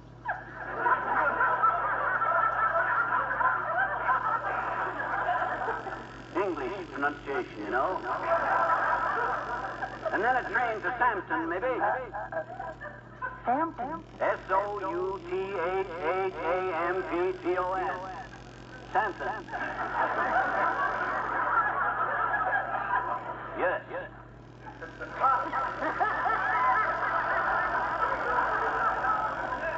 And then a tram to London. Oh. I see. Well, I'd better run along now, folks. Sweet is expecting me. Sweet? You mean... Oh, yes. My dear old wife. Fly!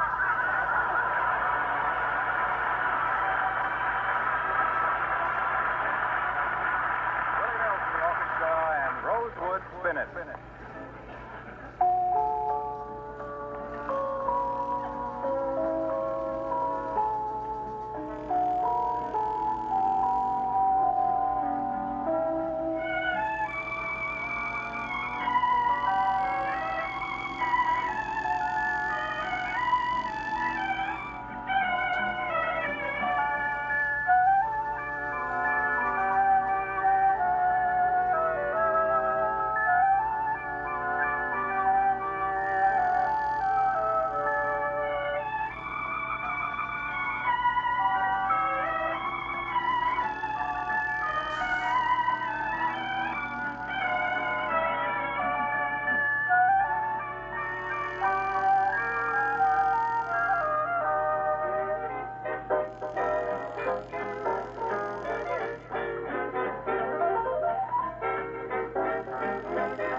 simply can't get over the idea of being a member of the British nobility.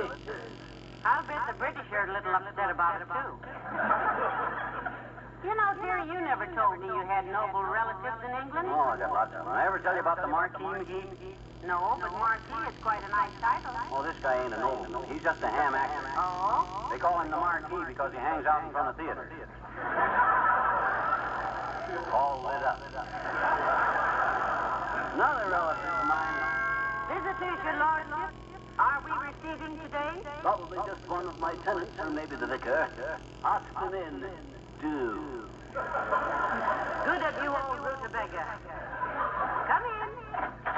Oh, it's his honor, the mayor, McGee. Do come in, Mr. Mayor. Thank you, Molly. Hello, McGee. Hi, Latriv. You heard the good news? What good news? I may go to England to live. Well, that really is good news, McGee. Though we'll miss Molly. Thanks. Huh? He just inherited some money from a relative in England, Mr. Mayor. Colonel Sir Chutney McGee. My uncle. I'll probably be Sir Quentin Follensby McGee III, Latriv. Don't know yet whether I inherit the title or not. Well, you'll probably meet some of my people over there, McGee. My great-uncle is Sir Hector Latrivia, Count of 14. Count of 14? What a strange title. Yes, they call him the Long Count. Great sportsman, rides to the hound. Oh, fine sport, hound riding. You ride horses, and you hop and run. Well, fox hunting is what I was referring to. Oh, yeah. Do you ever do any fox hunting with Trivia? Yes, just last night, in fact. Oh? Fox hunting at night? Where, for goodness sake? At the country club down. Miss Tremaine couldn't find her silver fox, and Dr. Gamble and I hunted all over the club for it. Where was it? At the Bon Bon in Storey. Fifi is a trifle absent-minded at times, I find. Oh, she seems awfully sweet, though, Mr. Mayor. Where's she from, incidentally? Fifi comes from an old Southern family, one of the FFBs. One of the what, Latriv? FFBs, First Baptist of Virginia. How interesting. Oh, that's nothing. I'm an old FLOP myself.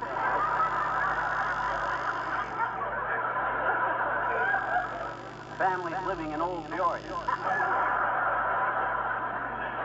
Well, I do congratulate you, McGee, and I'm sorry not to be able to witness your arrival in England. Thanks, boy. I've often wondered what a real clown would do for Piccadilly Circus. Cheerio. My, isn't he nice? Yeah, but he better be careful how he talks to a guy with a title. If he called me a clown in England, I'd have him drawn and quartered. Say, McGee, what is drawn and That's quartered? an old British punishment.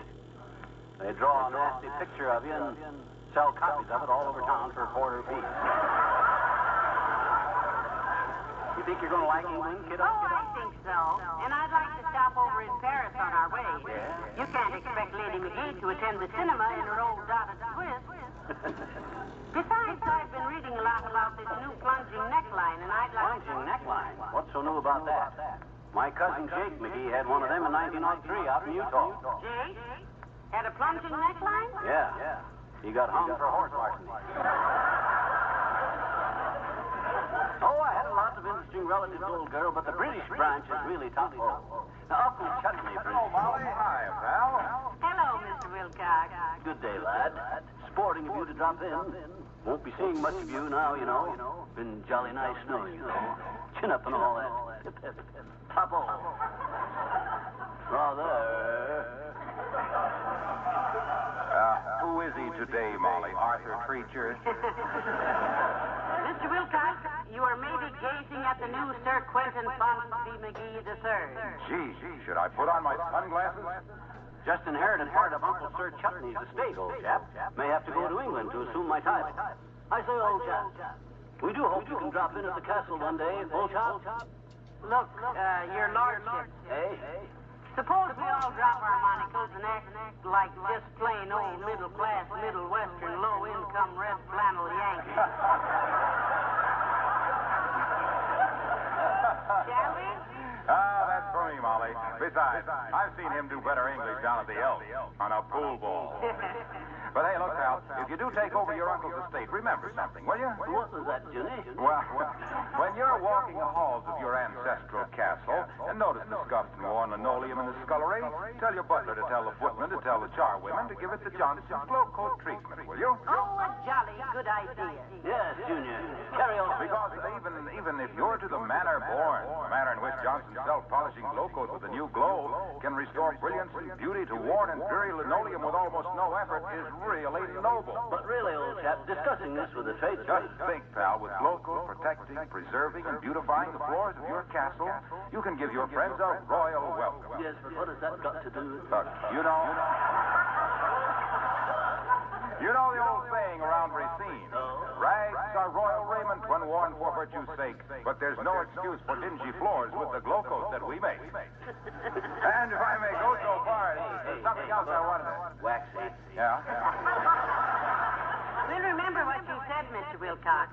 If and when we move into the old McGee Chateau, every dungeon in the joint will be full of Johnson's products. Thank you, Molly. And, pal, if you ever get over around Buckingham Palace, look up my cousin, Big Bridal Pat Wilcox.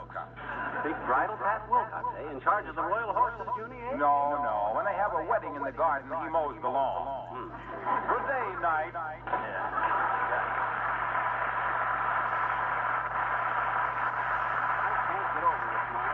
$4,000 on a title from an uncle I never even seen. Colonel Sir Chutney McGee. Bless his old oatmeal. Bless his what? Oatmeal. Oh, that's how he made all his dough. Oh? Yeah, he was the oatmeal king of Great Britain. What? Yeah, he discovered a way to make synthetic oatmeal out of peat moss. After the oatmeal was drained off, the liquid that was left smelled like old tweed. So he dipped suits in it and sold them to American tourists. Well, that I believe. You had a $14 suit once that smelled like burnt oatmeal. Hold the fort, dearie. I'm going upstairs and sort the lawn. Oh, okay, Tootsie, baby. There goes a good kid. And what an addition to British nobility. I can just see her at a reception at the French embassy, talking Swedish to the Hungarian ambassador, and nobody knowing what anybody else is saying because she... Come in. Hi, mister. Oh, hi, Jeannie. Oh, I'm glad to see you. Well, you are? On account of I may not be seeing you much more, I might move to England. Oh, gee. England. My daddy spent the whole war in England, mister. He was a lieutenant commander with an army. The lieutenant commander belongs in the Navy, sis. Sure. Boy, was he ever lost.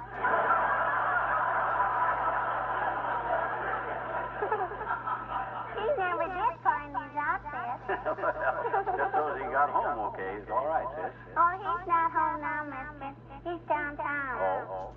He's helping out at the boys' club. He's teaching the kids ping pong at the boys' club of America.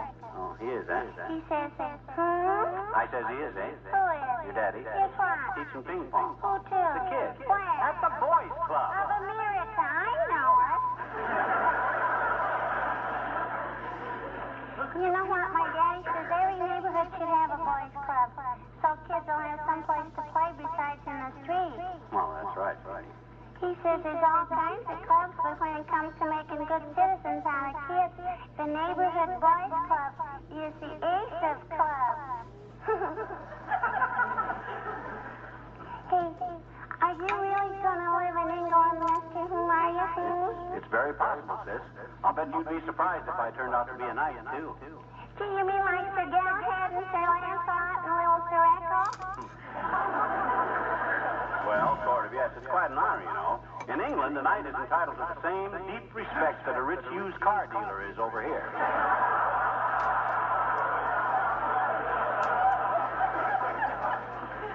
Know anything about the nobility, Jeannie? Sure I do, I betcha. American nobility, anyway. American? We got no American nobility, sis. Oh, I bet you we have too, I betcha. Yeah? See, we got Count Basie and the Duke of Ellington and King Cole and Queen Ferday and the Earl of Wilson. Yeah, but those people aren't rich. My daddy loved England when he was there. Yeah. Even if he did bump into a lamppost in the park one night and now it's got a lot of teeth and you only had 2 days to get them fixed. Well, I hope he managed to get some decent new choppers, sis. Oh, sure. Except they're a little loose, though. Oh? He says his London Bridge keeps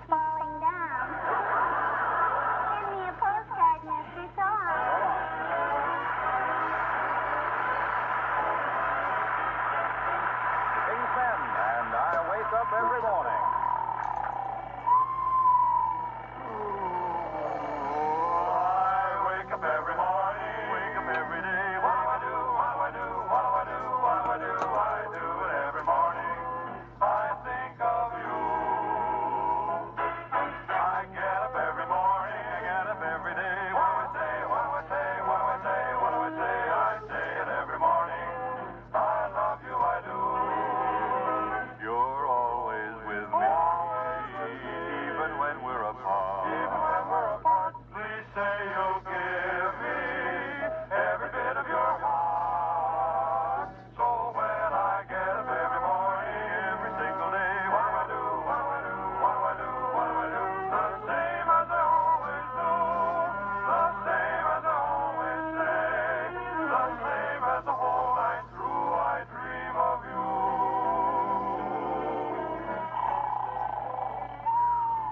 I wake up every morning.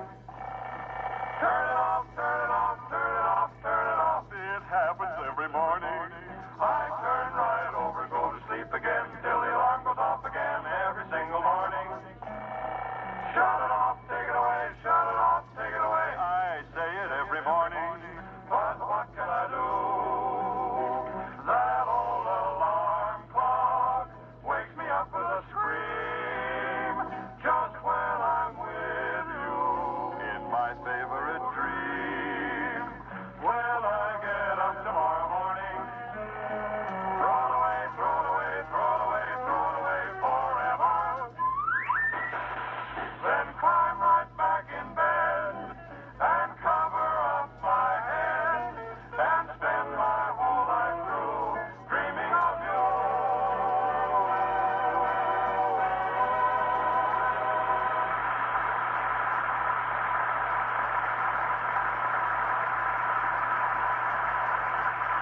Hey, Molly, what time is it? About half past, dearie. Why? That guy ought to be here with our dough pretty soon. I hope the lawyer brings it himself so I can find out about my title. If I get made a lord, that makes you a lady, you know. And high time, I say. But title or no title, the things we can do with that $4,000, I'm going to cut a lick through this tomboy. Dear, come in. Oh, it's Dr. Gamble, McGee. Hello, Doctor. Hello, my dear, and good day to you, Bucklewart. Look, tonsil snatcher, you might do well to use a little respect after this when you're talking to one of your peers. You? Ha! You're built more like a breakwater than a pier, my boy. Well, for your information, Fatso, you're looking at one of the heirs to the fortune of my late great-uncle, Colonel Sir Chutney McGee of England. Colonel Sir Watney McHoo? Sir Chutney McGee, Doctor. Himself, Sir's uncle. Died in England and left him £1,000 sterling. Yeah. Being sent to us this afternoon. And that ain't all, Docky. I may have inherited his titles, too. You didn't know I had blue blood, did you, boy? No, I didn't. I always thought it was yellow. Judging from the way you cringed the last time I took a fish hook out of your ears. Yeah, well, you may be talking to the future Sir Quentin Fallonsby McGee the Third, Knight of the Bath, Knight of the British Empire, Order of the Garter, KBE, PhD, PDQ, and NBC. Bong, bong, bong. That's all he needs, Molly, a phony title. Then he will be insufferable. What do you mean insufferable? I suffer just as much as you do. I don't think he meant that, McGee. Well, who knows what he means? He'll sing a different tune when I go over there and get knighted. When I come back here with my knighthood on. Personally, McGee, I don't think just being knighted is enough for you, my boy. I'd like to see you crowned. In fact, someday I'm going to do it myself. Oh, thank you, Doctor. Will I show the society crowd in this town when I come back here as a knight? When I walk into them formal dances at the country club in my iron pants with the stainless steel coat and my valet walking behind me carrying my helmet. Oh, no, McGee. No, knights don't wear armor anymore. You don't? Oh, my gosh, I thought... Look, Sir Quentin, I can't take any more of this. Huh? As the picnicker said when the grasshopper jumped into the potato salad, this simply isn't cricket.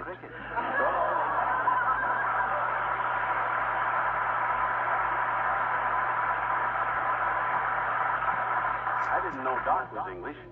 If he plays cricket, he'd say that guy ought to be here pretty soon with a dough, hasn't he, Molly? With a dough? Well, the letter just said this afternoon, and I haven't been out of earsight from the doorbell since we got it. $4,000. Boy, oh boy, I just want to rub my hands through that long green stuff. Oh, here he comes. This is it, kiddo. Come in. You, Mr. McGee? Right you are, my good man. You brought my legacy? Sign here, Mac. Sign the receipt first. Right-ho. You brought the inheritance? The 1,000 pounds sterling. Right out here, lady. You must know somebody in the oatmeal business, Mac. Yes, huh? Well, it's all yours now, Mac. 1,000 pounds of sterling brand oatmeal. Half a ton of it. I'll dump it in the backyard, Mac.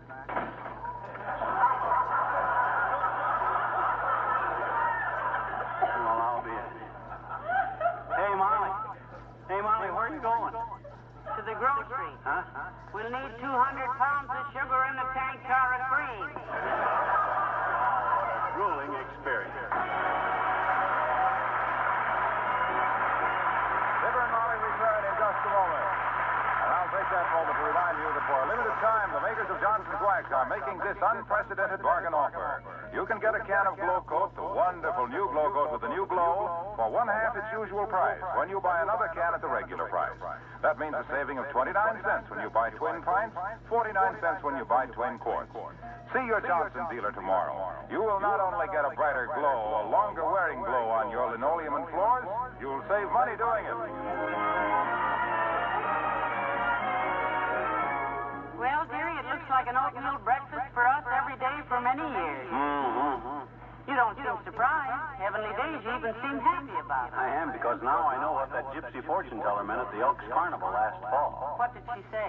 She said that before summer, you and I would have a long-term connection with a morning cereal. Naturally, I never meant it. Good night. Good night, all.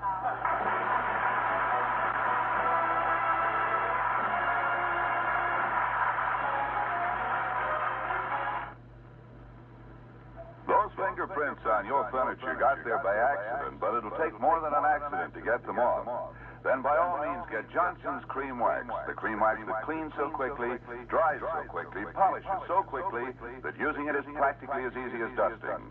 With Johnson's Cream Wax, you can both clean and polish a big radio cabinet in less than 2 minutes. And that's because it not only cleans in a moment, it dries in a moment. What's more, there's no dust-catching oil in Johnson's Cream Wax. So tomorrow, clean and polish all your furniture to lustrous beauty. Do it with the fastest furniture polish you can buy. Johnson's Cream Wax.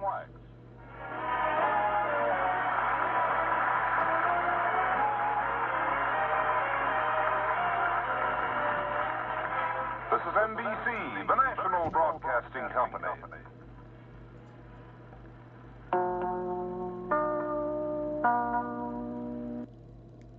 Tomorrow is Army Day. Let's all send congratulations to the men in the Army. The Johnson's Wax program with Fibber McGee and Molly.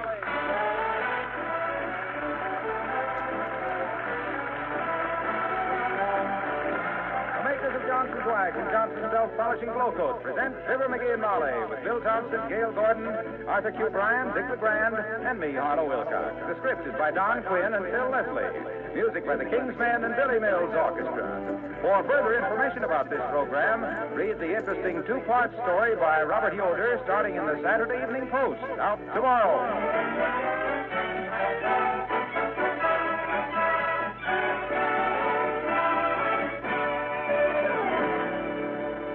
Fibber and Molly join us in a moment. You've heard me tell you how wonderful the new 1949 Glow Coat is. Well, tonight, I want to tell you about the biggest bargain in beauty ever offered by the makers of Johnson's Wax. It's the Twin Can Sale, and here's what that means. When you go to the store tomorrow, you can get a can of Johnson's 1949 Glow Coat at half price when you buy one can at the regular price. Either pints or quarts. They're welded together. Take your choice. You save 29 cents on the twin pints. You save 49 cents on the twin quarts. Now, frankly, Johnson offers you this bargain for just one reason. We want you to find out for yourself how much better the new 1949 Glow Coat is. How much more brightly your floors will shine. How much longer the shine will last. How quickly you can transform all of your floors and linoleum. Everybody likes beautiful floors. Everybody likes a real bargain. Now you can get both. You save 29 cents on every pair of pints, 49 cents on every pair of quarts. And every drop is wonderful 1949 Glow Coat. One thing more. After you see that new 1949 glow, if you're not convinced that the new glow coat is the finest self-polishing wax you've ever used, we'll refund every cent you paid plus postage. Will you do this right now? Because this offer is limited, make a note on your shopping list to order twin cans of glow coat from your dealer tomorrow.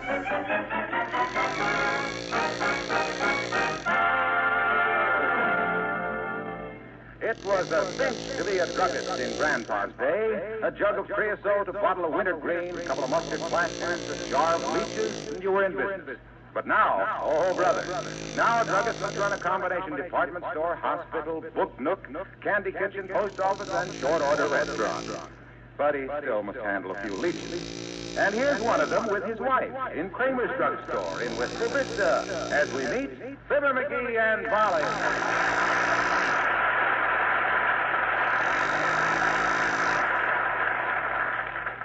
And after you fix that fountain pen, Kramer, as for the guarantee, and trade me some razor blades for this tobacco that Doc Gandil will give me for Christmas that's stale, and give me one of them little wipers to wipe my glasses on, you can wrap a little adhesive tape around the neck of this bottle. It leaks. This cleaning fluid, you didn't buy that here, McGee. I don't handle that brand. Oh, he bought that at the drugstore down the street, Mr. Kramer. They're having a 1-cent sale. $1 a bottle or two for $1.99. Yeah. You gonna fix it or not? The business I give you, you think I might get a little service around here. Yes, and the service I give you, you think I get a little business around here. All right, I'll fix it for you. I'll be back in a minute. Thank you, Mr. Kramer. You know, dearie, you do impose on Mr. Kramer a little. For every 15-cent purchase, you demand $12 worth of service. Well, that's the drug business, kiddo. I always... Oh, McGee, here's Dr. Gamble. Hello, Doctor. Hello, my dear. Hello there, melon head. Hi, which doctor? Medicine man come this teepee, ask drug man grind up sassafras leaf, maybe cure hiccups. Oh, crawl back into your Hogan, squaw face. I'm in here on business, which is probably more than you can say, having none of your own, which is why you're always meddling in other people's.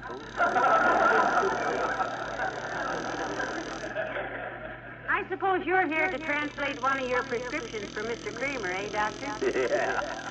He says your handwriting looks like a drunken centipede that stepped in the ink and staggered across your prescription pad. Oh, McGee, I don't believe he ever said it. Kramer said he filled one of your prescriptions once without checking with you first, and it cured a woman of being left-handed.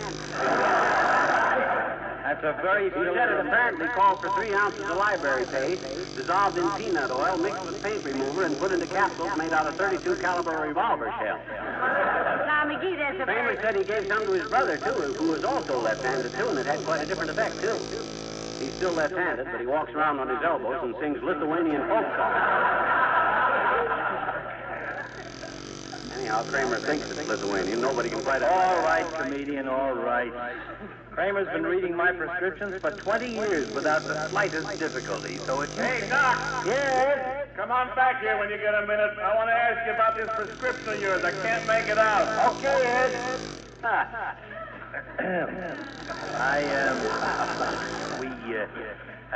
Going bowling tonight, McGee? No, not tonight. Got a kind of little rheumatism today, Doc.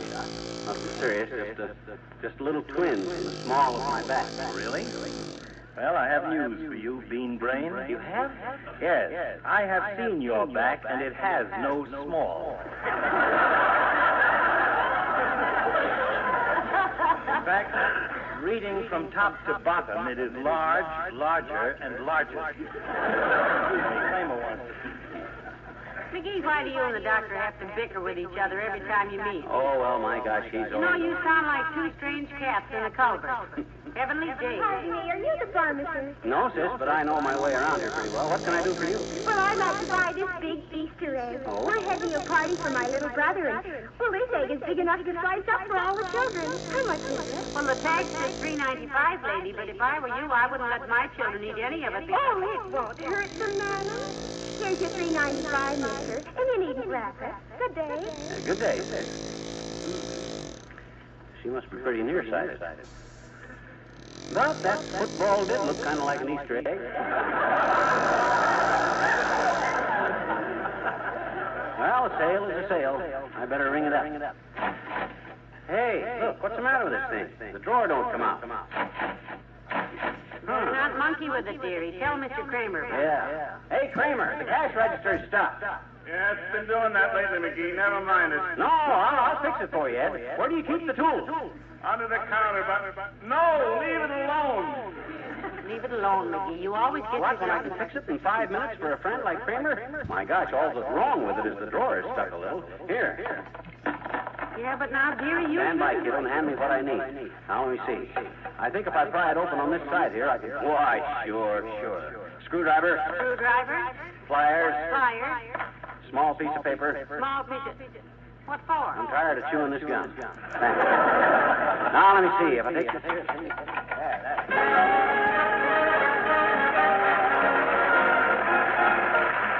Billy Mills to the orchestra and Great Sun.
Boy, you really got this drawer jammed up, Kramer. It's stuck tighter than a piccolo player's pants to a fresh varnished camp chair at an August concert. Just let it go, McGee. I'll get a man over tomorrow. No, I'll dope it up. Don't worry. I'll get this baby fixed if it takes all day. And it probably will. Maybe if you pry up underneath the drawer, dearie, you might be able to... No, I tried that. Now, look, McGee, will you please just leave the cash register broken? Oh, yes, madam, that's something I can do. Now, let me see. If I can just get this drawer out and check the spring behind it. Hand me the pliers, will you? Pliers. Chisel. Hammer. Ole. Ole. Huh? Ole from the Elks Club. Let's come in. Hi, Ole. Hello, Ole. Good morning, Messrs. McGee, what you doing behind the cash register, broken? If you'll excuse a foolish question.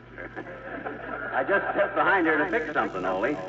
Drawer's busted. Oh, good gracious. You want a safety pin?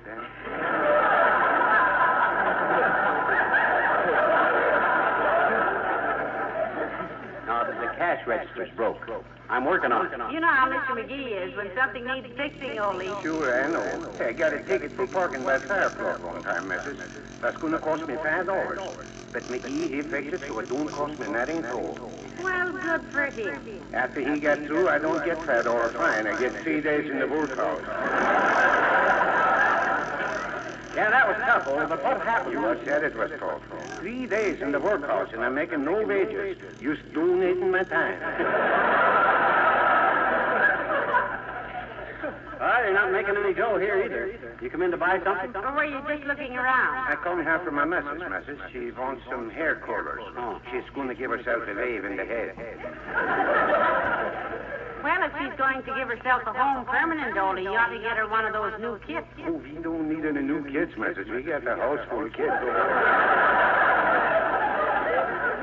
No, Molly means... My kids don't make my hair curly. They make it scoot on in. Oh, there's Kramer. Goodbye, mister. Goodbye. So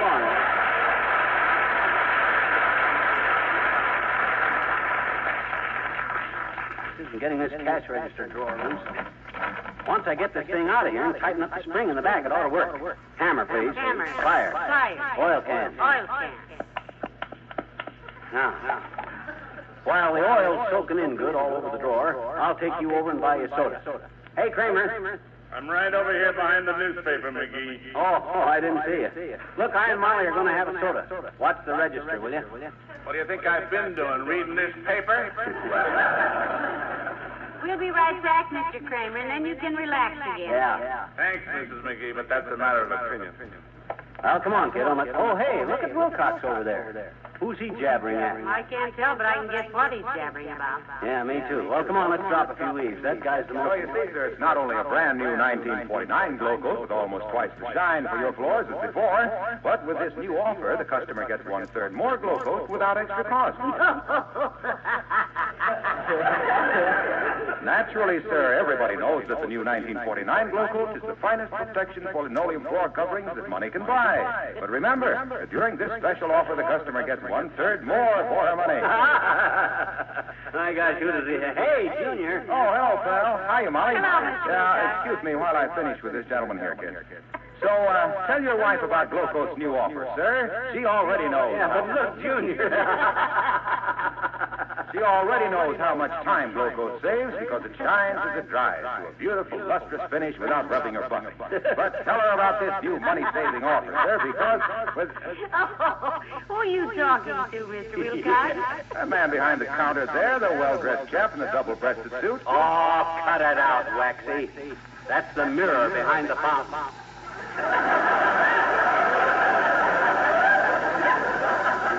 You're talking to yourself. What? Well, gee whiz, kids, can you imagine that? I thought that fellow looked familiar. I guess I got a little steamed up about this new offer. Yes, we'd ask you more about it, Mr. Wilcox, but I have a strange feeling we'll hear it anyway. Will you have a soda with it? No, thank you, Molly. I've got to go send a wire to my aunt. Your aunt? Yes, Big Squeeze Wilcox. She's doing a stretch in Chicago.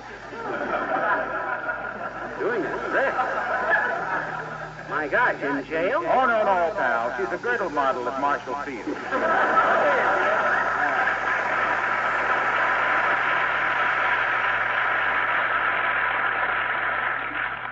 Squeeze Wilcox. That guy's got some of the strangest relatives I ever... Doggone it, where's that soda jerk? Oh, hey, Milt, how about some service here? Hey, folks, I saw you. No use coming if you call me. Who'll it be? Well, now, let me see. I think I'd like Don't make it too complicated, will you? I just got my counter cleaned up. Customers make a bigger mess than anybody.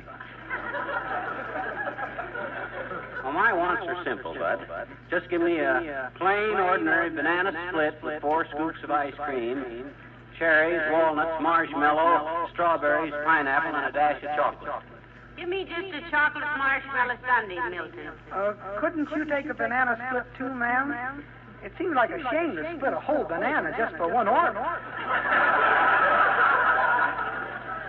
Look, Milt, just put the whole banana on mine. That's okay. And get with it. Well, a banana split is made with a split banana, Mr. McGee. 35 cents.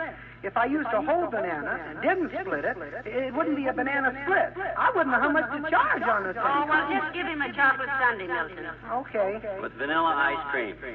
We always make chocolate sundaes with chocolate ice cream. That's why we call it chocolate, see? I want it with vanilla. I like vanilla. It's more healthier for you. It's full of,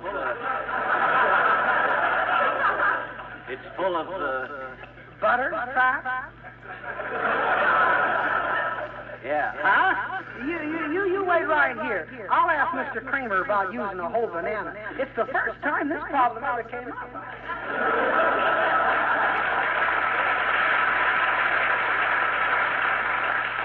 I hope he doesn't realize he's serving Sundays on Tuesday. That'll really throw him. That soda jerk is really... Hey, there's Latrivia. Hi, Latrivia. Hello, Mr. Mayor. Sit down and have a half a banana with us. We're going to have one left over. Yeah. Thank you, Molly. Hello, McGee. But I don't want anything. Feels good to sit down for a few minutes. My feet hurt. Been walking a lot of the trip, or did you bruise your heels propping them up on your desk? No. No, I had an accident last night. My car broke down about 3 miles out of town, and I couldn't hitch a ride. Had to come home by way of Shanks, Mayor. Who's he, Mr. Mayor? Do we know him? Who is who? Mr. Shanks? The man you said you came home on his horse?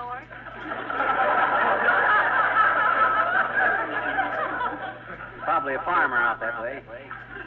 A lot of farmers out in the country, Molly. Oh? No room for a farm in the city. Now, wait. Let's not... And lucky for you, the guy happened along with his mare, Latriv. You might have had to walk home. I did have to walk home. That's why I said... Why, Mr. Mayor, you just finished telling us you rode home on a horse.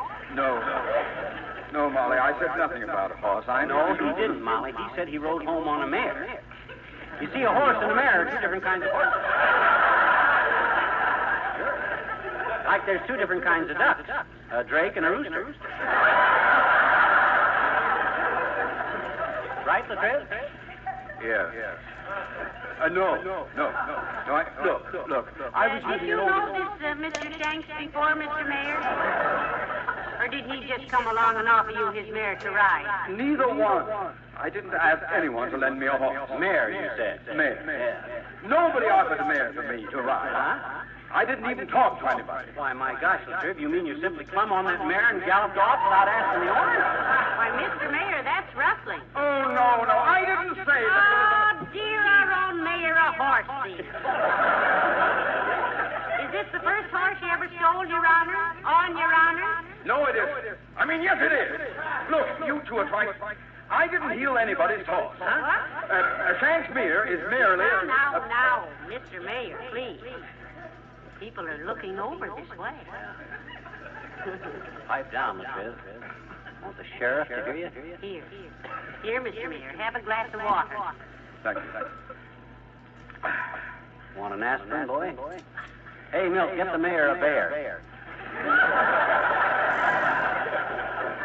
Never mind, thanks. I'll be all right. Here's your Sunday, folks.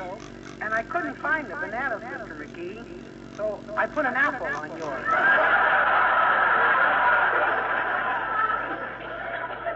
Okay, Milt. My gosh, Latriv, if it's going to get you all excited, let's forget it, Molly, and I can keep our trap shut. Why, of course. Thank you. Certainly. And you do one thing for us, Mr. Mayor. Gladly. You go right home, and you call Mr. Shanks on the phone, and tell him you'll bring his horse around tonight. Yeah. Bring his what? Horse around, Mayor.